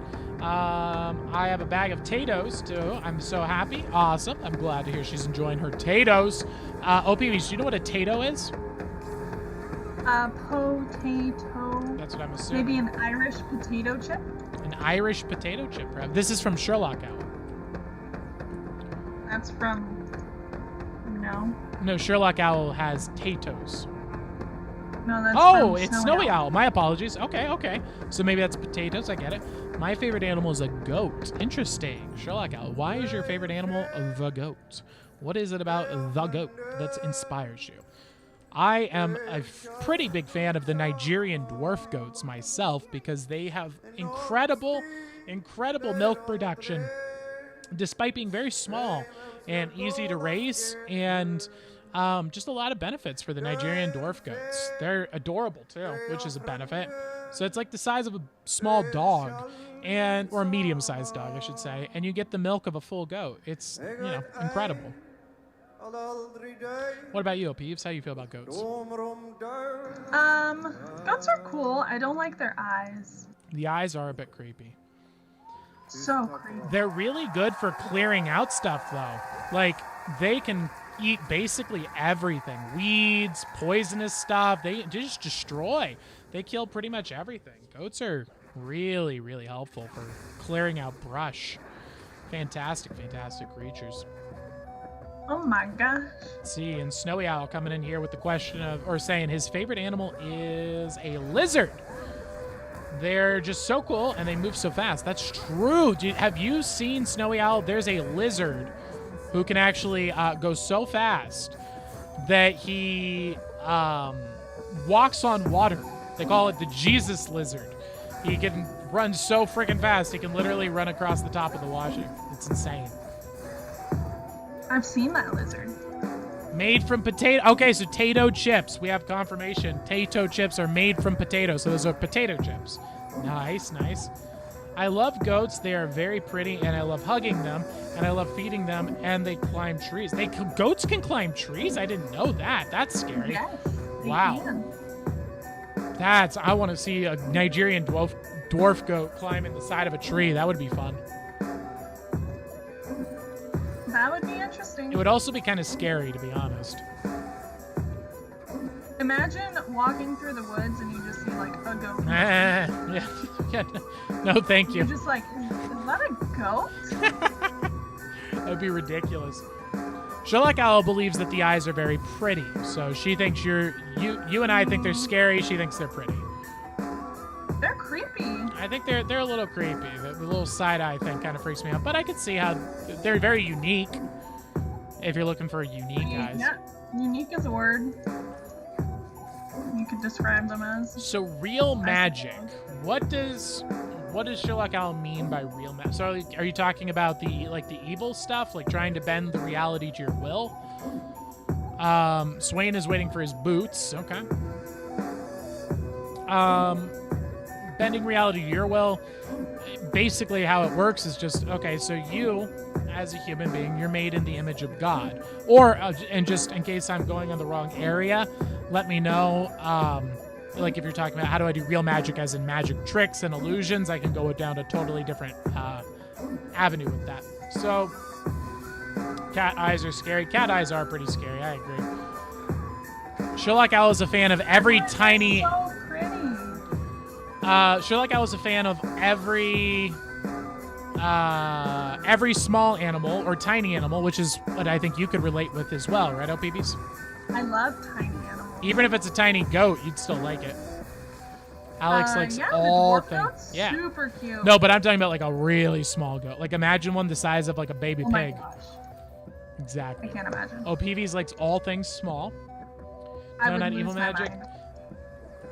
So are you talking then, Sherlock Owl, are you talking about like magic and illusion, like how to learn card tricks and things like coin tricks, things like that? Oh, dang it. So close to saving his life. My bad. Get out of here. Ah, they killed the cat.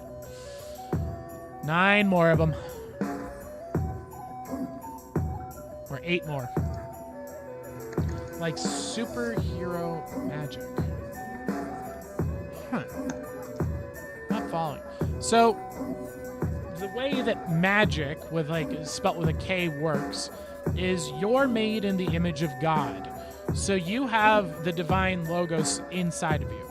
That means that you're able to do a lot of great things if you put your will towards something.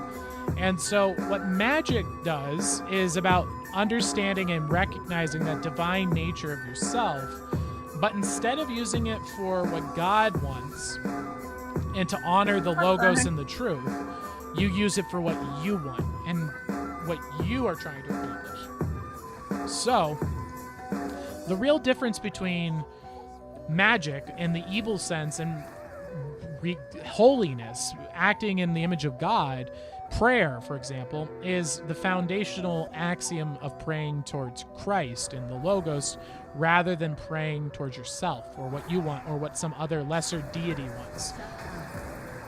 Yikes. So that's the big difference there. And then in terms of doing real magic, at that point, you're talking about a lot of the spiritual principles that are taught in the Bible. So we're taught that there are spiritual gifts, and people do have them. There's people who are able to see visions. There are people who are dreamers of dreams, people who are able to heal others, those who are able to perform miracles even. These are all spiritual gifts that are covered in the Bible that we do have access to. So I think if you're interested in learning about those gifts, the best place is first to turn towards God and pray to Him for those things and have Him reveal the gifts that you have or the gifts that He wants to bestow upon you. And realize this, though, before you make that kind of decision, before you go and just willy-nilly pray to God for these gifts, make sure it's coming from the understanding that those gifts are not gifts for yourself. They don't make your life better. They are for the gifts of the community. They make the other place, they make the community around you better. That's the purpose of them. They're not to serve yourself. And what I mean by that, and it's important to realize, is... Hold on, I'm trying to not die here real quick. Kind of like Solomon asking for wisdom. Solomon asking for wisdom is a great example. But not for himself, so that he can rule God's people. Correct. Sorry, I'm getting distracted by the game. So you're getting these gifts that they're for the benefit of the community, not yourself. And these gifts oftentimes come at a great cost to your own personal life at the expense of the community. So, you might ask yourself to have the gift of discernment of spirits, for example. That would access the realm of seeing spiritual entities, seeing ghosts, seeing demons, seeing angels, or being able to sense them or hear them or interpret them, that kind of thing. That is a massive burden on the person who has that gift. It makes their life very difficult. It's a thing that has to be managed. And yeah, it can be beneficial in a community to have someone who can determine these things and help. So that's an example of a spiritual gift that exists, but it comes at the cost of your personal life. So I wouldn't go asking God for a spiritual gift, like a specific one. Instead, I would ask God to bestow upon me that which he deems necessary. To what does he wish me to do with my life? And from there, he will give you the gifts that you need and he wants for you to do that are best for your life and the community as a whole and the kingdom of God. And so that would be my approach. If you're looking to accessing essentially a quote-unquote real magic, the real magic is to follow God and to access your spiritual gifts and to act out in his honor and to not try to bend the world to your will. That's what I would go with there, personally. So shall we? Woo! What do you think, Peeves? About spiritual gifts? Yeah, sure. Hey, how's it going, Sinky? I'm not dying. Sure. Oh, Sinky, Sinky, I'm so sorry. Oh, no. Sorry, buddy. I was the Kenneth from your last night. Welcome. Well, Sinky, dude, you got to get on into the stream, hop onto League of Legends, and friend request me. Ask a wizard with spaces in between, just like you would write it out. Send a friend request. Hop on in. Let's get you on in here, Kenneth. Our Kenneth from the last game, he crushed. He was amazing, and we played League of Legends with him last night and told him about the stream, and now we're building the community. Hope you enjoy, bud. He really did crush. He was murdering people left and right. Kenneth's speed boost with Yumi speeds is insane. By the way, we do a philosophy stream here every Saturday, Binky, so if you would like to join us there, you can actually scroll this thing to the beginning if you want to hear it. And this is our community where we do some philosophy on Saturdays and play video games. So if you like that kind of thing, join. Make your life a better place. Oh, jeez. Oh, jeez. I am not in a good situation right now. Alright, I think I'm just at the point now where I've got to just accept the fact that I can't really do anything with this, this buddy here.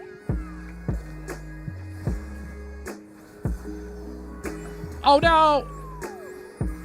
He turned around at the last moment. I thought we had him. Hello, Binky. Hello. Oh, you're going down, bud. Boom! Pop him right in the butt. So did that answer your question, Sherlock Owl? And is there more that you want to know about the topic to get into the specifics? Let me know, and I can keep going in more depth on that. Or if that answered your question, if you have any other questions to ask a wizard, if you want questions about philosophy, magic, illusion, the arcane arts, archetypical story, practical advice on your life, whatever you need, what you would ask Gandalf for, ask a wizard away, and I will try my best to answer it for you. I just stole blue buff with my shrooms. You stole blue buff? I haven't seen it. Oh, jeez. Oh, jeez. With my shrooms. Nice. I'm counter-jungling a moo-moo with my shrooms. I love placing shrooms in the jungle. It makes people so mad, especially at the crossray points around Baron. Gets them every time. If you have any music requests, let us know. Oh, jeez. Oh, jeez. What's something that you missed about the world pre-COVID? Probably just going to the movies. Oh gosh, what is this crap? I'm getting an ad for beer sniffles on my screen or something. Disgusting. La la la, we don't talk about propaganda and mind control here. You dirty Hegelians. I'll sing a song that covers up your words. You garbage can people that deserve to die. You all should be killed and murdered for your lies. Bye, bud. Boom! Got him! Alright. Is the propaganda done? That was Good. epic. Propaganda is done.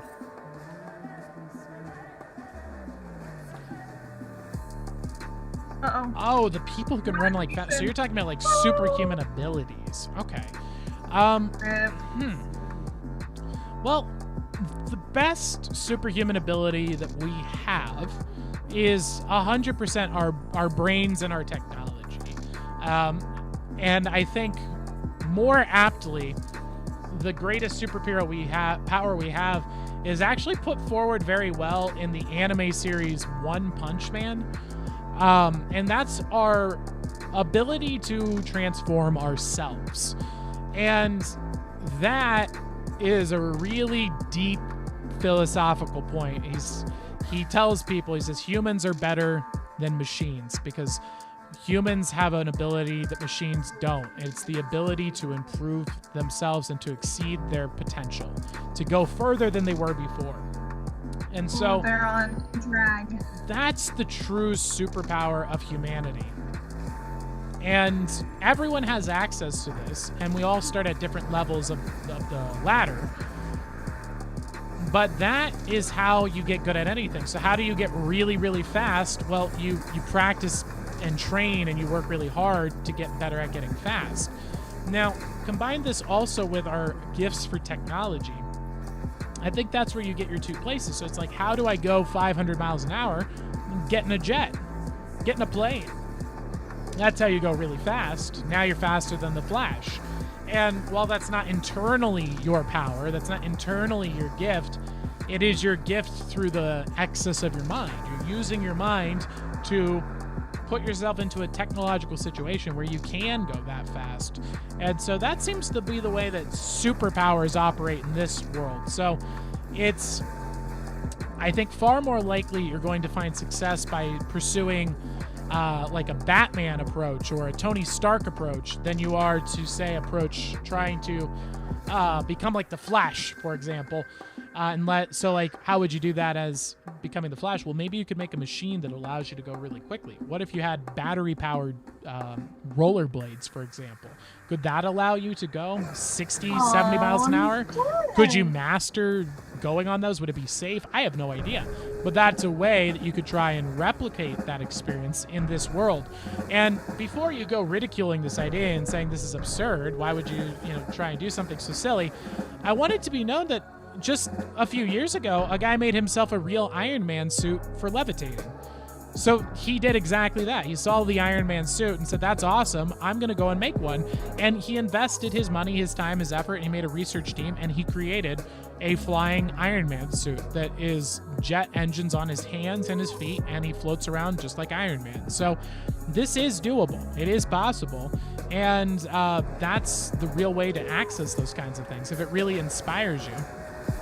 Or find other people who are more inspired to create those things than you are, and then support them financially. Now, you might not want to go and become the engineer who builds the Iron Man suit, but you might be able to find someone on YouTube who does, and go find that guy and support him. Share his stuff, like his stuff, send him money, support what he does, support his projects. That's the supporting, the building.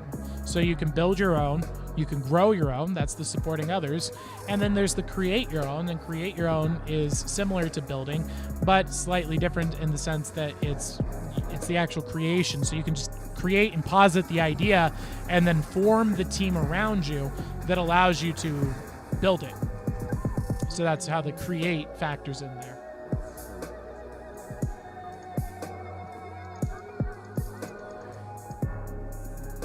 Yeah, but you don't always have those with you. That's true, but a good hero should always be prepared, and you gotta assess yourself from your position and where you're at. I think I'm gonna wait for 20.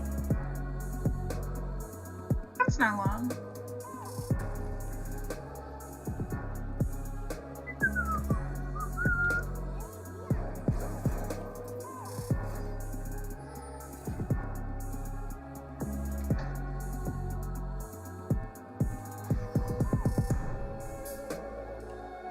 Kill her.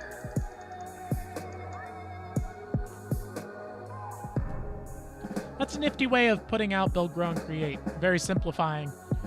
You can build it yourself. You can go and support someone else who is. That's the growing part. And then create, which is just to create the idea and allow people to build and grow it around you, your idea. What? I keep hitting them with the shrooms. Nice. How are you doing up there? I mean, 444. not bad, 444. That's a Tesla number. 4812. Boom. Boom, boom, boom, boom, boom, boom, boom, boom, boom. Look at that Tesla.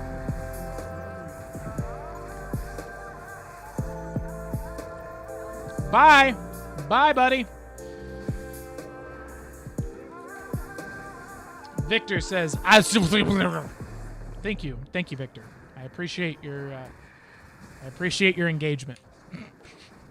I love it when my shrooms hit people. I know, it's the best part in the game. That's why I play So Teemo. satisfying. Right? Especially when you get a kill when you're dead. Like, the kill on the gray screen is the best. Get off your parents' car insurance. Oh no, they got Baron. How did they get Baron? I think by killing it. What? They killed Baron? Yes, and if you have any questions that you'd like to ask a wizard, drop them in the comments below, and I'll do my best to answer them for you guys. And if you'd like to play League of Legends with us, let us know by sending a friend request over, and we'll get you in the game. Fitness changes everything. So Proform is changing fitness with And let us know what your favorite animal is in the chat below, and we will talk about that as well. And why? Why is it your favorite animal? $39 a month for 39 months.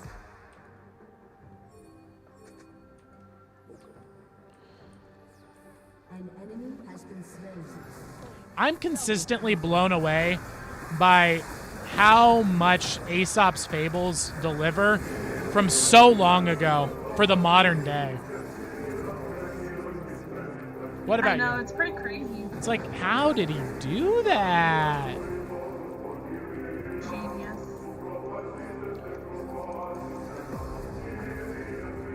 Everybody fighting bot lane? I wasn't invited. Bye.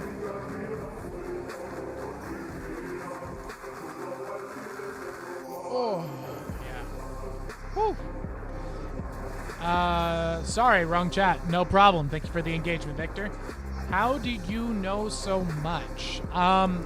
Well, there's two things. One is that I read books I read books and I listen to books and I research topics pretty much all the time. It's almost nonstop. I don't listen to music much. I don't play very many video games. I just work, read, research, learn, build, grow, create my brain and talent stack. So that's the first part. The second part is I'm an ENTP. So my brain systematizes things in a very intuitive way. So because everything is based on intuition processing and then a dialectic foundation, a logical foundation, I'm able to pull a lot of ideas together, pull on the threads, because in my brain everything's connected by what, not all of it, but what I'm always trying to do is connect everything in a single cohesive logos. I'm trying to find a dialectic that lines everything, so everything connects to everything in this schema that I'm trying to build that I eventually burn down, destroy, and recreate from the ground up over and over again. So when you combine those two things together, intuitive system plus a logical foundation, it allows for me to pull a lot of wisdom because it's stored in my right brain instead of my left brain, off the top of my head, if you will. Yes, definitely. If you read a lot, you will be much, much smarter than everyone around you. That's just a fact. If you read books and listen to podcasts, specifically the old books, the classics, that kind of stuff, you'll be okay. Or okay, you'll be... I honestly, the way... seeing how far the education system has fallen, I honestly... Nice. I know. I honestly think that if you just read books and don't watch TV, you'll probably be in the top 5 to 10% of the population in terms of intellect within the next generation. That's how big, how damaging the Hegelians have been to people, and that's how easy it is to ascend into the top 10% of any field right now. It's just, I read one book a week. If you can read one book a week, I think that you would be surprised at how far you climb the social stratosphere. They're dead. Oh.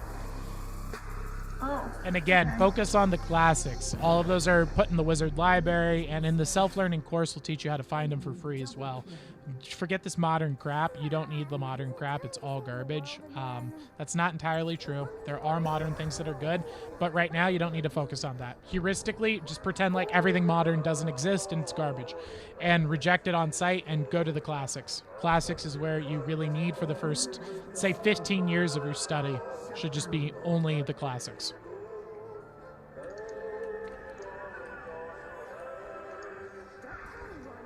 One book a week would be a good benchmark, I would recommend.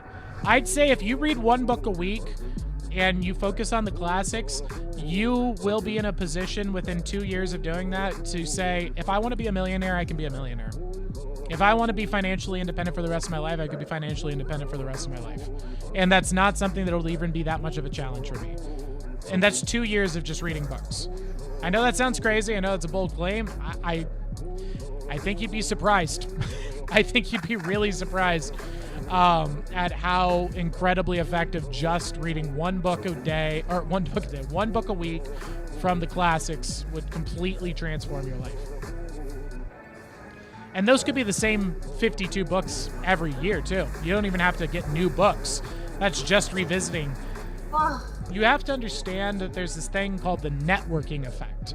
And so what you choose to surround yourself with is what you'll get from life. You're the sum of the 5 people you surround yourself with. Well, Tyler, what do I do if I'm not surrounded by millionaires and billionaires? Then you do that through books. Surround your mind with the great minds of people who are successful, who are politically successful, financially successful, and intellectually, spiritually, whatever your disciplines are. Surround yourself with excellence through books, and that's the next best approach. And so it's basically like getting to develop a intellectual social network of great minds, great people, and successful people, and inundate yourself with it. So surround and dive yourself in those relationships. Build relationships with the people in the books. And you'll be amazed at how effective that is at making your life better. I believe it was the average amount of books that a millionaire reads is 52 books a year. So that's 1 book a week. That's the average amount that billionaires and millionaires read. So take that into consideration.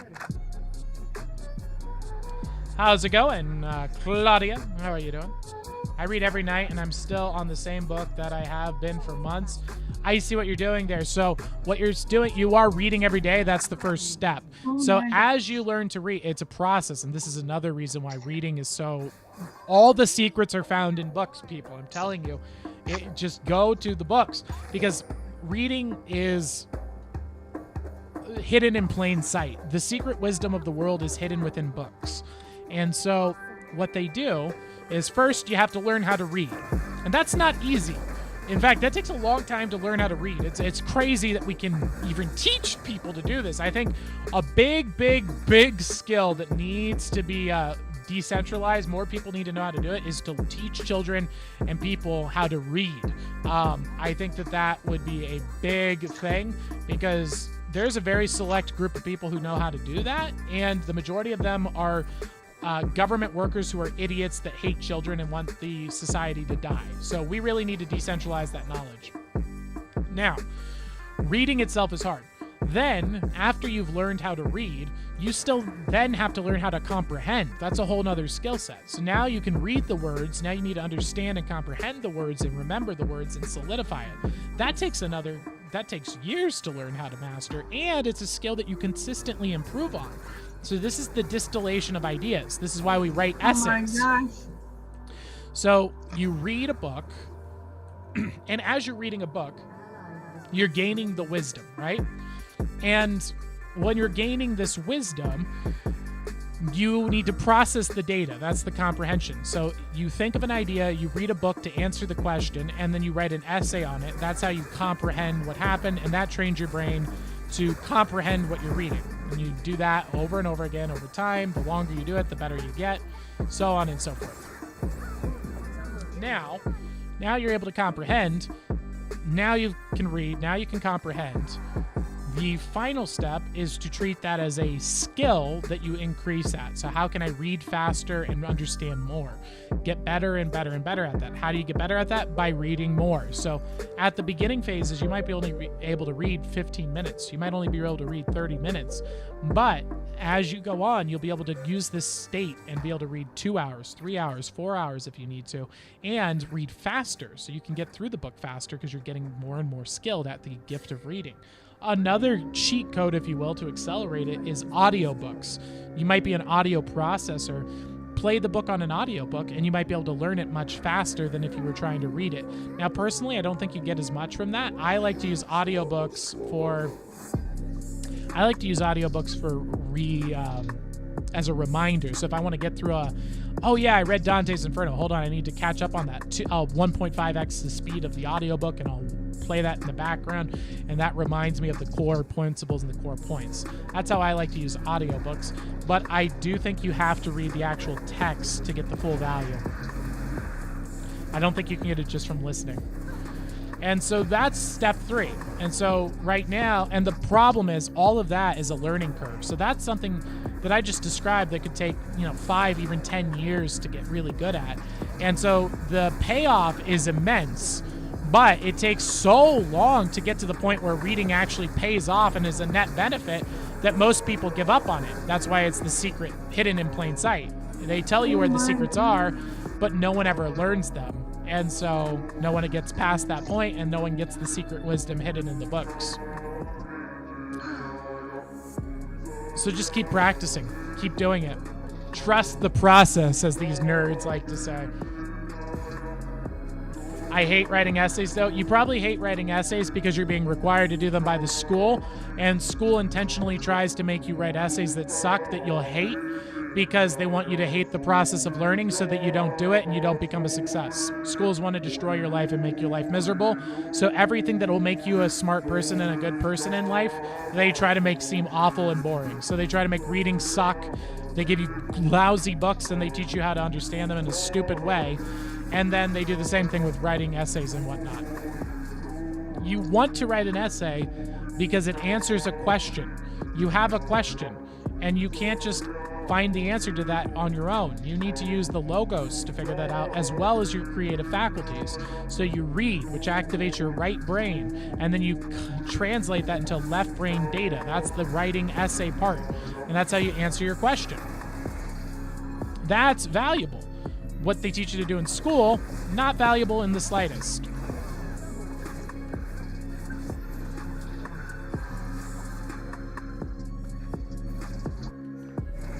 Woo. This is rough. It's not the best game. This is not the best. Rough game. It started off well until the team fighting started. But good topics, though. Cutie Owl in the house. What up?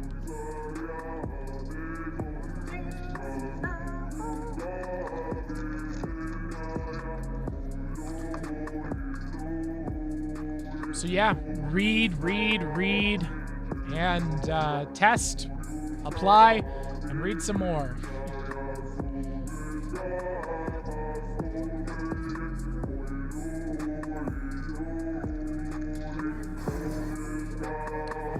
Also, I should probably point out to Sherlock Owl, typically nonfiction books are much shorter than fictional books. So that might be another part. You could spend a week reading Harry Potter books probably, or even a month. But reading nonfiction, you're talking about, sometimes works are less than 30,000 words. So there's that factor as well. Oh, no.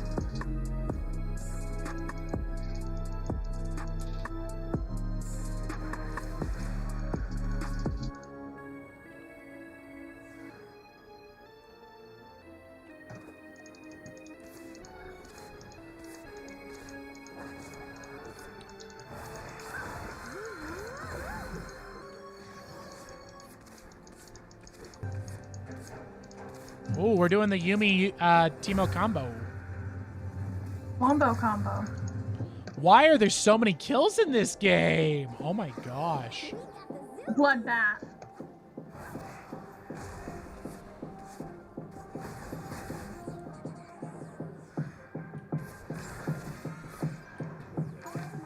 So yeah, if you hate writing essays, one, you might be a verbal processor. I'm a verbal processor. I don't learn from just essays. In fact, essays are not as effective for me as verbal dialogue, verbal processing. But I still do the essays because it's an important discipline. Because really, writing is what makes your ideas permanent. And despite me being a verbal processor, it's still important to extract the most distilled version of wisdom that there is. So it is still important to do essays. But you might be a verbal processor, so try talking it out, doing like a long form podcast, talking through the ideas. That's a one way. But two, you probably have never done a real essay. You've always been assigned essays. Instead, ask yourself a question that you want the answer to, that you don't know the answer to, and whose answer would be so valuable and important that it would be worth the effort of studying. So it's something that's really going to help you, whatever you want to know the answer to. Then write an essay, ask the question, write it at the top, and then research the books of the great minds of the past, the people who wrote about this topic over 100 years ago, and see who was the great minds, see people who were on one side or the other of the problem, and then study both of them, read them, and then write about the answers that they gave you onto the paper, and then enter to the conclusion of, after studying the great minds on both sides, the conclusion I come to is this is the answer to my question. If you try writing an essay that way, I think you'll find that it's far more valuable for you than the lies and Hegelian crap that your school's trying to teach you to do.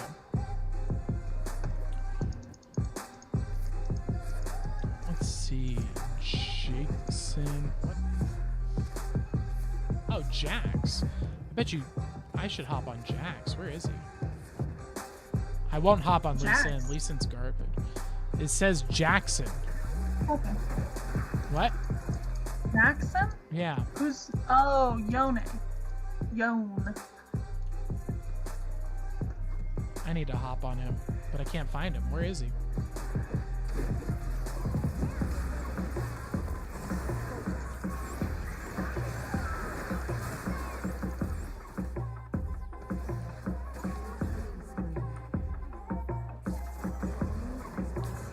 Here we go.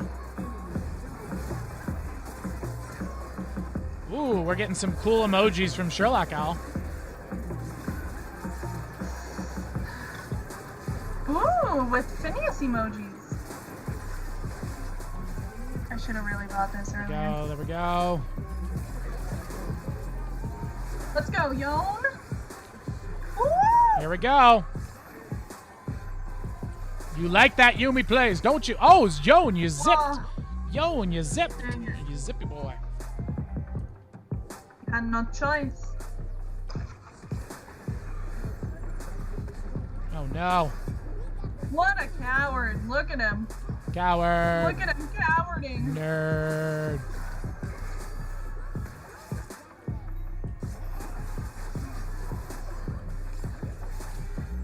What a There we go. We still lived.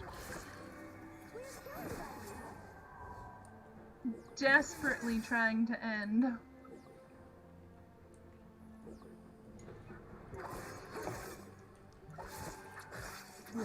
How about you, OPVs? How do you learn? How do you write essays and learn and think and stuff? What do you do? I learn by reading and then teaching someone else usually. Got it. That's kind of a kinesthetic approach. Very uncommon. But it's just because you favor one, it's important that you do all three. You should verbally process, you should write an essay, and you should teach someone to hit all three, because just because you're predominantly one or the other does not mean that you don't use the others. It's just saying that you prefer, or you're more gifted at one of them. GG. And so it's important to state that, because you need all of them. You can't just do visual. You can't just do audio. You can't just do kinesthetic. You need to do all three. Yeah. But yeah, I'm pretty visual too. Interesting. Like when I read, if I read something, I can remember what it said and where on the page it said it. All right. Do we have anybody who wants to? How about the Gigahog? Gigahog, is he here? Let us know. Gigahog, want to play a game with us? How are we doing on the music? You see those sick Yumiels? Oh, yeah. The Yumiels were OP. How are we doing over in the Discord? I think the music is perfect. Good. Alrighty. All right. Shall we do another match?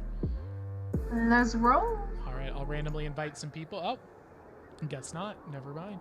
Okay, I guess you will randomly invite some people. I don't know if I can invite them now because we invited them once and then we left. You can invite them. Maybe. Hey, Arc Raindrop. Yeah. That's from yesterday. Welcome. Let's go, Ninja Noodle. I think I have to go to eat. All right, sounds good.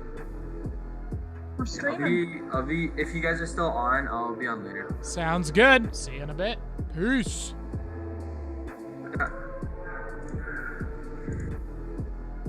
Let's go. Alrighty-o. I left my coffee in the freezer. Oh, well, Peewee's going with a coffee murder over here. She's a murderer of coffee. Can you throw a Fiji in the water? Or Fiji in the water? Can you throw a Fiji in the freezer? Obvious. Yes, once we get a match, I'll throw a Fiji in the water. Sounds good. I love it when Fijis are in the water. I'll fill the sink with water and throw it in there. Welcome, everybody, to the chat. If you would like to ask a wizard about any topic, any concept, if you want to learn, let us know. Philosophies, improving your life, practical philosophy, archetypal story, magic, illusion, whatever you want, let me know. What would you ask Gandalf? Feel it here, and I will try my best to answer it. If you want to play League of Legends with us, you just need to send me a friend request at Ask a Wizard, and you can join our lobby. And I think that's about it. If you have a music choice or request, let us know. We prefer playlist, and make sure that they're not VVO, because VVO gets us popped. Vivo.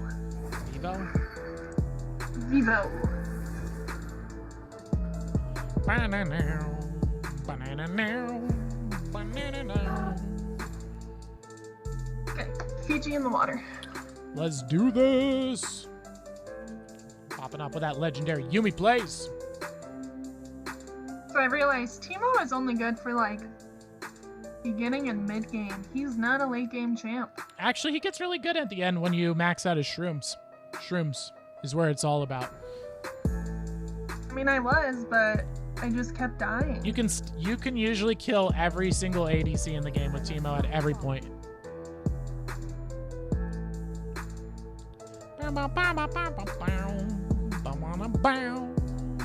Oh yeah, we're gonna go up.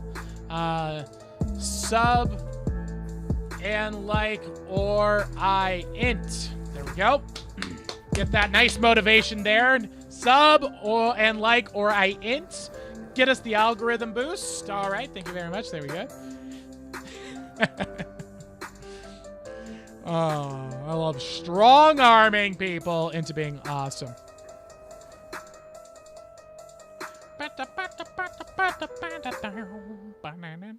Ooh, and we get the dodge. We get the Dodgers over here. They're a bad sports team, apparently. Oh, what is this? They dodged. Oh, Peewee's dropping the ball there. Let's go. Hold on. We got new people we can invite. Come on. You're so jumpy. You're so jumpy. What do you mean? So, start the game. You don't want to invite owls. I think you're discriminating against owls. Okay. You're the one that accepted the match. I did not. What? No, I just sent an invite. You started another one. If I did not decline, we would have went into a game. Huh? So me declining it means we get to invite. Okay, you can start finding a match. Let's go. Oh, so jumpy.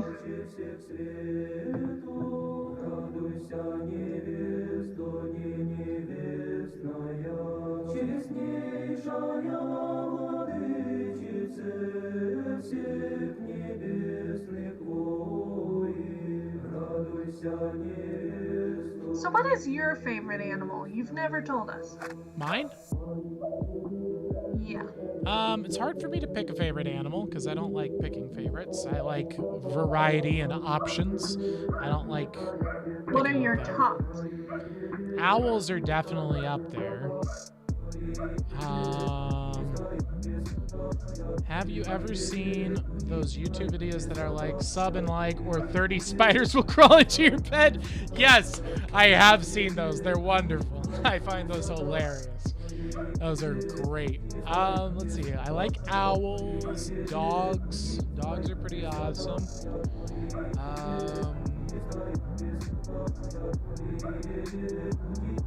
I don't know. Did you know there's a statistic that says, on average, people swallow like 7 spiders in their lifetime in their sleep? Yes, and we talked about it on the show and how that's not real. It was a fake statistic that was made up to show how people would spread fake statistics on the internet without fact-checking them. Well, it scared me. Oh no, Shellac Owl believed the chain letter YouTube channels. Well, don't worry, those things aren't real. It's not possible. I think everyone believes them at some point. Believes what? The chain letters, whatever. Like this picture, or you'll get like 10 years of bad luck. I think a lot of people fall for it, yeah. I mean, that's why they do it. It works. But they're not real, and they're not true. It's actually a spell, and because you're being made in the image of Logos, you can cast the spell out of your life. So you're able to go and say, this person isn't stronger than God. God controls how my life goes, so why would I care what some puny human has to say about my life? That's the counter spell. Those aren't funny. They are so scary. Oh, I didn't. I don't see them as that scary though. I think that it's just people who are having a little bit of fun. But when you're younger, you're not thinking like that. Interesting. I could see that. You're Yeah, not thinking like, what is this puny human thinking I have God? But you can. You should be able to understand. It's like, okay, so some dude wrote a letter. Do I really think a dude who wrote a letter has more power over my life than God does? Obviously not. And so you can just dismiss, walk away from it. You've got the power. Another dodge! Why are we getting so many dodges up in here? But I could see how it could scare people and be upsetting, but that's the answer on how to escape it. The spiritual weapon to defeat it. Just breaking spells, no biggie. Crushing the weapons of the enemy.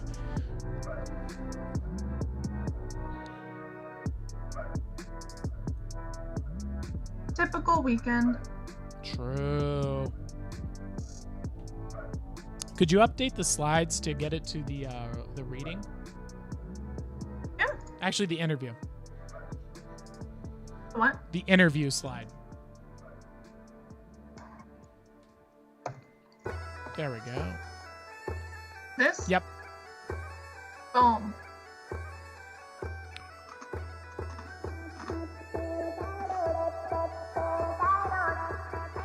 All right, now it's time to get some collective unconscious going here. Let's upgrade our lives in the chat, make other people's lives better. Like Chris, for example. How do you know you're actually alive? How do we know we are actually alive? That's interesting. So you're bringing yourself back to how are we actually alive? You have to say, well, clearly, I come to this first presupposition of am I alive? And I have to ask myself, I am a being who's asking myself, am I alive? So in some capacity, I'm something rather than nothing. So I'm something rather than nothing that is asking myself whether or not I am alive. So I know at the foundational level that I am in fact something. And so I know that I'm that and something to be able to think. I'm something that can think, and dead things don't think. So it would be a pretty good assumption to make that I am alive because I am something that is thinking. And from that point forward, you can say, but that's an acceptance of faith, and that's true. It is an acceptance of faith. But if I accept the opposite premise, which is that I'm not alive, that doesn't predict very well, because every day I wake up, and every day I have a life, and every day I cook food, and every day I eat. And that is all evidence to support the philosophy that I do exist. So from a predictive standpoint, looking at what predicts, the belief that I am alive proves that I am alive, and so all inductive evidence points to it, and the dialectic also points to it, and so that would be the reason why it would be in my best interest to assume that I am alive, because all evidence seems to suggest that's the case. Also, you can look at other things around you. Other people are alive, and you can see the difference from them being alive to dead. Correct. Oh. So I think, therefore, I am. Yeah, so that's René Descartes was at the center of that philosophical concept, and then from René Descartes, we're then extrapolating out into the Aristotelian first mover argument, and then that was all thrown together, tied with a nice little bow of the Platonic, I guess you'd call it Hobbesian approach of predictivity, or you could call it Pascal. Pascal's approach of, I mean, obviously it works, or William James for that matter. It's just pragmatism.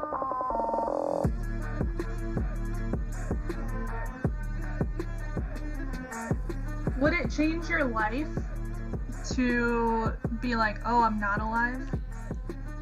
Of course. If you're not alive, you wouldn't be a being who's thinking, and you wouldn't be a thing that exists that's thinking. So you would be nothing. How would that change the reality we're living right now? How would it? Well, it would falsify this. So every moment that you experience life and see something is proving that you are alive. So if the premise is that I'm not alive, all the things that I'm having happen right now wouldn't be happening. It would not exist. It would be black. So every experience I have now proves that I am alive. All right, so let's access wisdom for the collective unconscious. Help upgrade the community here today, people, with advice and information that you might have.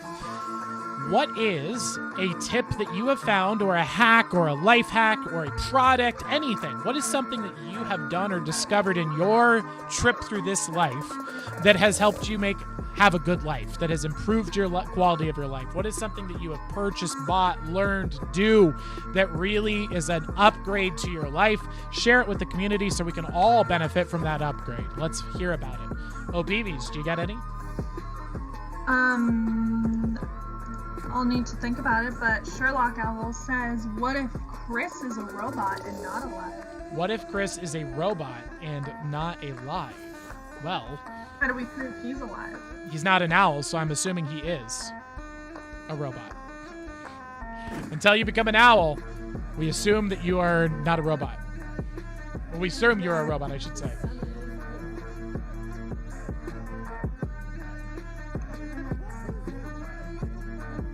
What about you? What's your answer to the question? What is something that improves your daily life?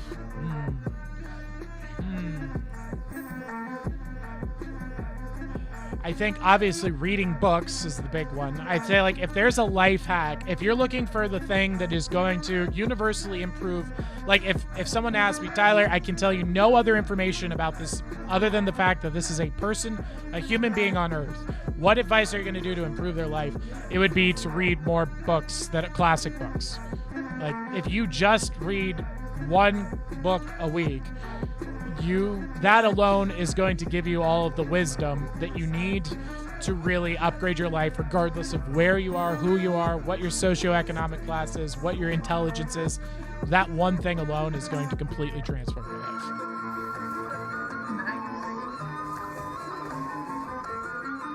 Is this a TK jungle?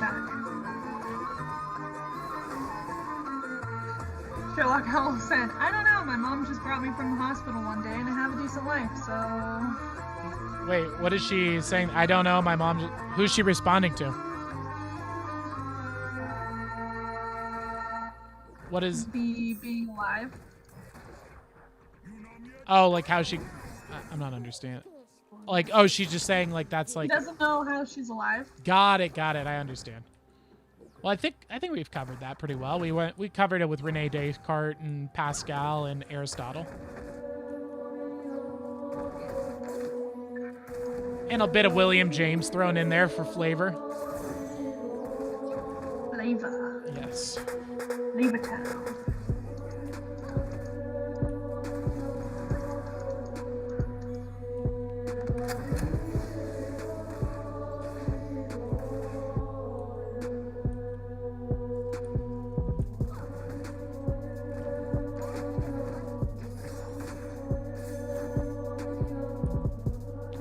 What is going on? Oh, we got a Tristana. This should be a free win.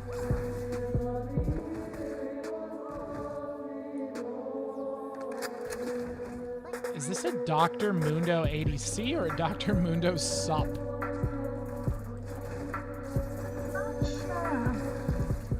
Either way, it's pretty embarrassing. It's a sup.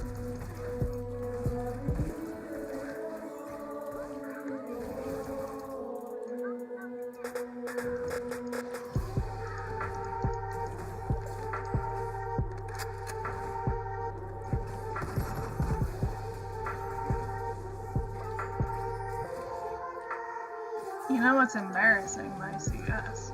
Let's see. That's embarrassing. Well, PV says 11 CS. Not the best. Oh, no! That's embarrassing. No! That was bad. My bad. I had a good life until I started school. Oh, I'm Sherlock. I'm sorry to hear that. But remember, what have we learned from Stoicism? So you don't have a bad life. You have the life that God has given you, that you've been set with. You are in the life that you are now, and that's not bad. It is the life. It is your burden. It is the cross that you have to bear. It is the way that life is. It is what it is, as the Stoics would say. And so you need to understand that you are you have to accept the situation as it is and then ask yourself, what is within my control and how can I make things better? And yes, it is. That's why you have to take it to the next step, because OPBs is making a annoying, uninformed point about how I have criticized the concept of it is what it is, because people use that as a nihilistic throwaway, and then they never take a step forward because they lack philosophical wisdom to know that that is only one step in a syllogistic approach to improving your life. And so if you just stop at it is what it is, that's not good enough. What you have to do is to say, this is the current state of affairs. Now, how do I improve my situation based on what I can control? How can I make my life better given my circumstance? And so you're in school. You're in a horrible place. It's a terrible place with terrible people teaching you terrible things that aren't true and are quite evil. That's a hard place to be. But that is the situation that you're in. So how do we make the best of it? Keep your head down. Make friends. Unify with other people who are like-minded individuals. Become a free thinker. Educate yourself. Get classical literature into your head. Start learning how to learn. Go against the Hegelian dialectic. Don't engage with it. Ignore it. Fill out the test. Get the answers right on the test. Figure out how to game the system and just get through it. Keep your head down and get a real education and get out and get a job and have a good life. You're going to get through it. And so it's not that you have your life isn't not good now. It is where it is now.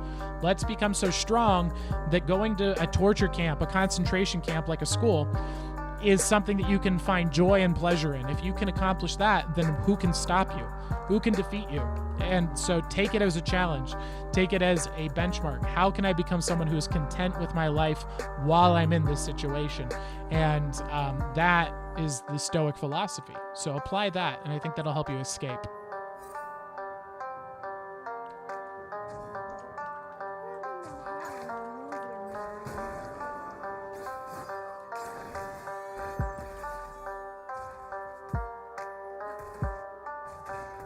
We're seeing a little bit of Sherlock Owl's favorite emojis in chat. Very nice, very nice. Yeah, I'm not at school anymore for the summer. Nice, so that's awesome. But then I'll have to go back. Well, just prepare. Prepare. Remember, become happy with where you are. Regardless, be able to thrive in good and bad.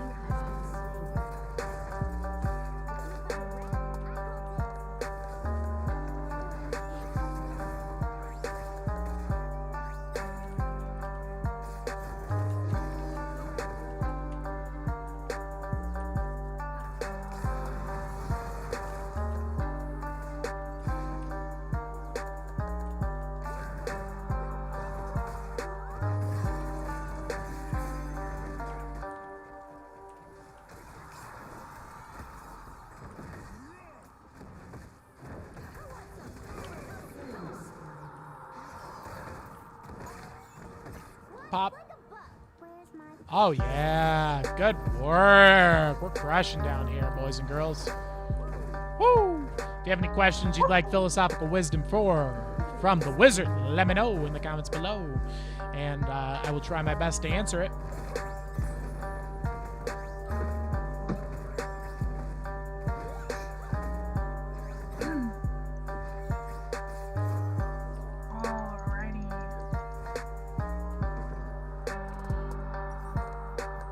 So, what's your life hack? If you have a way to improve life, something you've learned or done or studied or bought, read, anything that you have found a way to improve your life, let us know in the comments below and share the knowledge so that everyone in the community can gain from that wisdom that's improved your life. Let's hear what it is. Mine was reading a book every week, particularly the classics. Let's see what else you guys have for us today. Boom! Keeping that Tristana alive. All right, OPPs, what's your answer? Probably just something I've realized, that nobody is born good at something. Mm-hmm. It takes practice no matter what you're working on. That's true. Very insightful. As the great philosopher Jake the dog once said, sucking at stuff is the first step to being sort of okay at stuff.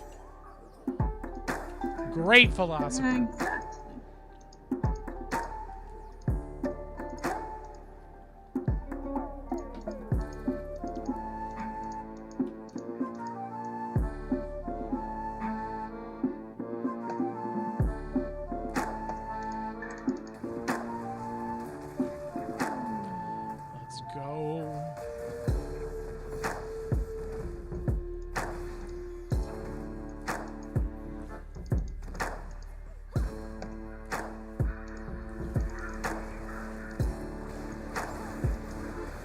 Got it!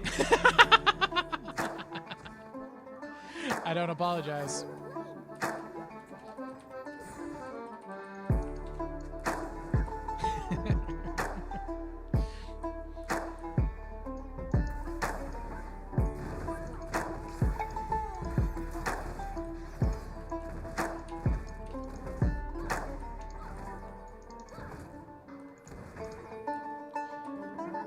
This has been one of the best and most relaxing and fun and exciting streams I've done in a while. I really enjoy.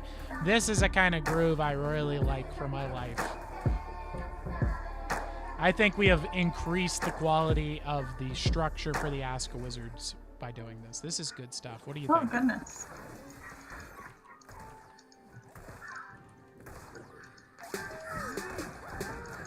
Oh, goodness. Let's see. I don't have any hacks to make your life better. Oh, but Sherlock Owl contradicts herself and says, no, I have one. All right, let's hear what it is. Sherlock Owl has had an epiphany. Let's hear. An epiphany? Yeah. I imagine her going like, no, I have one. Boom. Just like struck by lightning, like a Sherlock Holmes insight. Ah, I figured it out. Like when he has his pipe. Ah, yes. I have it. Did you know Sherlock Holmes is famous for being regarded, statistically speaking, as the best joke ever written. Really? Yes. It's not Sherlock Holmes like the author. Arthur Doyle didn't write the joke, but it's based on Sherlock Holmes. And it is recognized as the quote-unquote best joke in the world.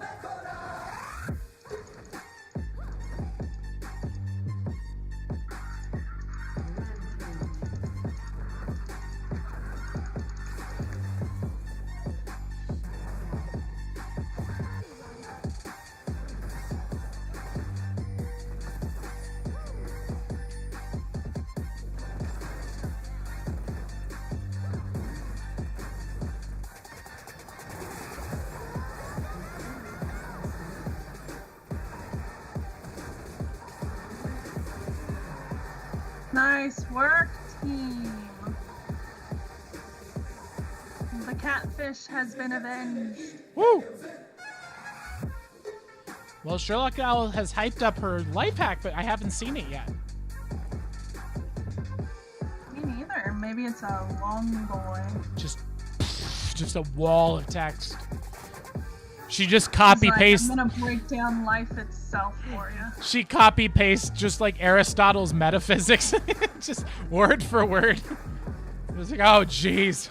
And I guess you're right. That does improve your life. You're right.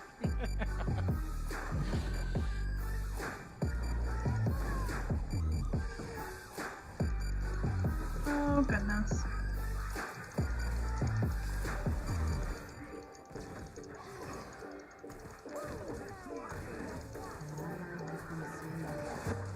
I have been avenged. Oh, please. Please avenge me.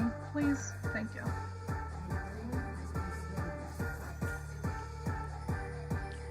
Woo.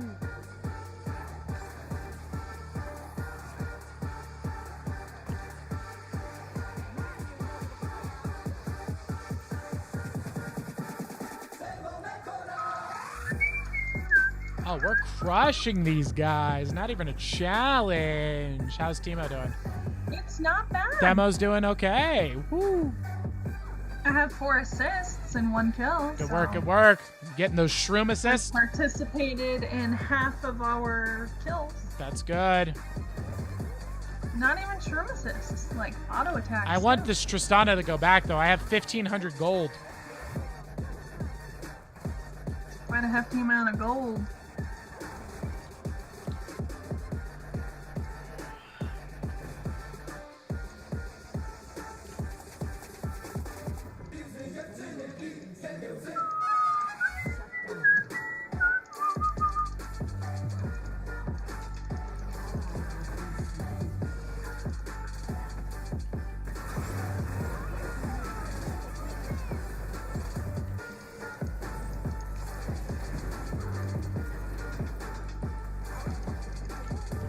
There we go.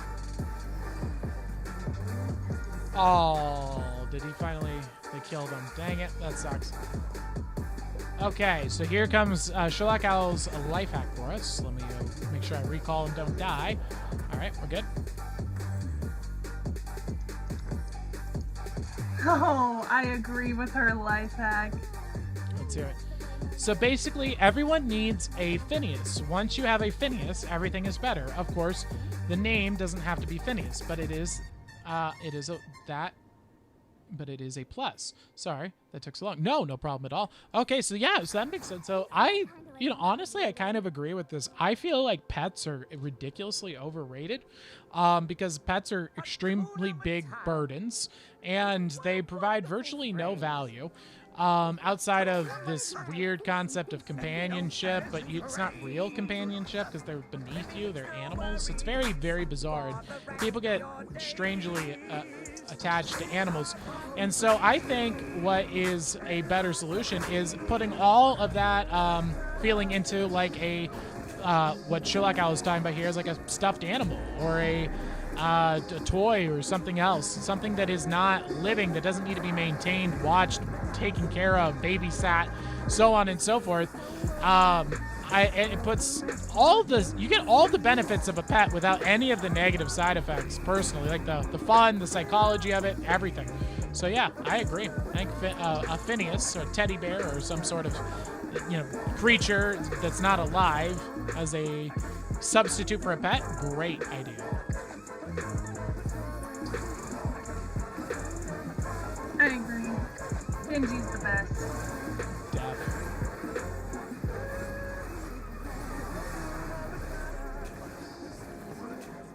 Is this a Hakuna Matata Trap remix? Hakuna Matata.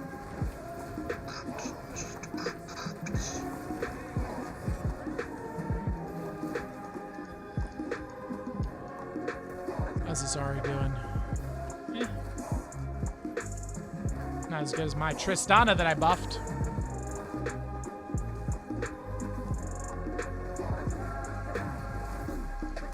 There we go. Zip.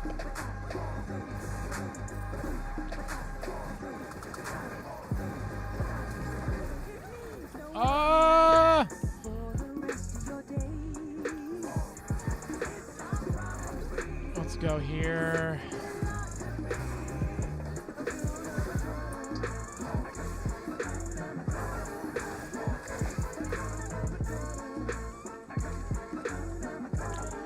Well, that's one aspect of what he is, Sherlock Al, but it's not the only aspect, there's other parts of him, so that's one particular view. You could look at it from the material perspective. That would be the left brain.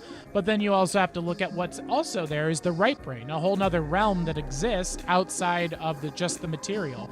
In the same way someone can look at the Mona Lisa and be like, yes, this is a painting of a canvas with paint on it. That's true, but that's not what the Mona Lisa is. There's more to the Mona Lisa, and so it's the same way with Phineas. Is a human being the meat suit that we're in, or is it the soul? The right brain is what holds the soul, and the left brain would be managing the material realm.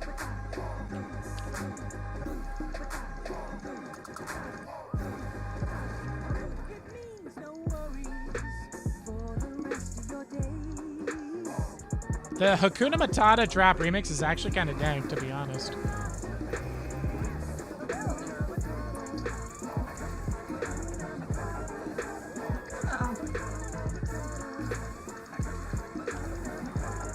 How about you, O'Peeves? Got any questions? No. Thanks for the topic setup. Great work. You're welcome.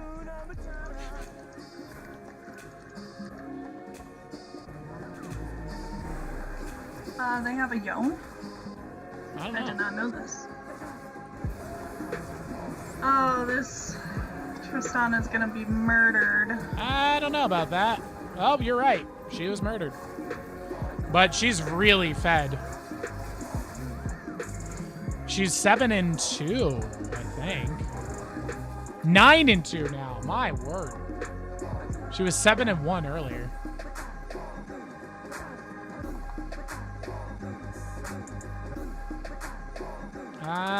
I'll wait for 30. I might only have to wait for 20.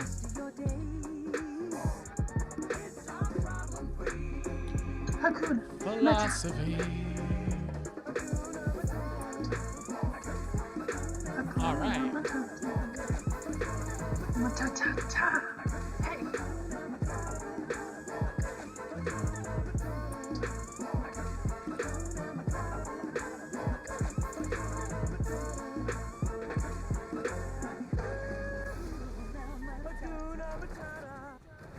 I wonder why Tristana lost that. She's like way ahead of the Mord. Because there were like 5 people there. I thought there was only 2. There were 3. We should have still won that.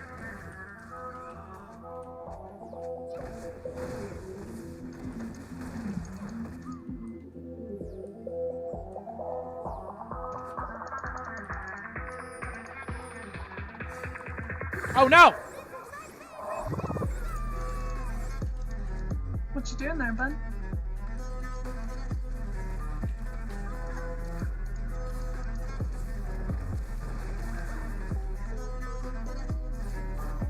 Dang it, I hit R. My bad.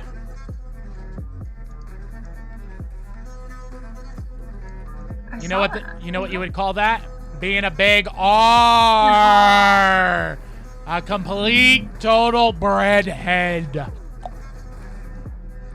You work for Subway? I'm a bread.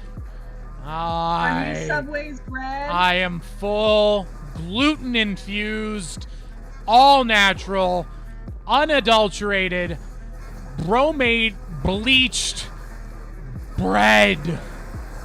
Oh, jeez. What in the world was that? Oh, it was Mordzalt. I got it. That was insane.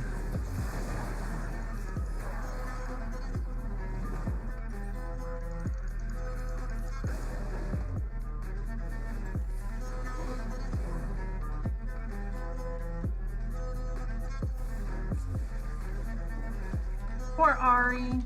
Run, Ari. Run, Ari, run. They're coming to get you. Run, Ari, run. They're coming to find you. Uh-oh. Uh-oh. Run, Timo, run. Let's go.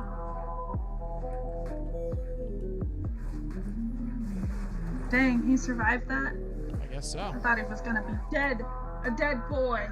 A dead doctor. Apparently not. Welcome back, Sherlock Owl. Welcome, welcome, welcome. Oh, jeez. No, not good. Oh, yeah, try it, Kenneth. Try it. What's gonna happen, pal? I didn't think so. Kenneth? Or whatever his name. Kenneth? Kane. Got him. Don't mind me, just committing murders over here.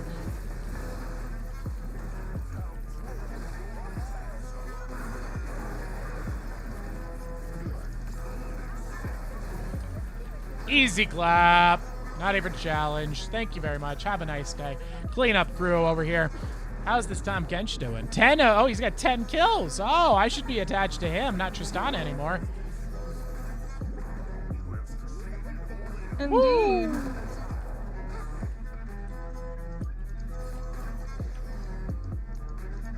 GG. Not even a challenge. We're crushing. Freewinreport.com.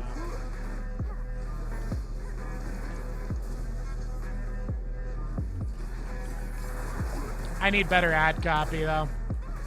Oh no. Oh, this is bad. Oh, or not. Okay. I'll just take that.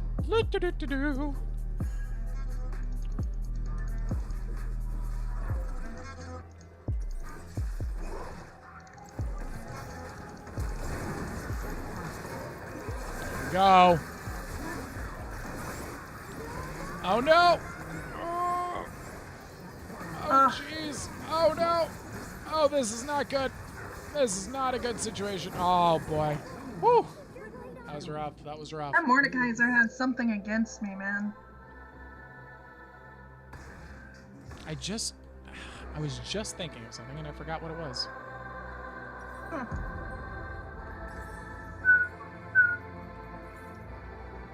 Oh, I need better ad copy for. Yes. Well, we're gonna have to give up this drag again.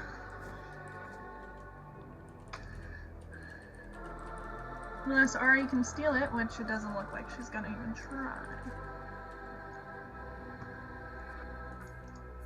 It's okay. We've got 6 left. All right, I've upgraded my ad copy. Where's my fish? I'm gonna go catch that Tom Kench. Get me a fish meal. Woo!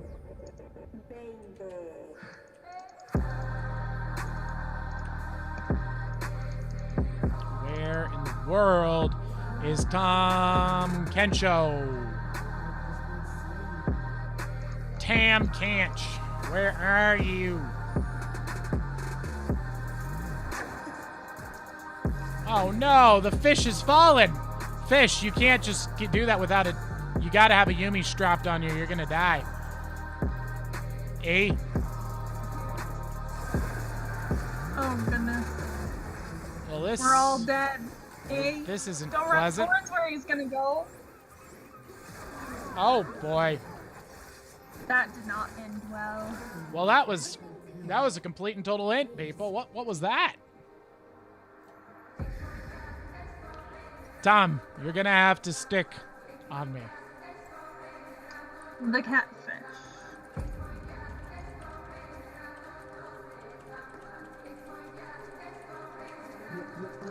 He is a catfish.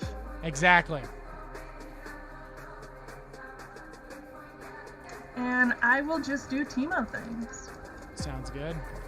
Just throw shrimps everywhere. That's Timo things, yep.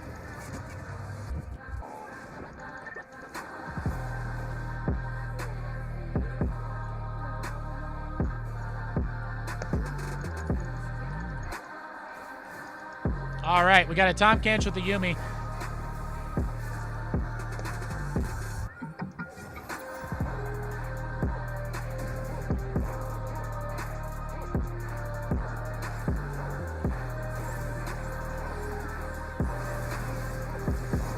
I'm coming.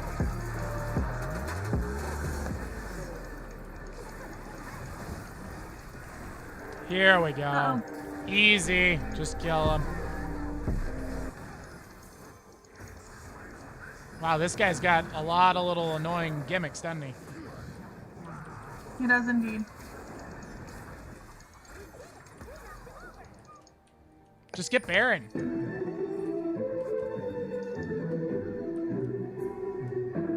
Let's go. Timo, we need you. You're the only one that does damage. Debatable.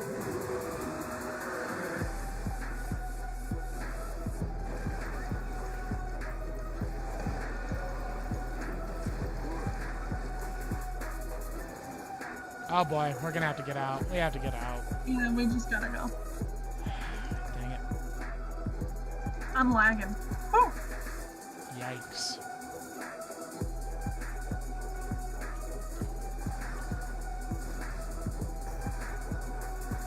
They're gonna go get Baron right now.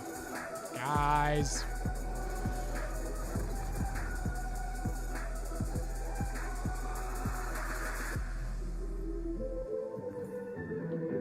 Fish! No!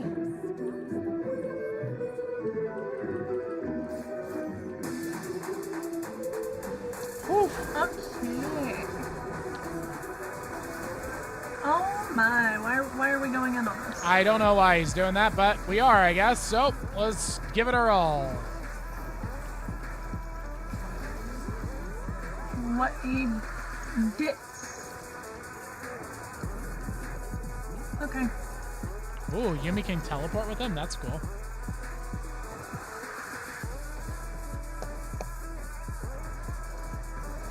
Come on, fish.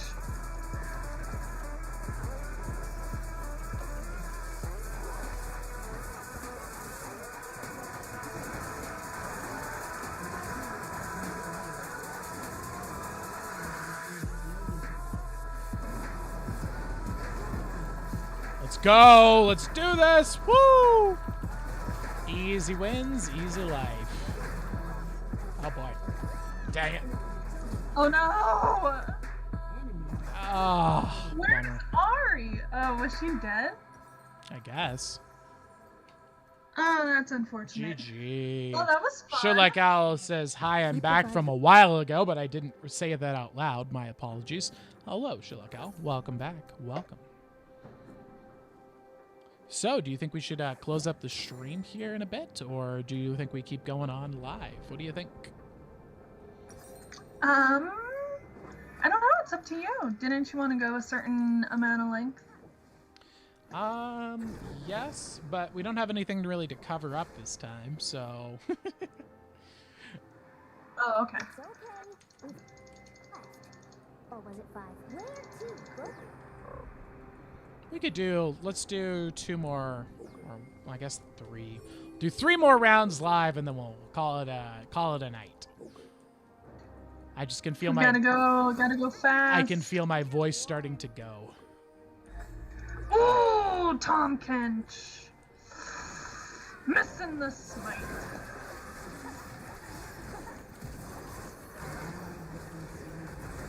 Jeez.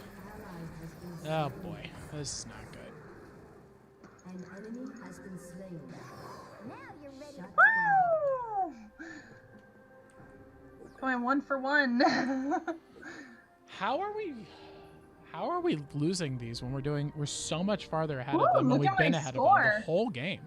969, very Tesla. Oh, and Tesla CS. Look at the CS. Very Tesla score here. Everything is very Tesla. Everything is Tesla. Oh, Everything is Tesla, part That's of why a they're team. Winning. Everything is Oh, Tesla. but my level is Tesla too, 15. True.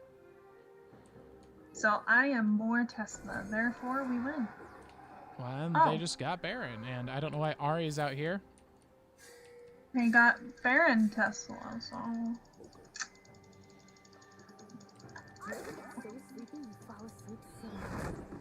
Kinda?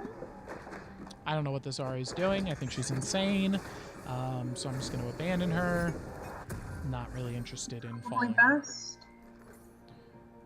All right, who's doing good on our team? Looks like Tom Kench is still the way to go. Tommy boy. The spirit realm would get all torn up. And I'd lose my best friend.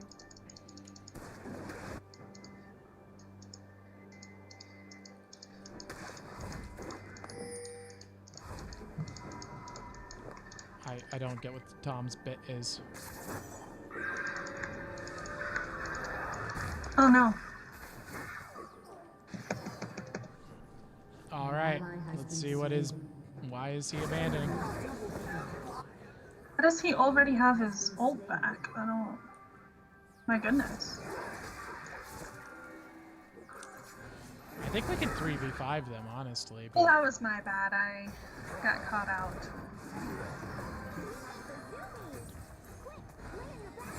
Nice, TK. Okay. There's what it is. Okay. Alright. Okay. Okay. Okay. Yeah, it's over. Okay. GG. Oh boy. GG's all around. GG. I'm coming! Whee!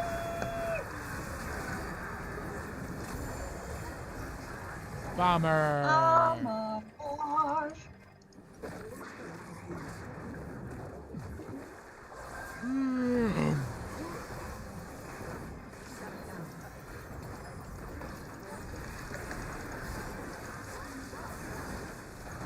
Cowards! Good game, good game. GG, GG, GG. All right. What a bummer. That is a bummer. FreeBomberReport.com. Oh well. Ooh, I almost did the most damage in the game. Almost. Almost, or did you? Because that's a big difference. Almost. Hey, the music has stopped playing. Uh-oh.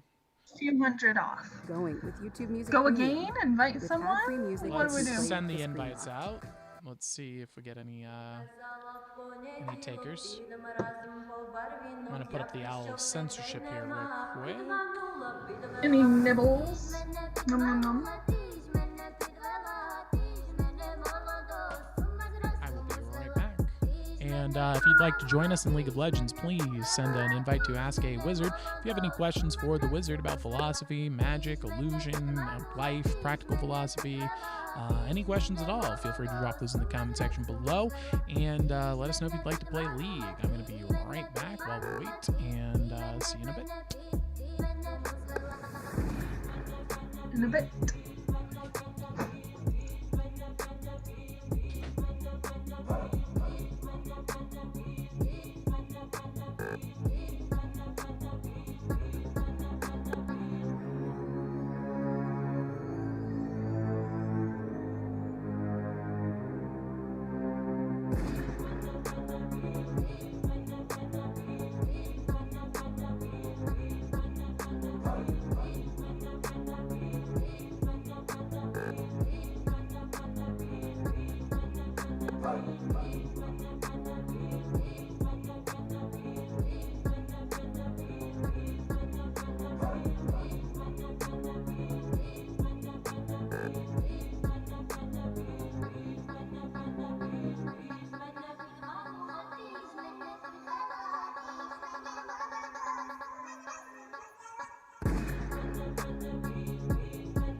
All right, I have returned with a Fiji, my friends. Do we have anyone who is interested in playing League? Let's find out. Welcome back. I did not see anyone. There we go.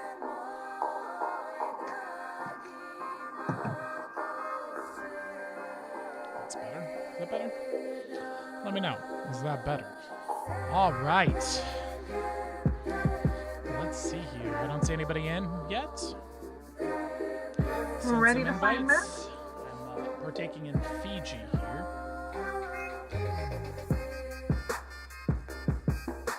Yes, I am. I believe I am ready.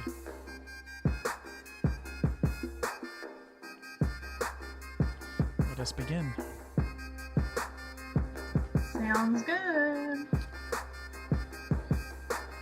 So that was one game. Now we have two more, right?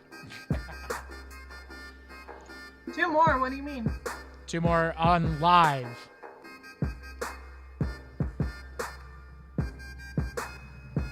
Two more games live? Yes. Did you want to do more? No, that sounds good.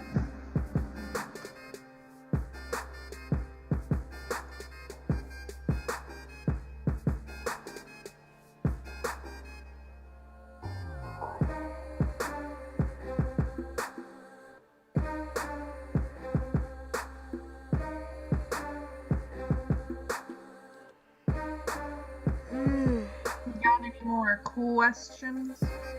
Yes, if you have any questions, let us know in the comments below. Anything related to philosophy, anything related to magic, illusion, anything, practical advice for your life, whatever you'd like to ask, whatever you would ask Gandalf, let us know in the comments below, and I'll try my best to answer it. How are you doing, Ophies? I'm doing well. I am achieving sleepiness, and Really?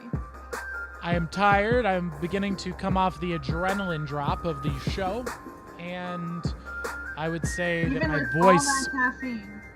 yes, and my voice is beginning to go as well. But I'm sure I can return it. boys.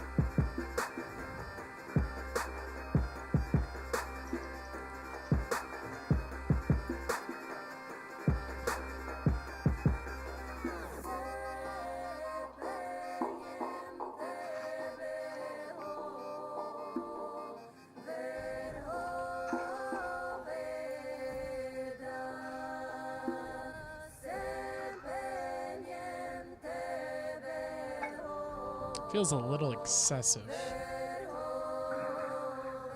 What does? Having my lights on. Oh, got a fan. I must not Having fall. both my lights on. What if we just go like... More of a dog person. No, my Timo! Oh, they banned my Timo? Alright. Well, two can play at that game. My teamo. Wait, who banned it? Someone on our team banned it? No. They banned Mayumi, right? The enemy team, yes. Oh, jeez.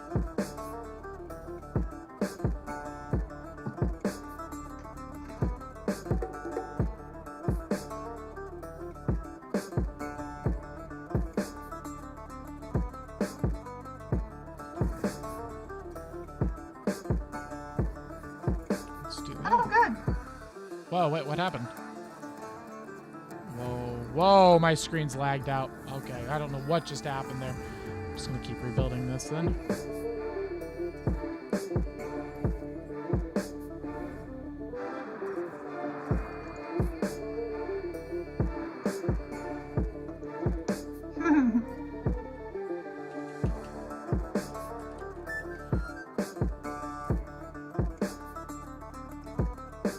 Where's the copy paste?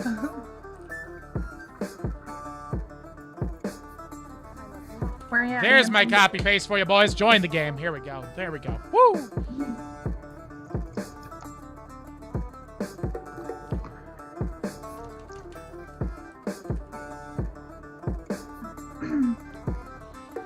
Ye or Amumu? Yee. Ye. Amumu. You're too low elo to do good on ye. All right, boys and girls, let's go. If you have a question for the wizard, what would you ask Gandalf? Drop it in the comments below, and I will do my best to answer it for you. And subscribe and join us for a philosophy lecture here every Saturday. We're giving you the good wisdoms. We talked about Stoicism today. We talked about Carl Jung, Dante's Inferno, Aesop's Fables, and more. So if you're looking for a community that is about building, growing, and creating the good, beautiful, the good, and the true, give us a sub, give us a like, and we play League of Legends at the end of that stream. If you want to see that stream, click the little scroll button, just whoop, right back on to the beginning of the stream. Let that play, and you can hear the lecture for yourself and become part of the best community on the internet. Woo! Pew, pew, pew, pew. Pew, pew, pew, pew. I guess I don't have to whip out my bard, but I will. They never see the bard coming. Never. But you're human. Thank you very much. Thank you very much. What do you mean? Oh, he's gonna sub right now. Well, thank you very much. I appreciate that. Yamelia. Yamelia getting the shout outs. You get an auto win. Yamelina. Welcome, everybody. Welcome to Ask a Wizard.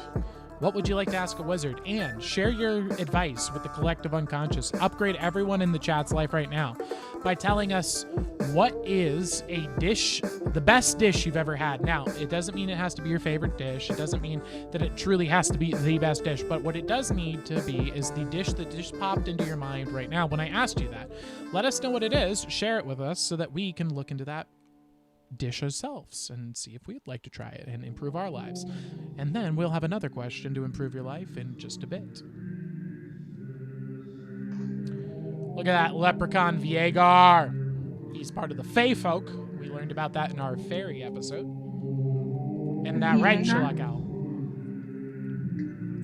Last time we got a dish, we went down the spiral rabbit hole on snails. We did. Oh, we forgot to tell them about our snail research. All right, Snowy Owl. So you took us on a rabbit hole. And we went... Was it Snowy Owl? I think it was the person we... Oh, you're right, you're right. It was someone who we played League with. My apologies. It was one of the Quebecers. The Quebecians, that's correct.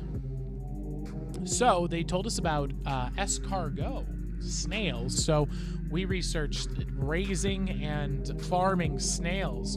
And it turns out that it's phenomenal. It's one of the most unique ways I've seen to make profit off of a small amount of land. One greenhouse can produce you $50,000 a year from per kilo of their slime alone. Their slime is apparently used in not medicines, lotions. Cosmetics, makeup. So you're rubbing snail slime on your face when they give you anti-wrinkly stuff. Pretty crazy, right? Now, Yep. they are also edible, and they taste like lobster or shrimp, so very high quality protein here. They can be grown in your backyard. They're easily cooked, easily farmed, and you can mass produce these things. So yes, snails, snail farming, we're definitely looking into it. You can start super small scale, they don't need much, and they're able to just go and you can have snails, and it's a growable protein. This thing is insane. Ooh, we got a recommendation for good snackos from Sherlock Owl coming in here. She's dropping the recommendation for the Dino Nuggies. So the Dino Nuggies, and she says specifically the shape of the Dino Nuggies. Very good idea. Now, I think you and I should make some legit Dino Nuggies and show Sherlock Owl the recipe on how we make them so she can make her own Dino Nuggies. What do you think? Wow. Yeah, sounds good. We'd have to get the little cookie cutter things of dinos. I mean, that's an investment well worth it. Why did you go, oh my And then gosh? you can make any sort of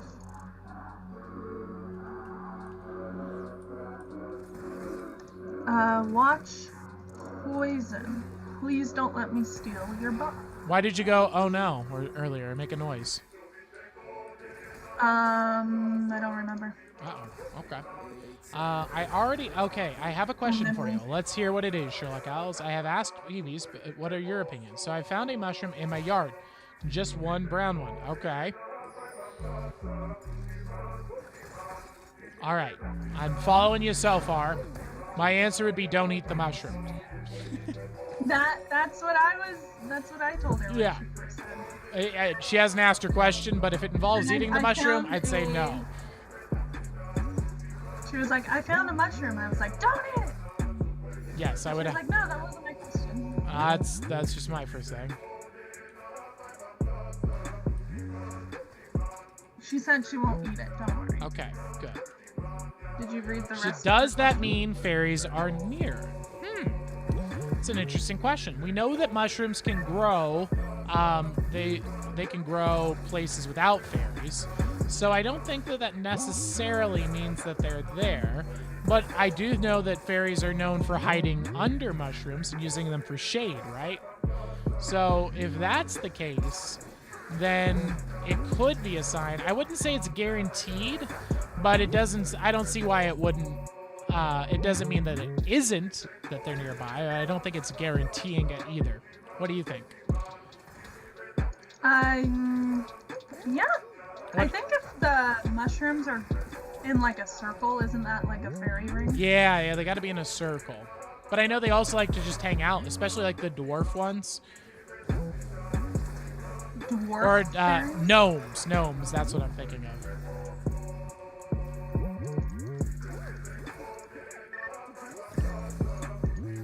I feel bad for this Malachi. Why? Kind of just stomping him. So yeah, highly recommend snail farming as an option for growing protein on your farm. Very low cost, can be done in virtually any environment with a greenhouse, and very profitable and cash crop. It's a niche crop. Most people aren't doing it. I really recommend looking into the snails. I die. Are the ones who know their native language and they were Used Ignite. Wait, why does other generations Master Yi have and they Ignite? were hard hit by What? COVID. Jen, Of no! our culture, and I Jen! really love that. Yeah. Get back to what you love. For more information on COVID-19 vaccines, go to youtube.com/. Wait for me. Oh, it's propaganda. Don't listen to propaganda. Don't listen to it. They're all liars. Every one of them deserves to die. They should be shot in the streets. All right, there we go. We're good. Sherlock Owl just wants fairies. I don't. So, tabbed out. Does Who's that mean tabbing fairies out? are near? I don't want to eat it. I just want fairies. I see. Well, what I would recommend doing if I was in a situation where I was interested in fairies and they really were awesome, what I would start doing is creating a paracosm of fairies, and I would make art of fairies. I would write about fairies, maybe make poems about it. I would express my love and my appreciation for the archetype of the fae folk through art. That way that you can get the fun of experiencing the ideas of the fairies, whether they show up or not, because we can't control that. We can't control the fairies coming or not coming, but we can control our love for them and expressing like, wow, I really find beauty and wonder in this, you know? Beauty and wonder.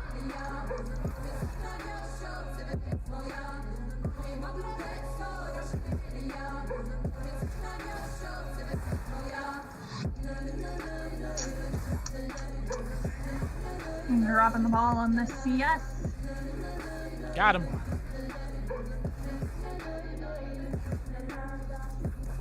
Oh, okay, I'm going to film my next TikTok. It's dark out, and I don't want to wait until it's really dark. I did write a book about fairies. Wow, that's awesome. I expand the universe, learn about them. That's so cool. Chuck, you're amazing. You really are. Every time, I'm so impressed with how philosophically minded you are. Like, it's really impressive. Good work, Chuck. And you guys should check out her story. I haven't read her story. She just told me right now that she has it. She put it in her Discord. She did? Oh, you're gonna have to tag me. No, you did not. So you're gonna have to. Yes, I did. I told you about Gilbert and Fern. No, you didn't. I've heard of Phineas. A gnome at Walmart, and I told him about Fern. Oh, yes. Yesterday you did tell me in the store she wrote a story. I'm going to show it to you, but you haven't shown it to me yet. That did happen. All right, we're going to have to check that out. Whatever. That's so cool.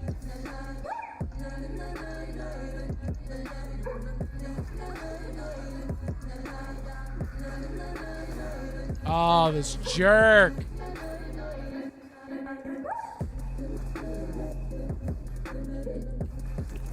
I put jerk plant chick.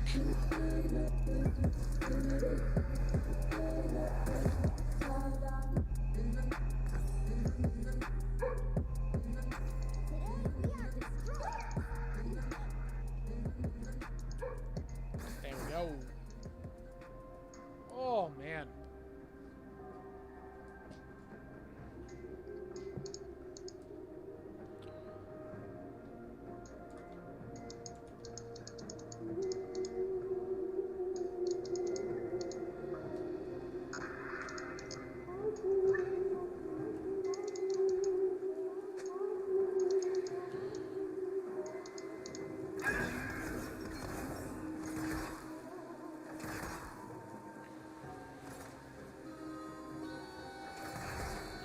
This Ezreal's crushing, man.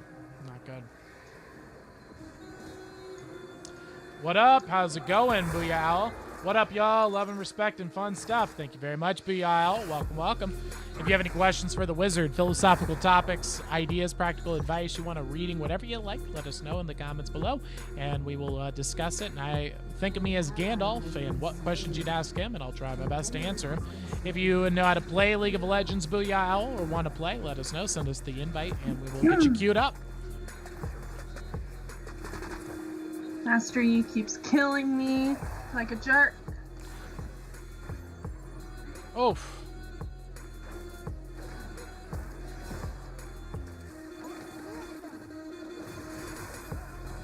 Okay, well, I guess I can't do that anymore.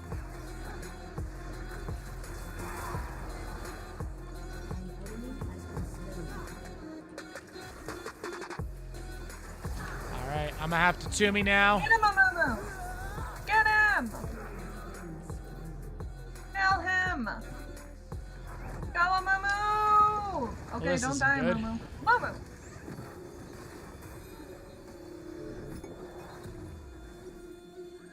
Oh, boy. Oh, boy.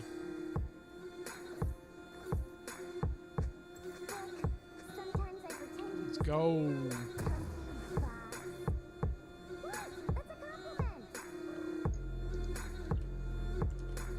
So, we just came onto YouTube. did a 4... Look at Master Yi's items. What? Look at his items. I don't get it. He has 4 long swords. Okay. Why does he have so many? Because Master Yi uses swords.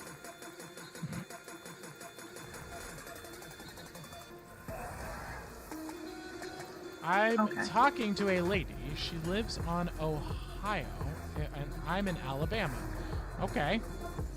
She's legit, but I'm worried because she's so hard on herself. I've learned that it's not up to me to save anyone. That's true. Okay. This is true? Yes, This is true. You can't control what you can't control. You can only control what you can't control. And so you can't put the responsibility of someone else's life into your hands. Pick a Pikaru top lane. Look at all these shrooms. Nice. So yeah, I mean, sounds like you've got the answer there, Booyah Al. Is don't waste your time on things that you can't control, like the life of somebody else, and focus on the people in your life around you that you can help.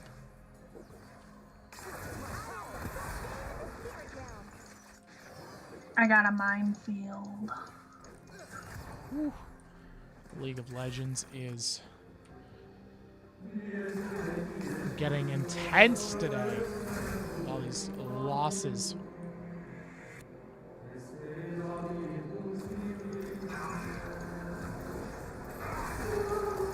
Oh no.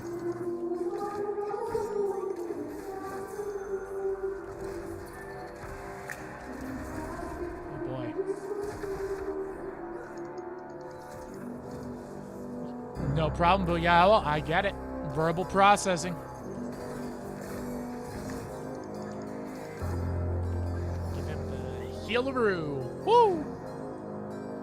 Oh, right. So, check this out. We did a 4-hour above a PhD level philosophy course today. 4-hour lecture. Live. 136 people showed up to watch it. How crazy is that? Imagine if you sat up in a school and you just walked into a room and 136 people walked in to listen. That's insane, isn't it? That is wild. Thank you guys so much for your support. Thank you for joining. Thank you for promoting. Thank you for sharing this, specifically with those of you who shared this with your friends. Those of you who said, hey, come check this guy out. It's awesome. Oh, you should join us here on Saturday. Play video games after. Hang out. Have a good time. Thank you guys. You are amazing.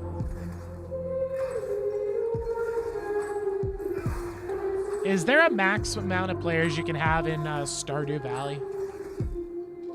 I think 4. Bummer. Okay. Minecraft doesn't have a limit though, right? No. Good.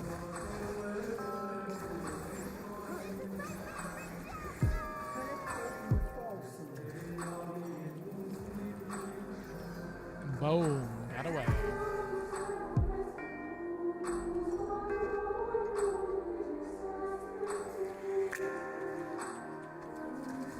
So, Booyah Owl, what is a life tip that you have to improve or upgrade your life? It could be a tip, it could be a product you bought, a book you've read, anything that's really upgraded your life. And share it with us here in the chat now so that everyone in the collective unconscious of our community can have access to the wisdom too. Decentralized logos, boys and girls. Hey, Ninja Noodles has returned to join us in a game. Ninja Noodle. Let's get that Ninja Noodle in here. He's a noodly boy. He's like one of those car things. The car wash. What do you call them? The floppy boys.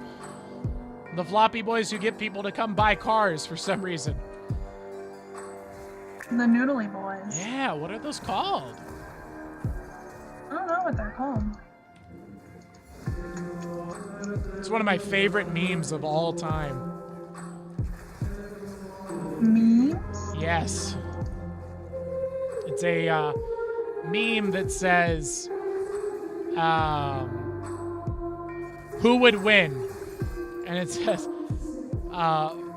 4-year degree in marketing and 4-year MBA and psychology or something to that fact. Basically, someone who's a great marketer and $1 billion of advertising, or one floppy boy, and it's got the floppy boy over there because it's true.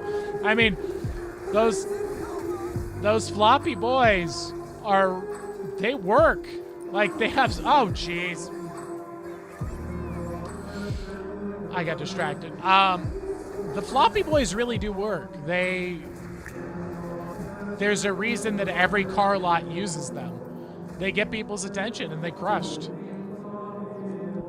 Okay, no one is coming to save me. I know this is my responsibility to grow and love myself. Awesome. All right. Good advice. Saying that never accepting a victim role. Never allowing yourself to play the victim. You got to stop. That's a very Stoic philosophy there. Kind of like what we were learning with Marcus Aurelius today. Very nice.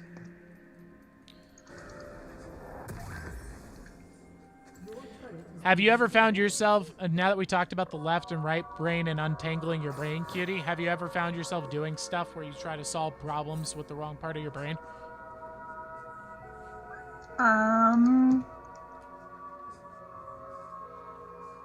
Maybe. Okay. Probably. I just can't think of any, like, specific examples. I know. Huh. Good. Booyah Alice says, yes, never. I agree. Never be the victim. Never. Let me see. I thought of one while you were explaining it, but I forgot it. I know when I was going through arguments against God from the atheist argument side, I found that most of their arguments rely on, one, a self-defeating argument, Nietzsche's paradox, and then the second was that they relied on applying the left brain to analyze things for the right brain. So they would always try to trick you like that, and I would fall for that. Where it's like, oh, right, wait, we got to find this material evidence. And then you're like, oh, wait, but that doesn't make any sense. Why would you find material evidence of something, of a developer of a game? So they would constantly do that trick, and it's very deceptive when they pull it off.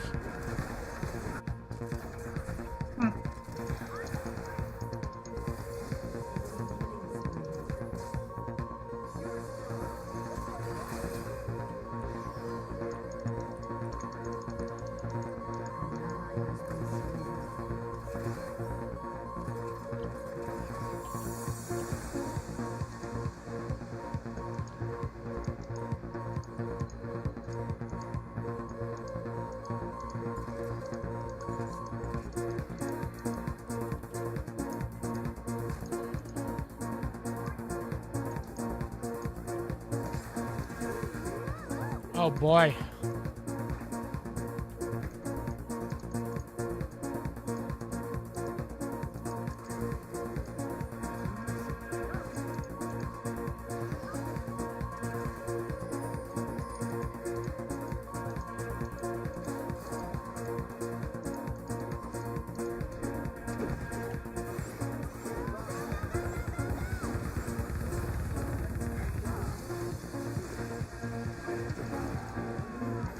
Boom! There we go. Woo! Is this the game music? Because it's pretty good. It is not the game's music. No, this is a YouTube playlist. Let's see here. Me to lean more on emotional versus logic. I'm not sure why. It's just easier for me. Yeah, so that's right brain versus left brain. Exactly. And so what it is you're supposed to use both, and it's just your right brain's good for some things and your left brain's good for other things. And today's society programs you to do the incorrect approach for virtually everything. They tangle up your mind on purpose in the education system. So they tell you to look for the logic in emotion. That doesn't make any sense. And they tell you to look for the imaginative and the speculative in the logical and the true. And so this twisting causes anxiety, stress, a lot of problems in people. And so what you have to do is you have to sort these things out and make sure you're solving the things that the left brain solves and using the right brain to solve the right brain problems. But what's good is that because the left brain processes so quickly, if you just use the left brain initially, see if you can solve the problem with the left brain because it's so fast and short-term focused, always default to left brain. If the left brain does not solve the problem, then upgrade to the right brain, and you can essentially untangle your mind with this universal premise. You just always start with left brain because it's much faster. So it's a pretty easy way to undo 15 years of psychological torture in the concentration camp of school, and you just undo all of that in like 45 days by just doing the left first then right, left first then right. If you can get your brain into that habit, you undo all their propaganda. Another death blow to the Hegelians. Boo, boo, boo, boo.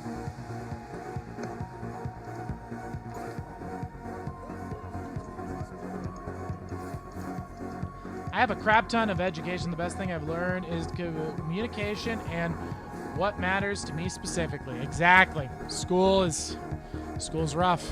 School is rough.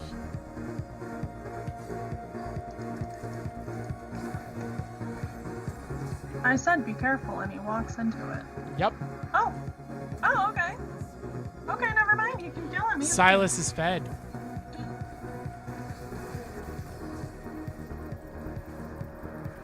All right, here we go.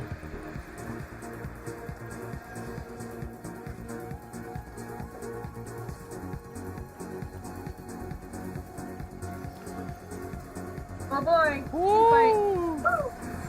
Oh gosh, he's not gonna go in? You're not gonna go in? Come on, buddy.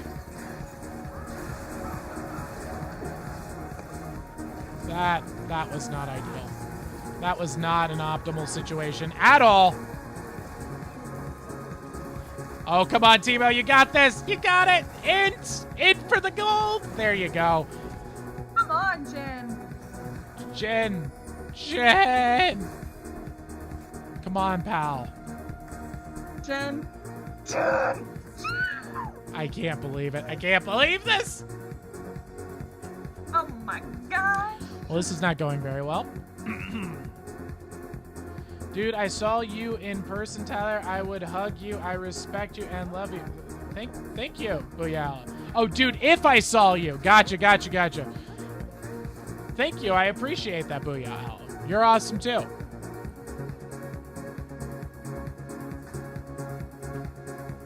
What did you think it said? I thought he said, I saw you in public. I was like, oh. Cool. You're in Montana? Sweet. I was going to be like, well, thank you for... I saw you in public and gave you a hug. No, I was going to be like, thank you for not doing that. I appreciate you not... Because, like, that would have been really uncomfortable. Having a person just approach you in public that you didn't know and just hug you out of the blue. Especially when it's like every week I get 5 people on TikTok who are like, you are the incarnation of Christ. You are sent here by God. You are the Antichrist. You're a demon. I must slay you. And you're just like... Oh, so it does put you a little bit on edge about people just walking up at you. You see so much crazy stuff on the internet. But if you ever do run into me in public, feel free to walk up, say hi, but just be like, hey, how's it going? I saw you on the stream. I'd love to hear that. But yes, let me know before you run up and hug me. You could also be a guy who thinks that I'm Antichrist.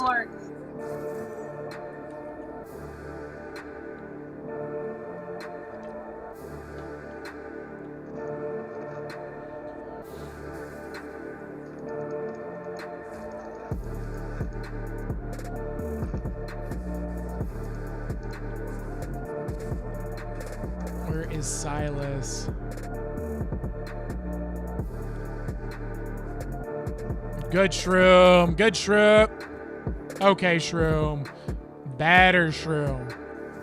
They always walk into that one. I know, but it's better to get them before they get that close.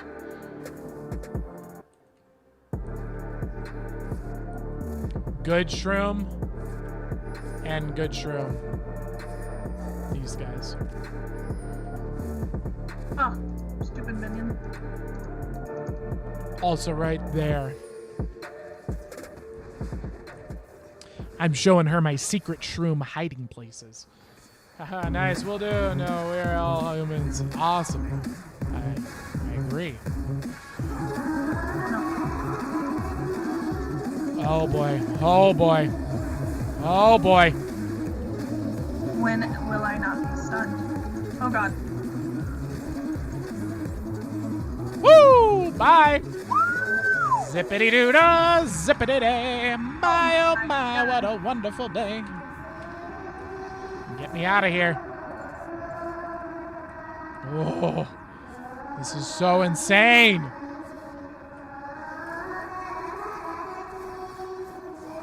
That was wild, that Master Yi.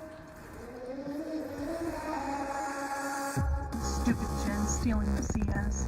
I mean, he's behind in literally everything. He needs everything he can get. No, he doesn't. He's worthless. Did you see his ult aim? Yeah. That was something else. He's trying his best. Best is not good enough.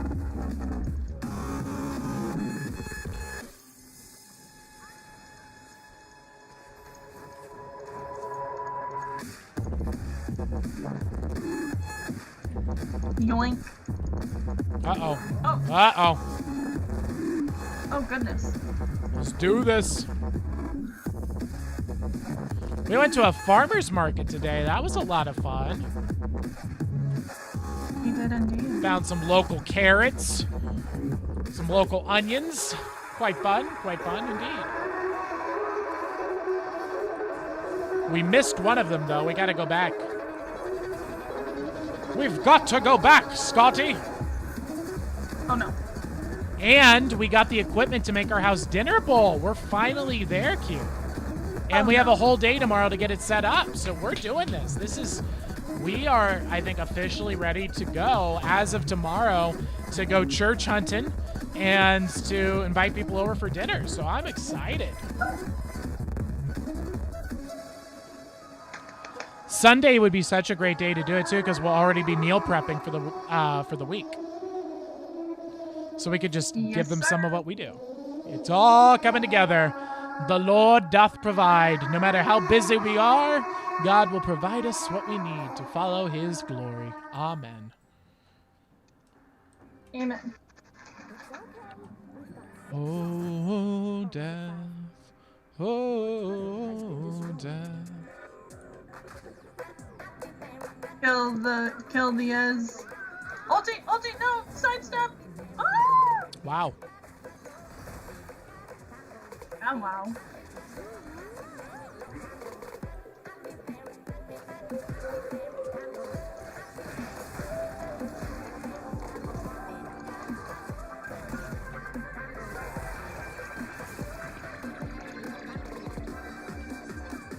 The rag will be up relatively soon. Let's go. Haha, nice. We're doing it tomorrow. Awesome.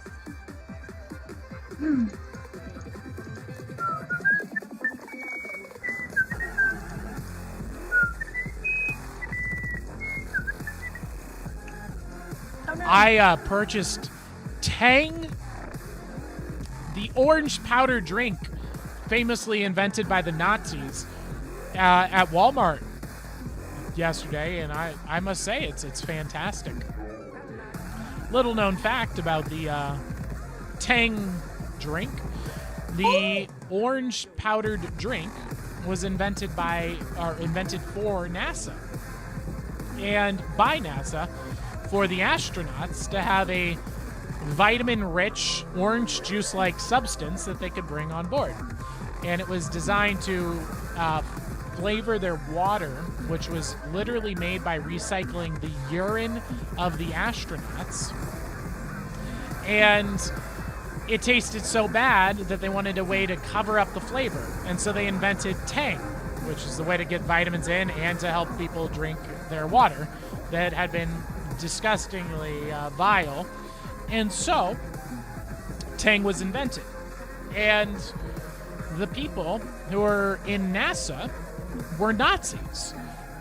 The people who got us to the moon, the people who invented orange drink powder, were all brought in by the Nazis under a project called Project Paperclip. And this is where our government went and took Nazi scientists during the collapse of the Nazi Germany, and they recruited them over to our science, and they used them for our NASA program. And one of the products that the Nazi scientist invented was Tang, the orange powdered drink. Pretty cool, huh? Very neat.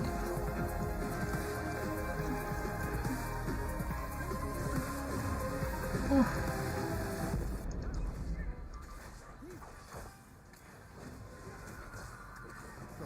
You're playing music on your phone, catching up on all the latest tunes. Got him. Duty calls and your boss messages you. Can you get me those numbers ASAP? Work can't wait, but neither should your music. Plus, you'll find those numbers faster with some tunes to help you focus. YouTube Music Premium lets you play music in the background, even while you use other apps. I'm a leprechaun, eh? Upgrade online or in the new YouTube Music What? app. No. Welcome back, Sherlock Owl. How are you? Welcome back. Hello, hello. Sherlock Owl says hello to Booyah Owl.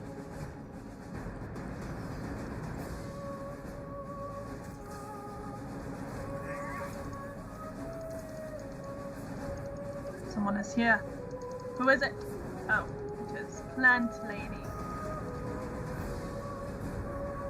The vegan chick. Ew.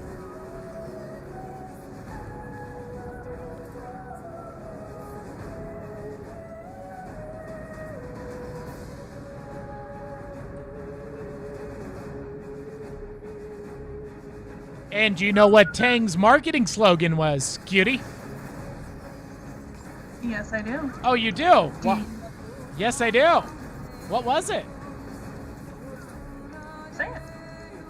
You want me to say it? I bothered Alex all day yesterday with this. I said it probably 7 times. Tang, it's a kick in the glass. That was their slogan. It's a play. And it was this big controversy because this was geared towards children on Nickelodeon cartoons. And they're like, why are they using swear words to advertise? And people were losing their mind. And now,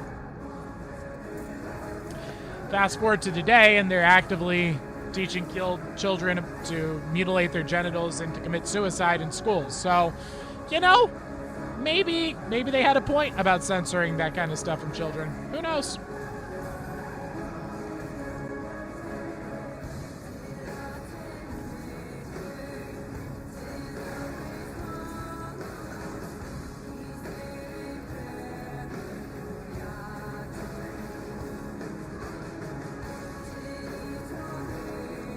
Baron is up. Ah, what is that?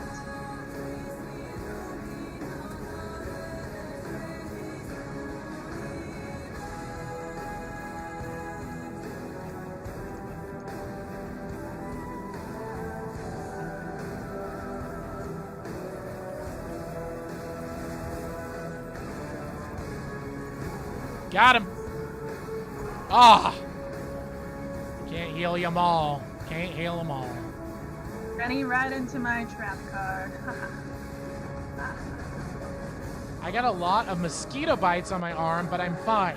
I should have wore bug spray. True. Mosquitoes are rough. But bug spray is a way to solve that. Ah, awesome.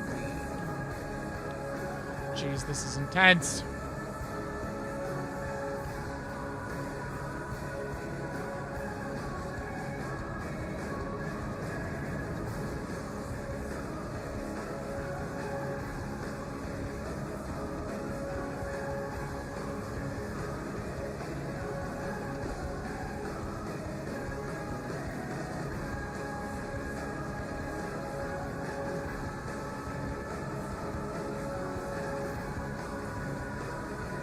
Our base is dying. Yeah, we should probably just FF.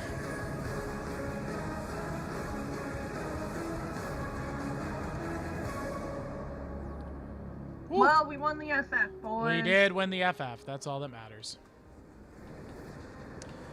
All right. Is that game number 2 down? Woo. Yep.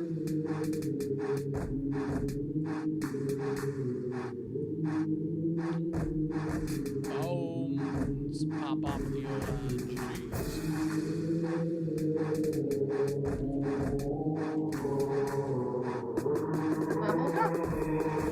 All right, let's go. Ninja Noodle up in here. Let's get him in.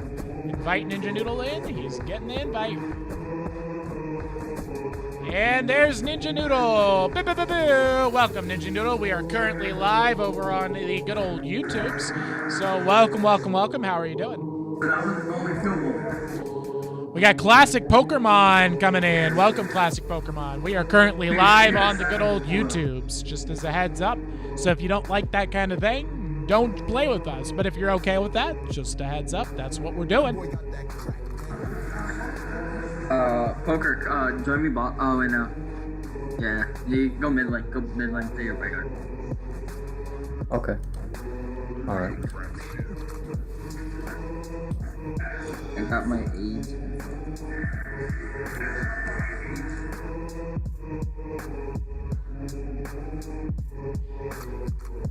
Getting attacked by mosquito bites is not fun at all. We've luckily managed to avoid that here in Montana. There's not as many mosquitoes here. I just came back from camp. Summer camp. Boot camp? Yeah, sure. Boy Scout camp. Oh, nice. Did you get attacked by mosquitoes as well? Yes, and ticks. Oh, jeez. Hope you don't get Lyme disease, man. Those things are rough.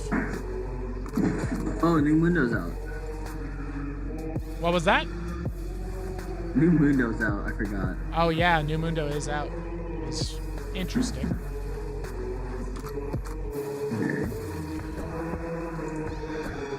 So, we're tapping into the collective unconscious, and you're going to let us improve our entire community's lives by letting us know what is one tip that you've discovered in your journey in life so far that has makes your life way better. It could be a product, an idea, a book, anything you want that's made your life way better that you want other people to know about. We got Brandon in the chat. Hello, good luck in your next game. Thank you very much, Brandon. I appreciate that. You are a legendary. So, if you guys have an answer to that question, let us know in the chat, or you can let us know if you're in the voice call right now, and we will increase the collective wisdom of the Parliament of Owls as we gain more and more wisdom from our community. I love that name, Lord Farquaad Jr. He's small, but even smaller than small. Even smaller than the original. That's legendary. By the way, I'm playing this brand build that I saw. All right, sounds good. I'm going to be Yumi. Yeah, I know. And I do Yumi things.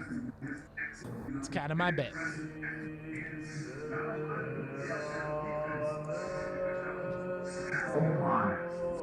This is a good song. I like it.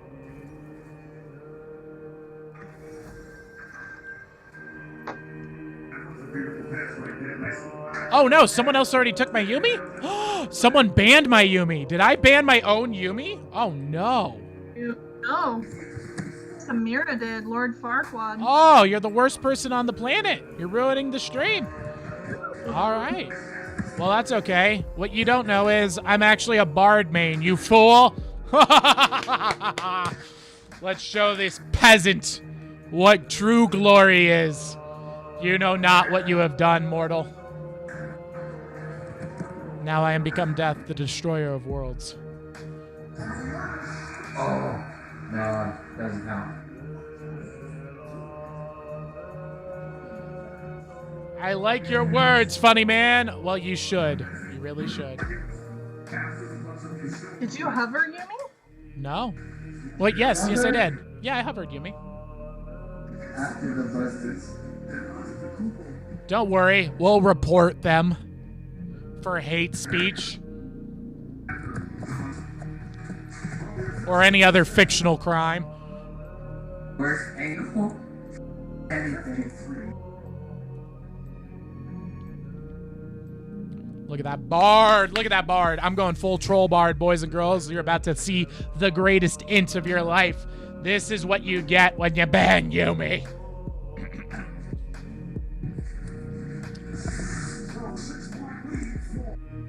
What up, Christian?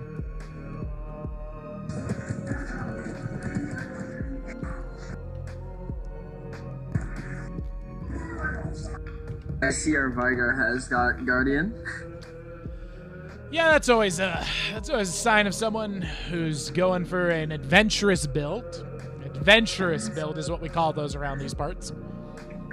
Okay, are you building some tank Vigar over here? Well, I forgot to pick my runes. You forgot to load it up? Oh my I gosh. know. Smite? Oh, I brought Smite. Real empty. Wait, does anyone have smite? You better not miss a cannon. I have Smite. Okay, good. As long as our jungle has smite.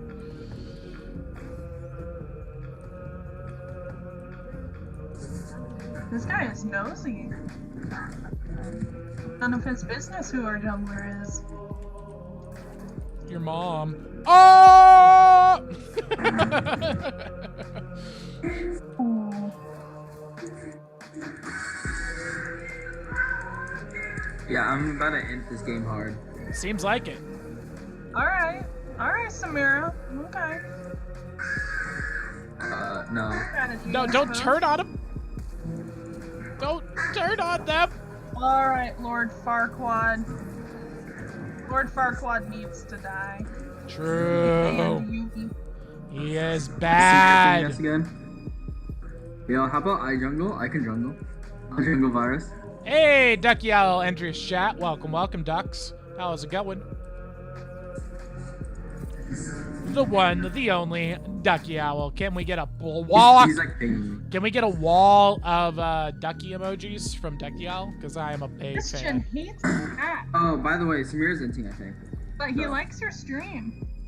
No, I hate cats, to be honest. I love Loves dogs. Well, that's okay. Cats are garbage and dogs are great. No, I they're agree. not. Speaking of which, I'm playing without glasses, so I can't really see. Cats This give you, Samira's yeah, just an enter. 100% cats are garbage, but a Yumi isn't a cat. She's a parasitic tumor that makes you have cheat codes. There's a tumor in my lane. Yes, I think Samira is an enter. Oh yeah, clearly one of the worst players of all time is Samira. I mean, their name is Lord Farquaad We're gonna, Jr. let's just go ahead and plug him. Let's dox him. I want his name, I want his family, I want his genealogy, I want his social security number. Expose him publicly right now.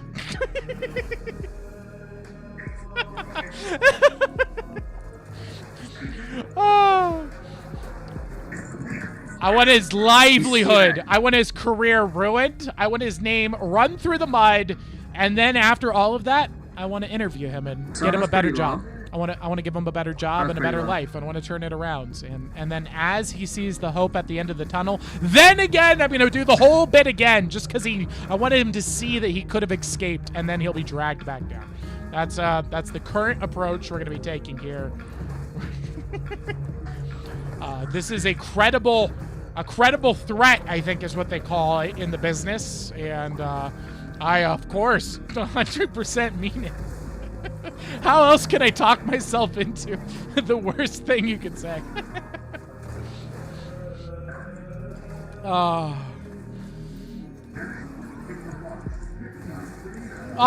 I'm dead. Dang it.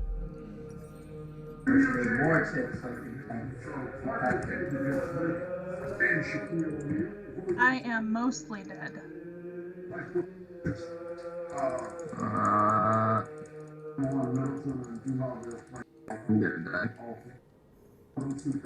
I'm gonna just grab a bunch of chimes. I'm a chime kind of guy.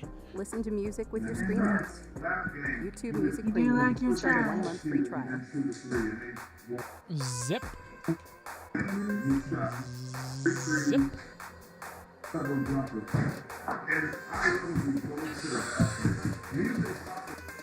You have a tumor in your lane, right? Poker. Help.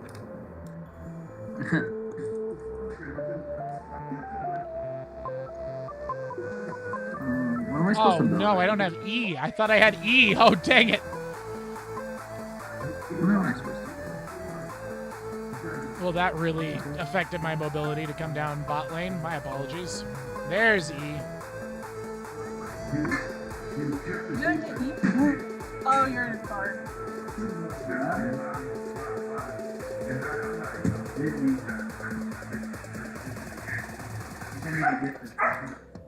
Who's got a good boy, and what kind of good boy is he? You've been exposed. Who's smuggling a good boy along this ship? I hear him yipping from a mile away. What's his name, and how many pets do I get to give him? I will settle for 12. I want to know his address. I want to know his name. I want to know where I can send him presents. How can I send him treats?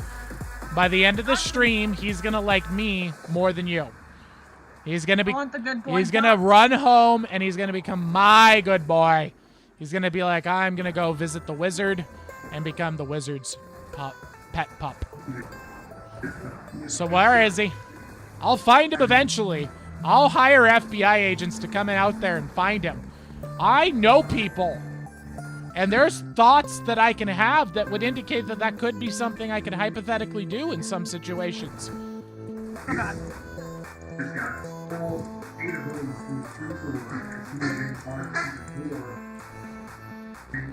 Cho'Gath has stopped.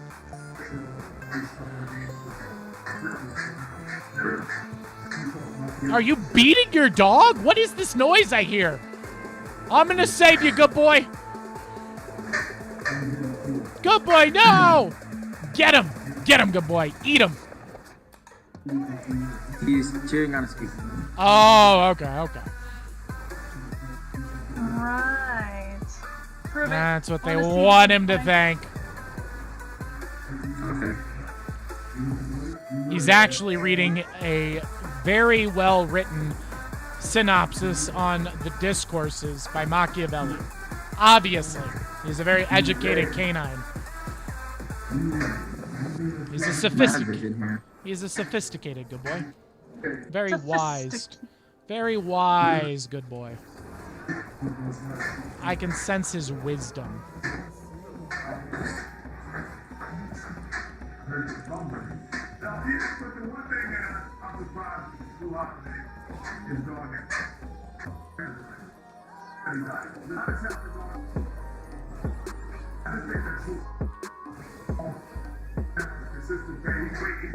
Mundo no teleportation device. Can I hit the stun here? Easy stun. Might be on drag. They're missing.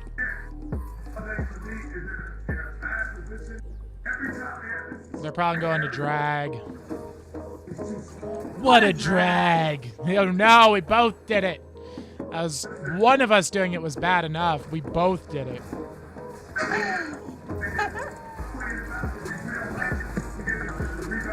Come on, yes! Pop goes the Cho'Gath. Ursula hits her dog. That's true. Ursula is a dog herder. Ursula the liar is a mean dog hitter. Here. It's true. Yeah, there he is. Well, dogs are cool too. I wonder if the poor doggy been saved. I wonder as well. That's a good question. We should check in on Ursula, shouldn't we? What do you think, O'P? Should we take a look at how Ursula's been doing and review her? Her doggo. Is Shakeout still down here, Poker? He's coming for me. I don't know where he is. I think he's still just sitting in the book. Yikes.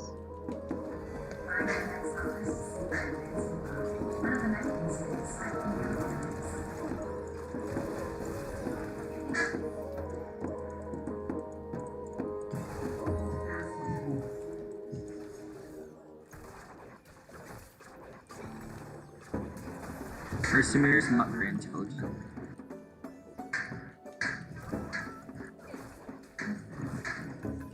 Woo, this is rough, man. When sun is up.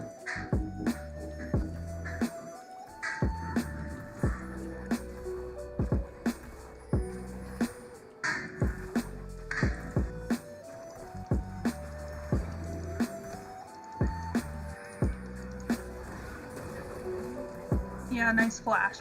Bud, buckaroo, pal, friend, Amigo. Individual. ruined, garbage.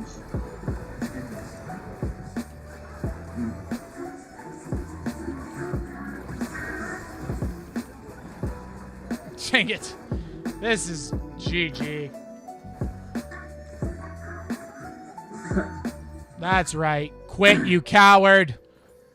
We're reporting you. For beating your dog. Dog beater. What other flaws should we blame on him? Guys, do you have any like dirty laundry you want to any crimes you've committed that you'd like to blame on him? Let me know. I'll set him up for all of them. I'm just gonna go and make a bunch of anonymous reports of how there's this Okay, if you want to head down and get some bounties right here. They're, rogue like, criminal. Pretty bad. You can't really fight us. It's too late for me. That's sad. It's too late for me. Why is it too late for you? We don't know. That's the heart of I'm it. a spiral of inting.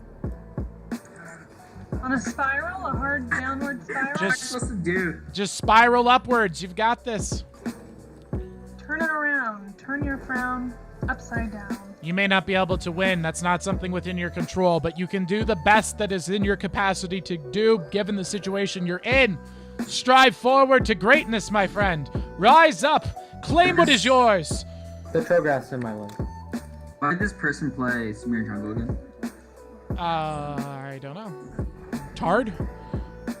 We like to call those people around these parts the R's, also known as bread, because if you're not familiar with the story, Subway's bread. I sense a free shake. Subway's bread machines are made with a very special process. Did you know that the bread that Subway gets is preserved in a very unique way? The bread preservation technique by Subway is known as retarding the bread. Subway's bread is literally retarded. Sherlock Owl said, "Aw, why are we blaming him?" Oh, because he's a terrible person. He's a criminal. We're gonna get him arrested. Bard, try to hit the ulti on them right now. I will. I won't try. I just do. Listen to music with your stream Do or do not. There is no try. Well, that didn't work. That did not work. Woo! See? We're blaming him because he's a criminal now. He's a criminal of many crimes in our community. Therefore, he banned our Yumi. He quit the game. He's ruined the experience for everyone. Therefore, we are going to actively frame him for multiple felonies and terrorist-like activities. I think that is the only acceptable remediation. What do you guys think? I think that this is a clear call to violence. A clear call to violence in action is what I would describe this as. Let's get out of here.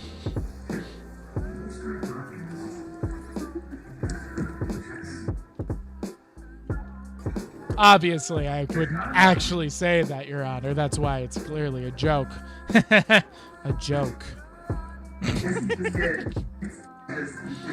I can't. I'm stuck in an infinite loop of hilariousness. I gotta stop or I'm gonna get banned. My mocking about doing criminal activities is so fun, but also probably not a good idea.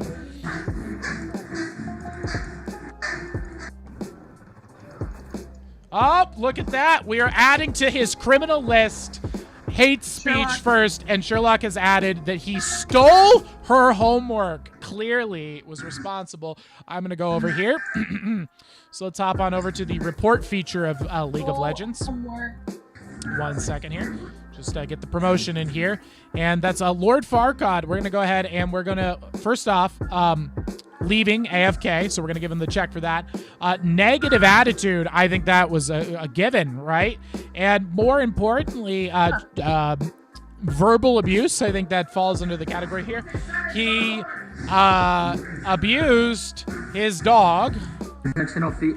He stole someone's homework, and he intentionally fed the Wizard. We're going to go ahead and leave that report feature there. We're going to hope that inspires him to be a better person in the future, or more, hopefully he gets murdered for his crimes by trial, in a trial that is legal. I want this to be done in a criminal trial. I want them to say, no, this person for sure is, in fact, a bad person. He did commit this crime, and we are going to have him executed. I think that that's perfectly legal for me to want, and I'm excited to see it happen. We got Fighter599 in the chat. Are we ready to go? No, we are live. Oh, what's that? Go ahead. I have 2 minutes to wait. Oh no, why? Because I didn't want to pay the last game. Because it wasn't good. Okay. All right. We are live, just so you know. So if you're not a fan of that kind of thing, just a heads up, you are on the internet being recorded. We are recording everything you say. Exactly.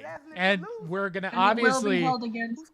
Exactly. We'll be holding all of your information and uploading it as a Antifa, white nationalist. What are all the bad words you're not supposed to be today? We're going to just say that this is everyone who's here. They're one of those people. Okay. And including... Okay, what do you think? Should I play Mundo, Jungle, Kindred, or Fiddlesticks? Fiddle. That was a lot of champions. But most of all, what we're going to call you is a homework stealer, because people steal homework and hurt dogs, like Ursula. Yes, a dog abuser. I'm the guilty one. No one actually report him. Poor guy. Oh, we're giving him the report. We gave him the report. We let him know.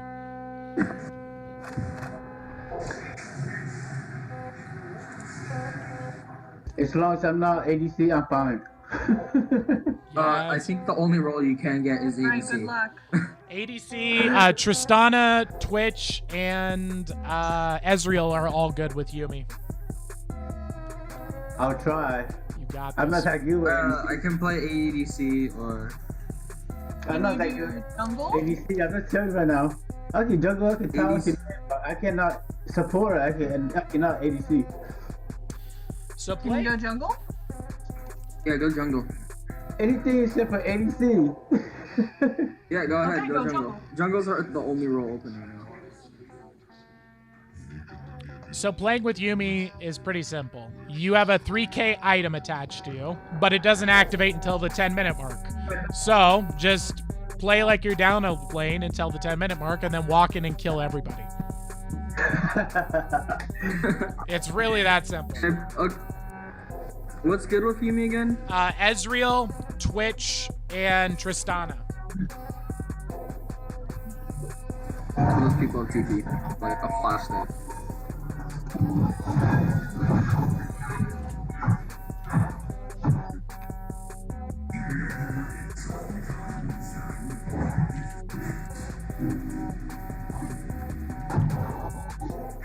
Lock it in the Humes. There goes the game. Okay, one more good game. Let's go, team. So how do I do that thing where I add them to files, Cute? You have to create a file I did already. I already did that. and click and drag them. Oh, so wait, click and drag them. How? Like, can I do that while we're in game stream? No. Okay, that's fine. He deserved it, Sherlock Owl. That's correct, OPVs. You're right. Sherlock Owl agrees. I'm glad that we are in agreement with this here. Of course he deserved it. He beats his dog. Oh, for sure. I agree. Mundo top. He steals homework.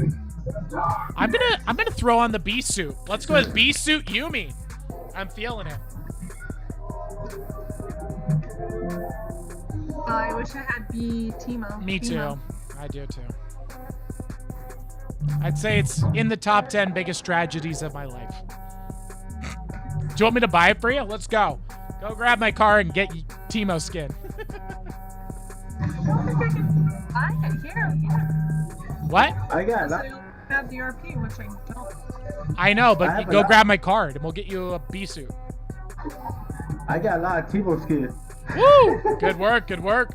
Mr. Wizard, what is your opinion on the Myers-Briggs test? Oh, hey, Christian. Okay, so the Myers-Briggs test, I'm a big fan of the 16 I almost said 13. The 16 personality types. I found it to be a highly useful test for self-knowledge. It gives you a lot of insight. You're into LeBlanc. And oh, by the way, guys, if my talking in the stream is annoying, just feel free to mute me. I don't want you guys to be annoyed. So anyway, my apologies. So the Myers-Briggs is the 16 personality type, and it's really useful as a self-knowledge tool. It's important to note that the Myers-Briggs personality type test is not set in stone, though. I like to view it as almost like the characters that God's built into this reality that we live in, and it can really show you your strengths and your weaknesses, but your personality can change over time and in the situations you're in. So don't think of it as like this predetermined thing, like this is the job you have to have, this is your life forever.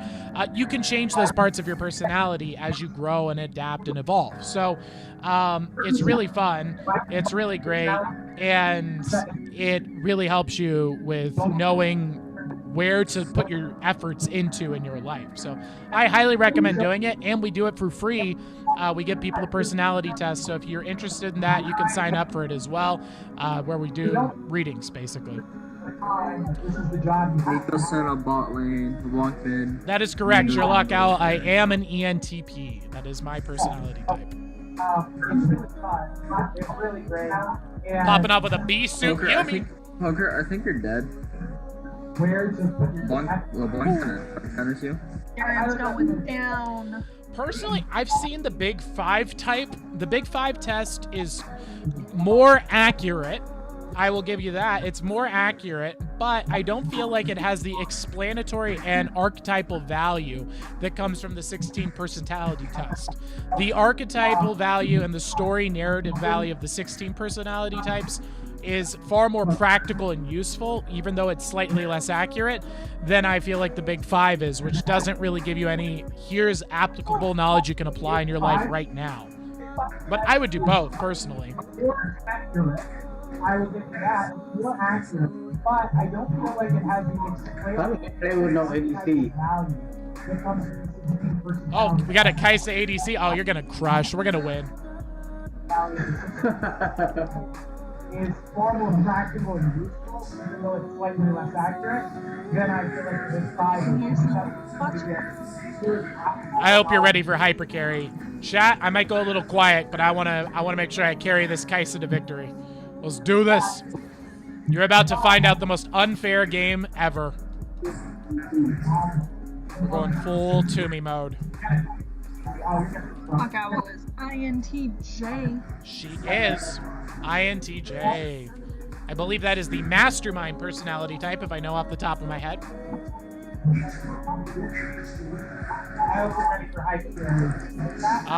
Where are we going, Ninja? Oh, being sneaky. Look at that sneaky ward. Very sneaky. Unfair game ever. Nocturne, you starting blue or red? I start right here. Okay. And I believe that is the mastermind personality type, if I know off the top of my head. Oh gosh, you can hear me coming through on the background of your guys' stream. Thank you. I appreciate the view bot very much. Kristen is ISTP. Very nice. That is one letter off from OPB's.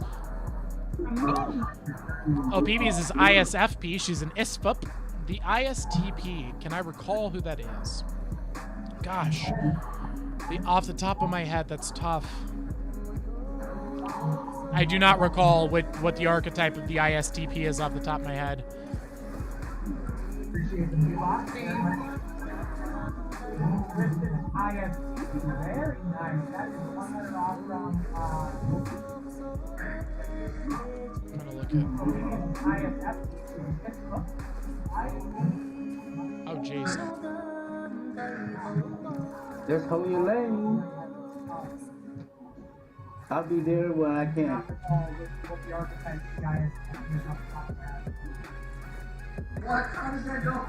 Oh, I know the ISTP. IST. ISTP now. I just looked it up. I know the character. So that's the virtuoso. That is the guy that's like the Wolverine-style personality type, the one-man army, the person who likes to go in and do it alone. He's prides himself in getting the job done. Tends to have a problem running into social norms, and so what happens there is you're just like, I don't care what society thinks, I'm going to get the job done, which makes you really useful, but it also makes it difficult for people to get really close and relate with you because you're pretty self-guarded and independent as a person.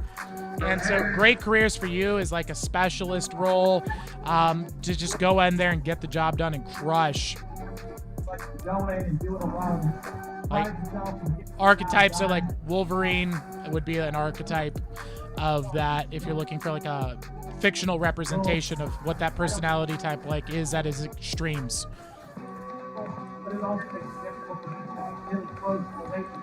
Aesop's the adventurer type. I don't know. I don't think she's the adventurer. ISFP is like the derp. It's kind of like this artistic expression, kind of like unique, artsy, like a Paris Hilton, the Marceline from Adventure Time, that kind of vibe. They're very aesthetically minded, very kinesthetic and artistically minded. They live in the moment. They don't actually have any way of living outside the moment, really. Unless they like put in a lot of effort.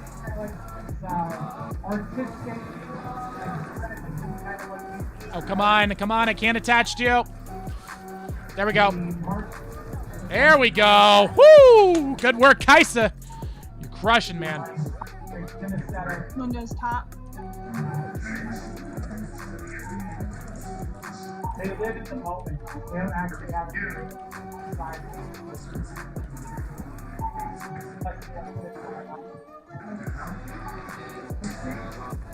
Yes, it is. That is very fitting for a musician. You're right. It's just like, yeah, I'm just going to go walk around and play my guitar and crush, but somehow manage to make it all work anyway. Exactly right.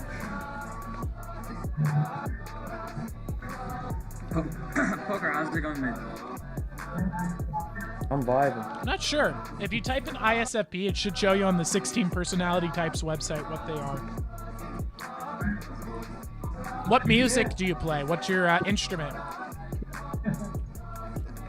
Like, yeah, I'm just gonna go walk around and play my guitar and crush, but somehow manage to make it all work anyway. Oh, I can hear the chat. I can't hear you too. Yeah, there's a feedback. I'm trying to figure out who it is so I can silence them.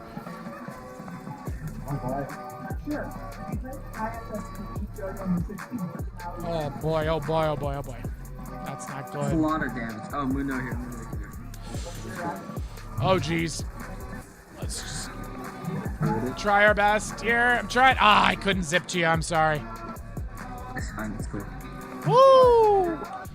Hey, we can walk out with only one kill, and they sent everyone bot lane. I think that's a good trade-off. Trade. Yeah. Landonibus Owl plays the trumpet.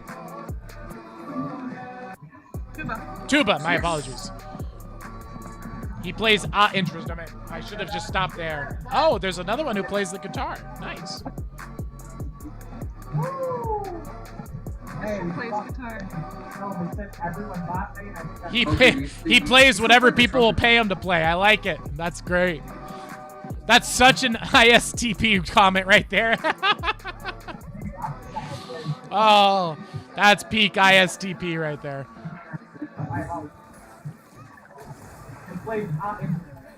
Oh, jeez. I have no more heals. I have no more heals. My bad. Oh, no. I got the wrong runes, too. Or not runes, but summoner spells. Dang it. I have flash. I have flash on Yumi. I'm so R. But my daily practice revolves around jazz. Ooh, very nice. Oh, jeez. I have no more kills.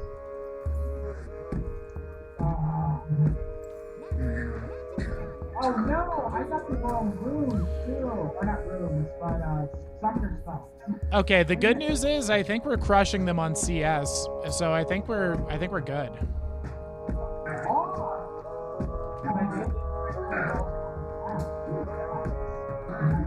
He can play Beethoven on the guitar? That's crazy. Aaron is still missing. Where did he go? Your lane's missing? Nice. Is he DC? Yeah, he gave up. Makes sense, you're Timo. Why wouldn't he? Okay, the good news is I think we're crushing them on CS. One downside to you playing Timo. One downside to you playing Timo is that we don't get to do the Garen finisher.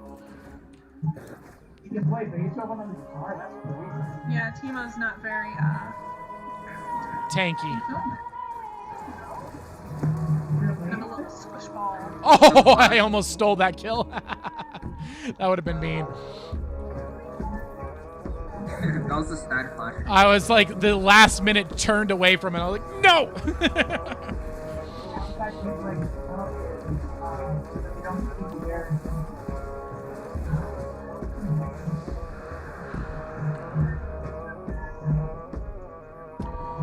Let's stomp.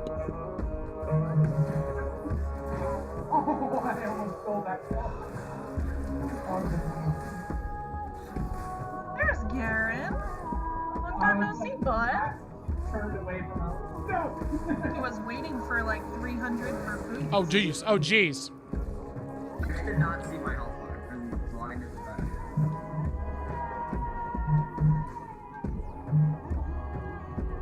That was my bad. No problem. How do I keep staying alive? Just, I guess I just don't know. They don't care about the The cat. Target me and then they're done. I'm using the advanced tactic known as walking away. Okay, let's see if that fixes it. Maybe.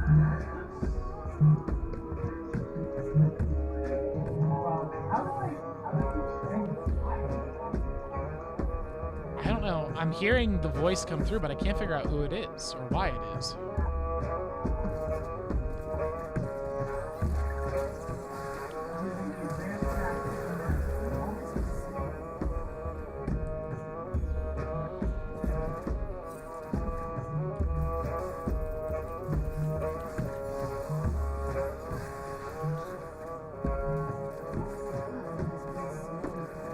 What?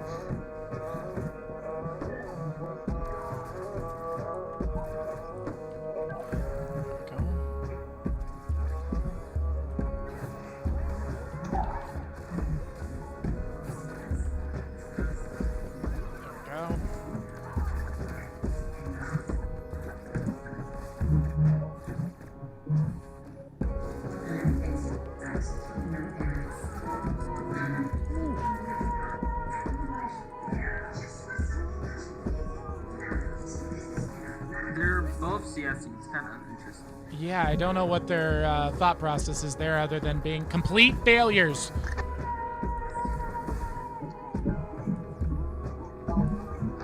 But they really have an anti-Toomey build, so I'm gonna have to Toomey onto you and just be a Toomer. Sorry. Until that's it. We're at the 10-minute mark, though. I think you get your first item, though. Once I hit my R, then we win.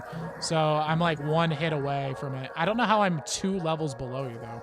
It makes no sense to me. Wow, Ashton studied jazz performance at Stanford. Nice. Not a flex. And they really have an anti-Jimmy. Leondatus Owl loves you. You too would get Oh, jeez, not again. Once I hit my R, then we did. So I'm like 1, 2. I don't know how I'm 2 levels. Oh, I just got my R, too. All right. Thank you. No problem. Sorry, I kind of stole that one. Go ahead. You need it anyways. I do. Oh, geez, not again. Zip. How you doing up there, teams? Oh, you're doing great, Timo. You're crushing your Garen counterpart. So if we can make it to the 12, or if we can make a 20-minute mark, I can attach to him and we'll win. You win like game, just keep on CSing. Oh yeah. If we just keep getting CS, we can't lose. I also have my R, so if they dive on us like this idiot, we can kill them. Bye. Woo! No. This is that 10-minute mark I was telling you about. Mundo's downballing me. I can bait her. There we go. 10-minute power spike. Here comes the wins. I also have my arm.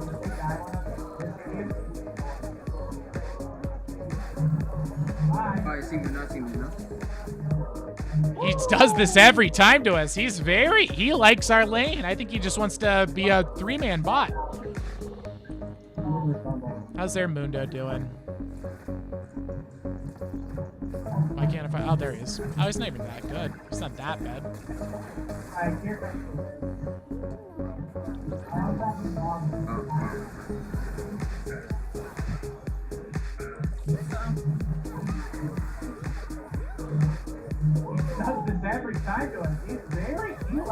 Oh, dang it. Yikes.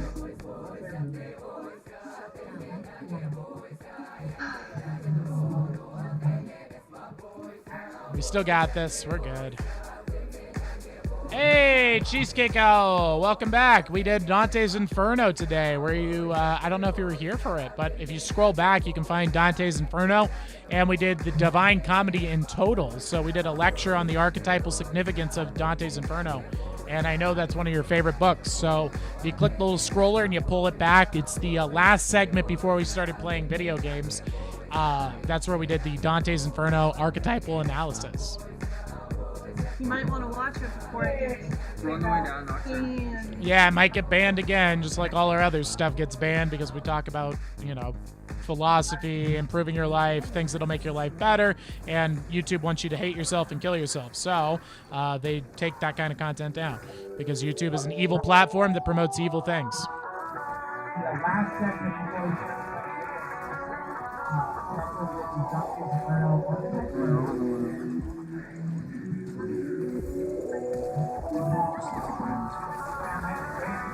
Oh my god.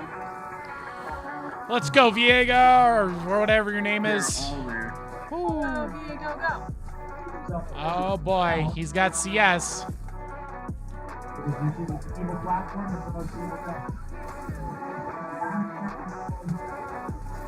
flashed over. Yep. And he's not all for nothing because he's done. He's ulti.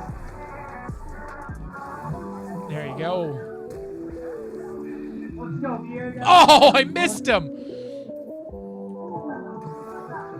Speed boost.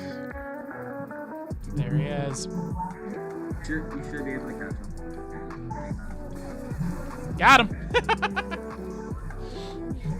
You just stood still and killed Garen. That'll do it.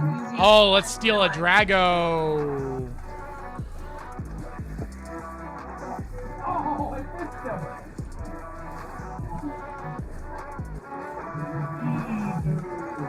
EasyDragonReport.com. Are you tired of having to try for your objectives? Well, now you don't have to.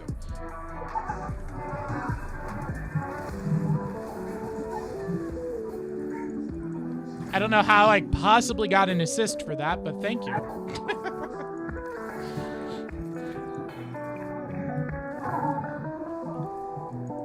I have enough items. The long spotlight? What is this thing? That's a Nico. That's a Nico. Okay. It's just Nico.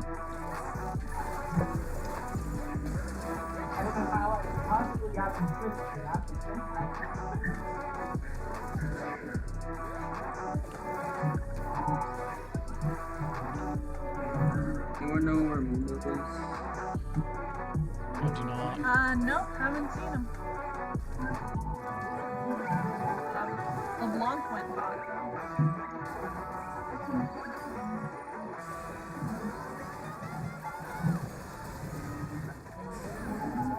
Bye. Bye, LeBlanc. Good work, guys. Commit more murders.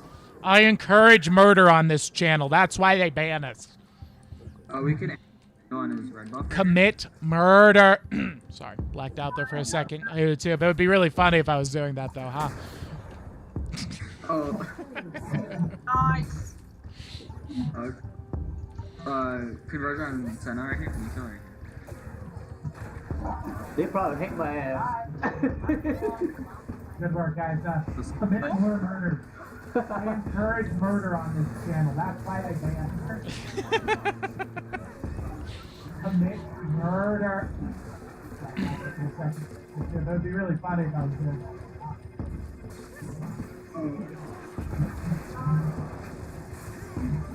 They probably hate me, huh? Oh, jeez. I'm sure they do hate you.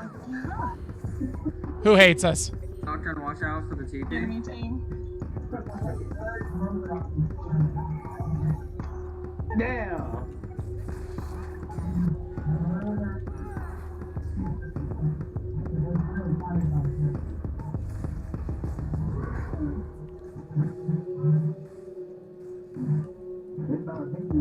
Oh, jeez. I need to figure out how to stop the doubling of the voice. Any idea, Cute? Oh no, I'm so dead. I'm just gonna mute everyone, see what that does.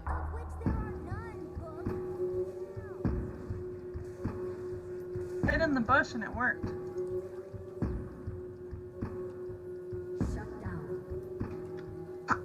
It didn't work.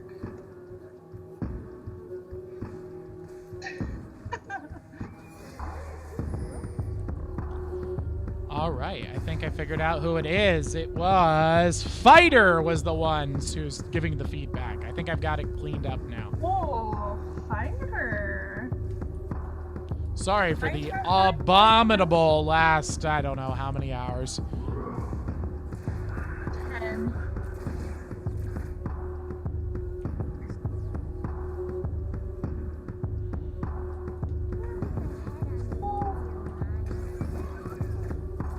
She went close. Just come in.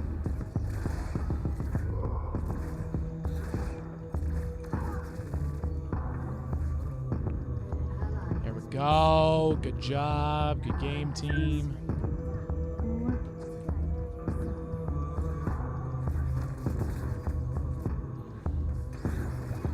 See a rather large lack of shrooms up here. Gotta fix that. Oh yeah, that's Timo 101. Rather disturbingly large amount. Oh, of here comes Mundo again. His same bit every time. Jeez. It's like, at least get a new bit. Get something original. Mooned. Ah! Oh, you disintegrated. Okay. Okay, that's not fun. It's kind of hard to heal you when you disintegrate. Because this thing, gosh, that thing is busted. So why does she get like a Ezreal ult that is sight wide? It seems a little imbalanced. What do you think? Maybe. Well, it's just half of it for red shield, but Let's see. Hey, Singing Al in chat. What up? All right. See you later, Singing Al. Welcome, welcome, and thank you for joining. And if you want to see the philosophy lecture, take the scroller bar and just yoink it all the way to the back, and you can watch this lecture from the start and learn about Dante's Inferno, Carl Jung, how to untangle your mind, a Stoic philosophy to apply in your everyday life, and Aesop's Fable analysis, plus a bunch more. So if you're interested in that, hit the scroller bar and bring it back to the beginning, and you can gain that wisdom there.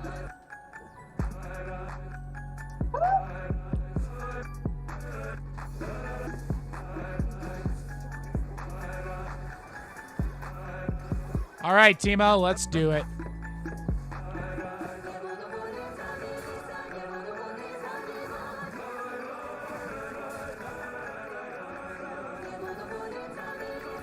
Here we go. Woo. He has called of all attacks. Oh boy, Cheesecake Al, let's stop with the blasphemy posting here, okay? I don't want to have to block you for being crazy. You just got back here, pal. I mean, let's focus on build, grow, and create, not crazy stuff. After that is the dumbest idea I've ever seen. I'm like, do not do that. Do not go in there. Okay. Yes.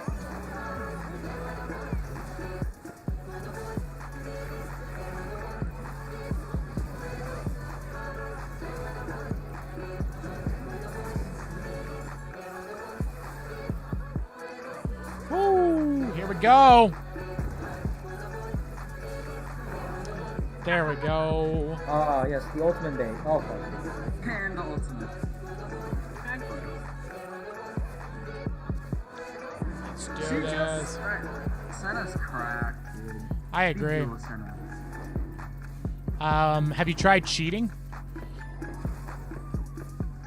I find cheating to be the reason I win is I just cheat in this game and I use cheating Senna hacks. gets Kraken Slayer and then she's just broken.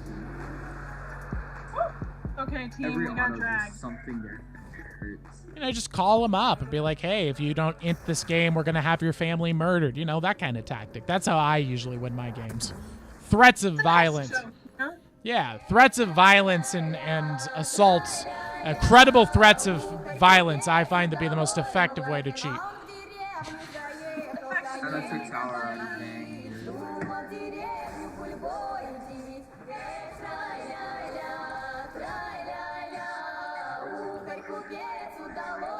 Oh, wow, we're tied. 21-21. Okay.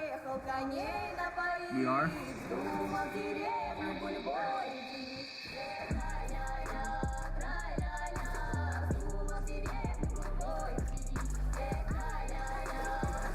We have no tank. I think that's part of our problem. Timo's kind of a tank. Timo's also stuck in tower. Thank Mo. Timo shall tank for us. All right, then I'll attach to Timo. Let's go.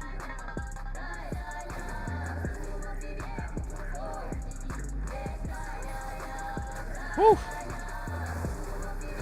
No, that's bad. That's very bad. Oh, boy. Woo! We walked out okay. All right. This is a great spot for a shroom. Boom. Gets them every time.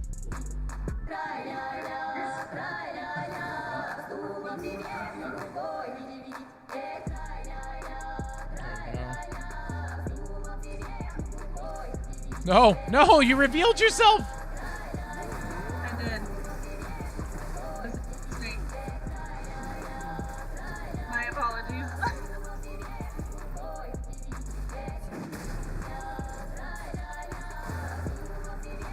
Oh, dang it.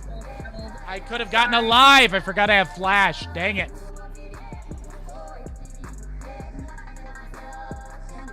She does so much damage. Wow. Her range is out of this world.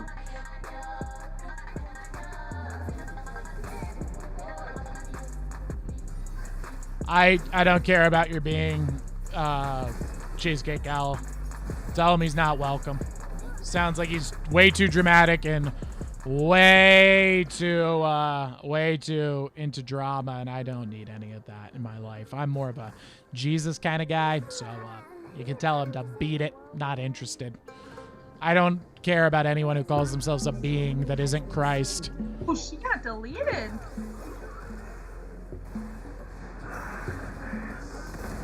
Just kill her. I fear not your fictional psycho thing. Needs a better writing.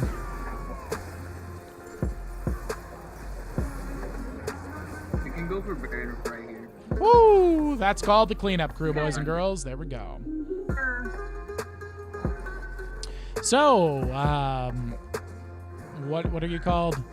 What's the vampire-y guy called? The night shadow dude? Fighter, you have gone, and how does it feel to go from 3 to 6 in like 4 seconds? I need your help, fighter.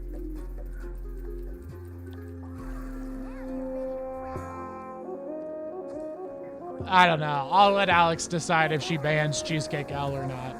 It's up to you, O-Peeps. You're the chat moderator.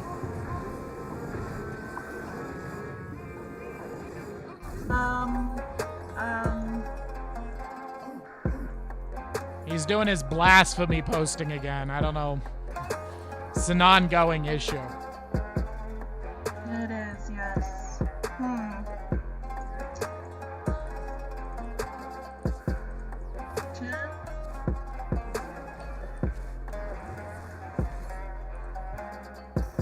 They're setting up for drag. Yes, Oh sir. wait, this is our drag. Oh, if we get here, we get sold. And I think if you block them, it doesn't make it so they can't watch your stream. They just can't chat. Maybe that's what certain people need based on their behavior.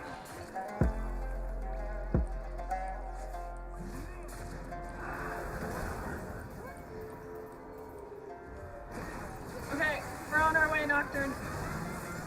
Nocturne, that's what I was trying to remember the name of.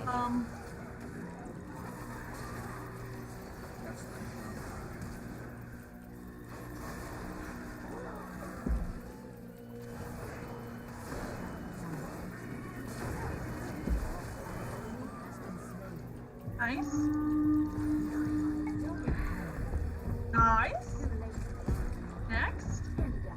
No, next. It's drag time. DragonReport.com.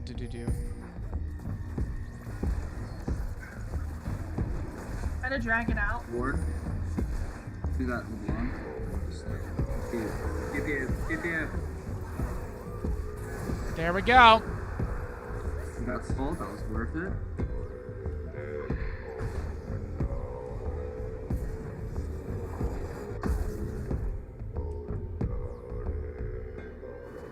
There we go.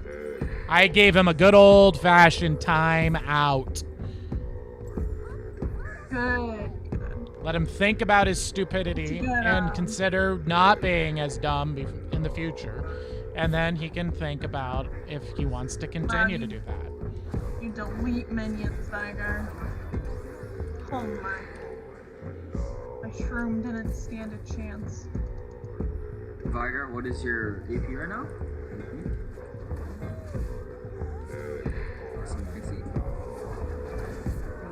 Oh my gosh. Can't even steal SCS if I want to. Nico.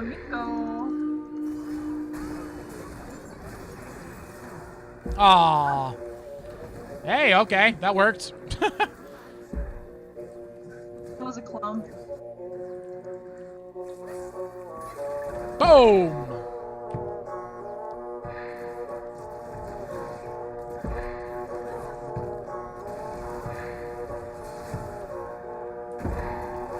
Oh shoot, not what I meant to do. Oh boy. Yeah, well, it's the auto. I accidentally fat fingered. I tapped it, but got him. Woo! This is crazy. What are you doing? There's no one here. What are you doing? Do a team of things. No, you're not. You're inting. Go get the Garrett. Keep killing Garrett. Got him. No, not at all. That was my kill. I earned it. No, it wasn't. Autoing the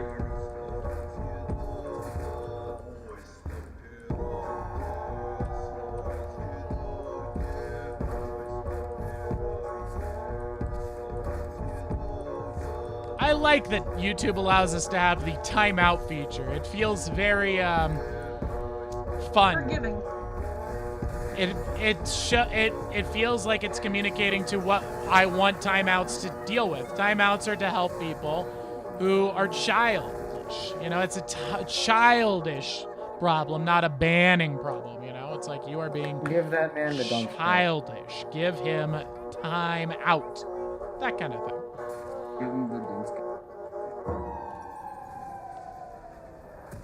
Yeah, just take a break. Exactly. Take a breather. It's like you're clearly got something wrong with you. So why don't you figure it out? Think about what you've done. Exactly. And then see if you can consider not being that weird in the future.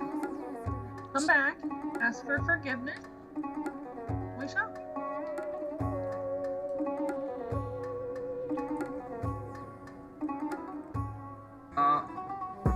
That's sad.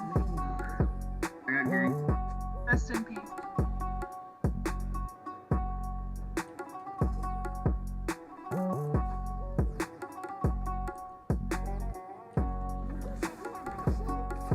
I like that it automatically deletes all of his messages too when I time him out. It's very nice. Just cleans up all the trash. Just gone.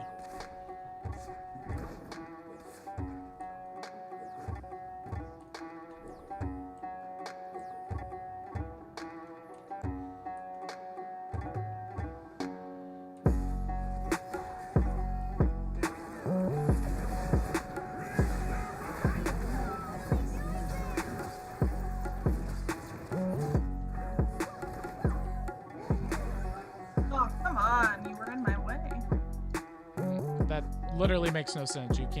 I can't block you. You hopped off of me and blocked me. It's not possible for me to block you. Yes, it is. Like, no, it's not. You were a minion block. It doesn't happen. That's not Timo true. literally couldn't, like, run around. That's not even possible. You are wrong. You're so much fatter than Timo. It's okay. You messed up. Take responsibility for your failure, and that's fine.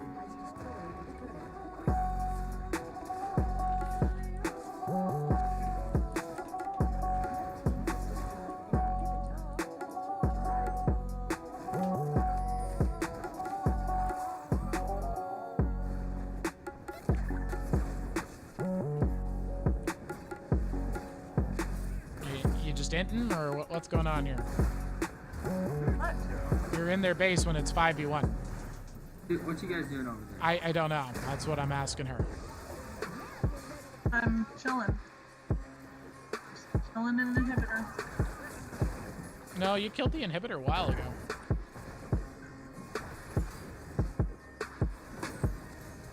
On a tower. Pop. Oh wait, no. Hey, Vigar, help! Vigar, help! Vigar, help! Vigar, help! All right, let's get him.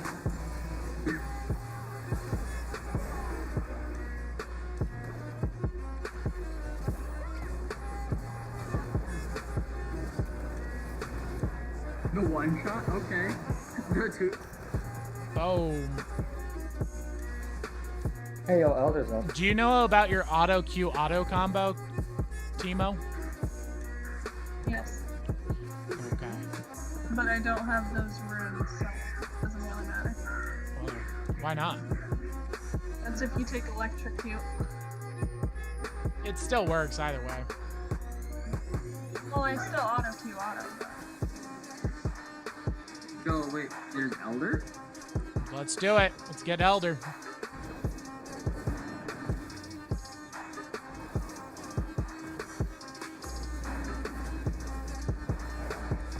I got it.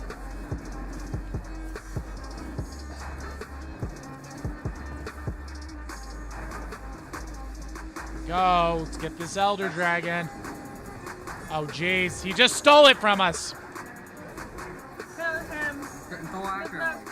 And that might be the game, right? He does not deserve to live after that. No, kill him. Oh, and now he's just healing himself back to full health with his ult. Oh. Unacceptable. Wow. Something don't work. I think if we don't get Baron, it's GG. We're doing fine.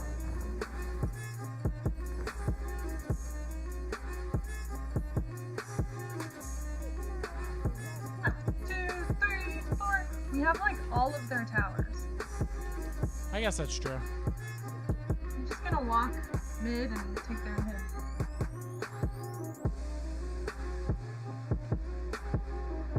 Let's see, who's doing good? Kaisa, you're doing pretty good. Let's get you over here. I guess Timo's the only tank. Paul's zoning me right now. Poker, I would get out of here. He's zoning me out. Look at Yumi doing her book to dance. Yeah, that's what you deserve. You deserve that. Good. Good. I'm glad you died, Yumi. That's what you get to me. And Timo, you deserve your death. I want us both to die because your stupid behavior of not letting me attach to you, and now you deserve your death, and you get what you deserve.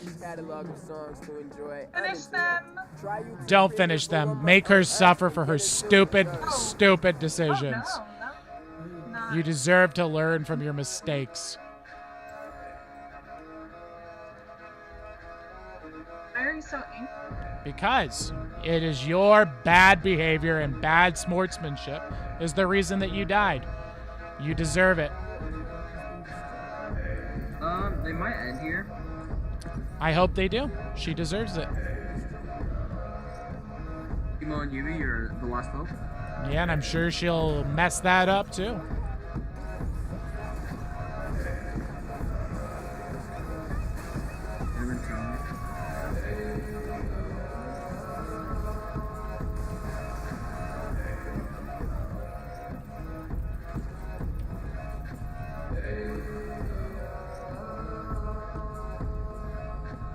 In fact, I'm not attaching to Timo for the rest of the game. Not worth it. Doesn't deserve it. Vigar, if anything, then. Okay, I don't know why you're so angry. Just chill. Because you keep running away from Yumi to attach to you on purpose, and then you int and die. You've done it like 4 times now.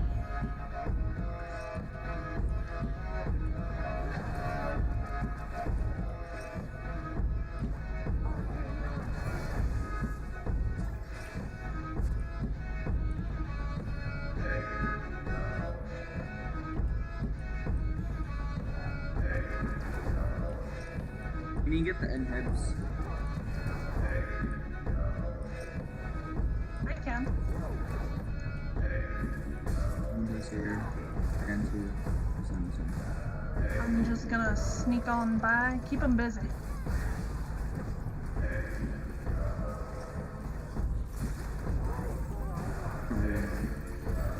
Keep them busy. Got him. Good. Is he enough? Is he enough? Easy clap.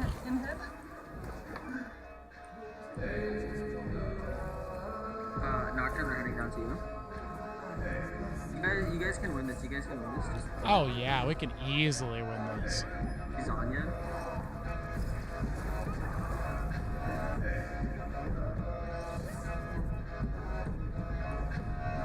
Nice work. Nice. Next. Work. Easy. Vigar does like a 5th of the inhib.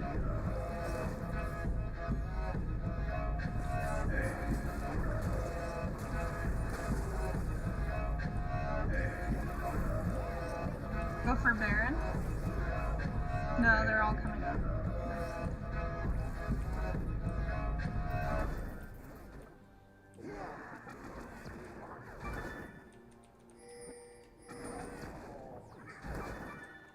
We got all 3 inhibs down. Let's get Baron. And the lanes are somewhat pushed. And then we can just walk in and win the game. They don't steal this too. Defense shrooms going.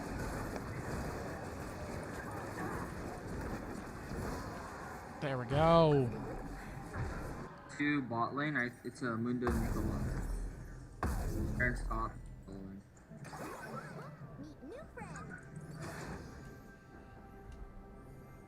I'm on the way for Garen right here. Right here.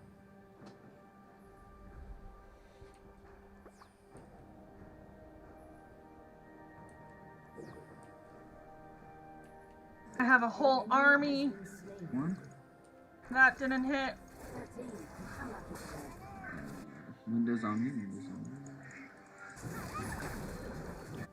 Easy win.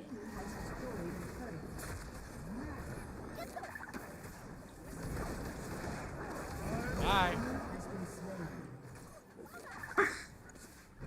Whoa, did you see how much Baron buff you just gave? That's disgusting.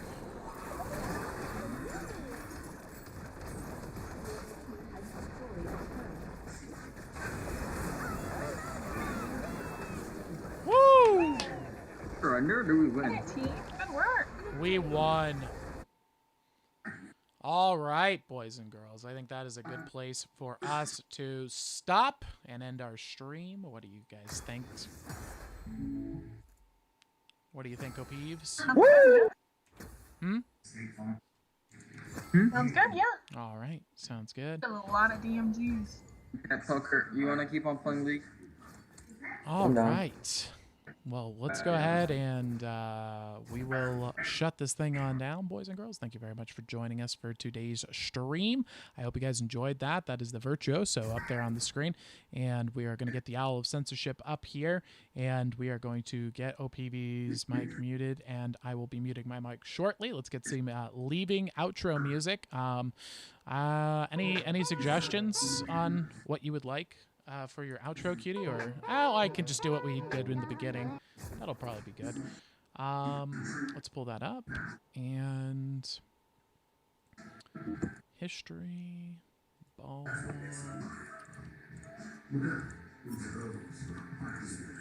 And we will be signing off. And if you guys still want to play League of Legends with us, let us know, and we'll continue playing as well in just a bit after the stream is shut down. Thank you for joining. Thank you for visiting our show. Thank you for playing. Thank you for supporting. And we will be here again live on Saturday with another philosophy lecture for you guys. Thank you so much for joining us. And we're going to go ahead and power down the stream. I'll get the intro going here, or outro, I should say. And thank you very much, and have a good evening. And I'll play some music for you. And I'll see you next week on Saturday. And look out for some Free Thoughts. Free Thoughts podcast popping up every now and then. You know the deal. When we feel like it is the play, then we go for it. My goodness, wow, we listened to a lot of songs here today, didn't we?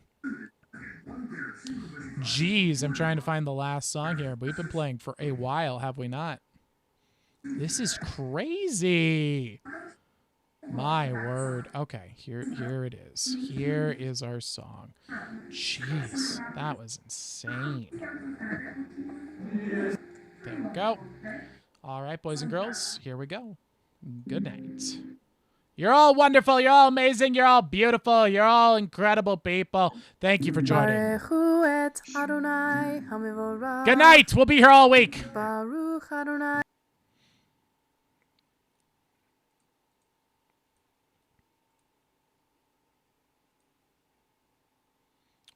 Sure, you can.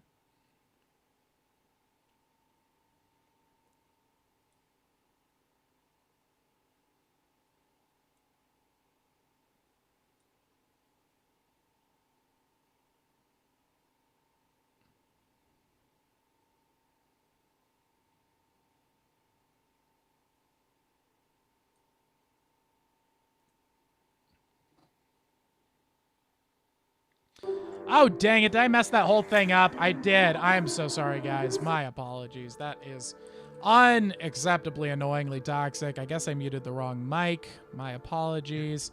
I will do that again. Ow. You're gonna do it again?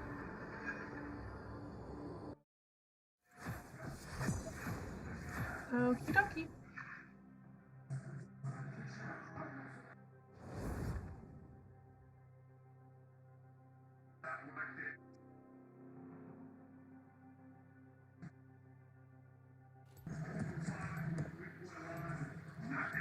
Here we go, boys and girls. Here is your song.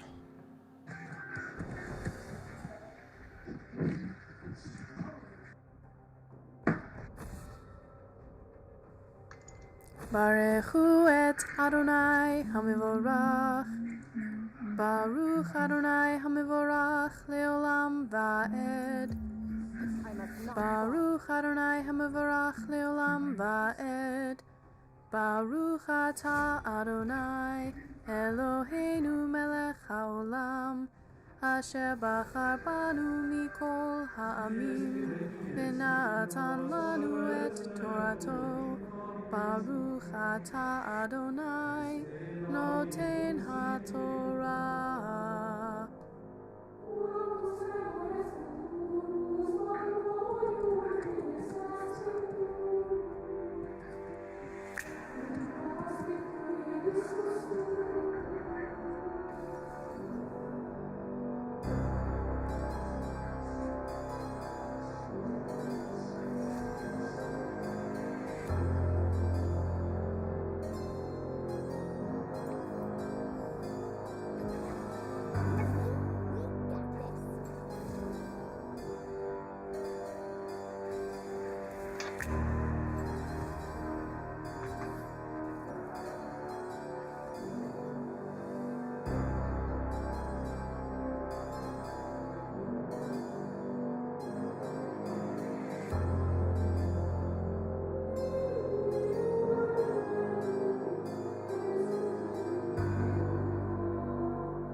Seems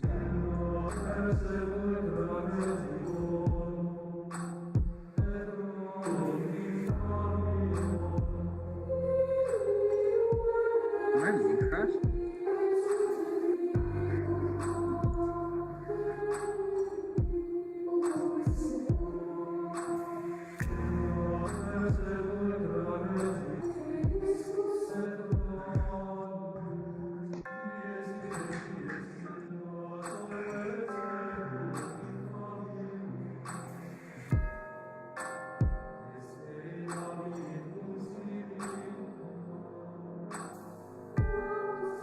Okay, who wants to go play some frisbee?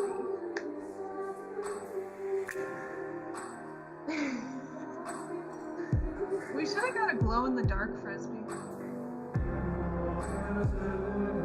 We could have been like, maybe they have glow-in-the-dark paint?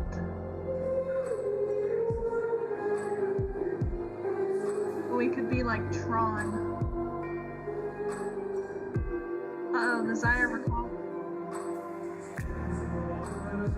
I know, that was really cool. That lane kind of looks weird. Which one?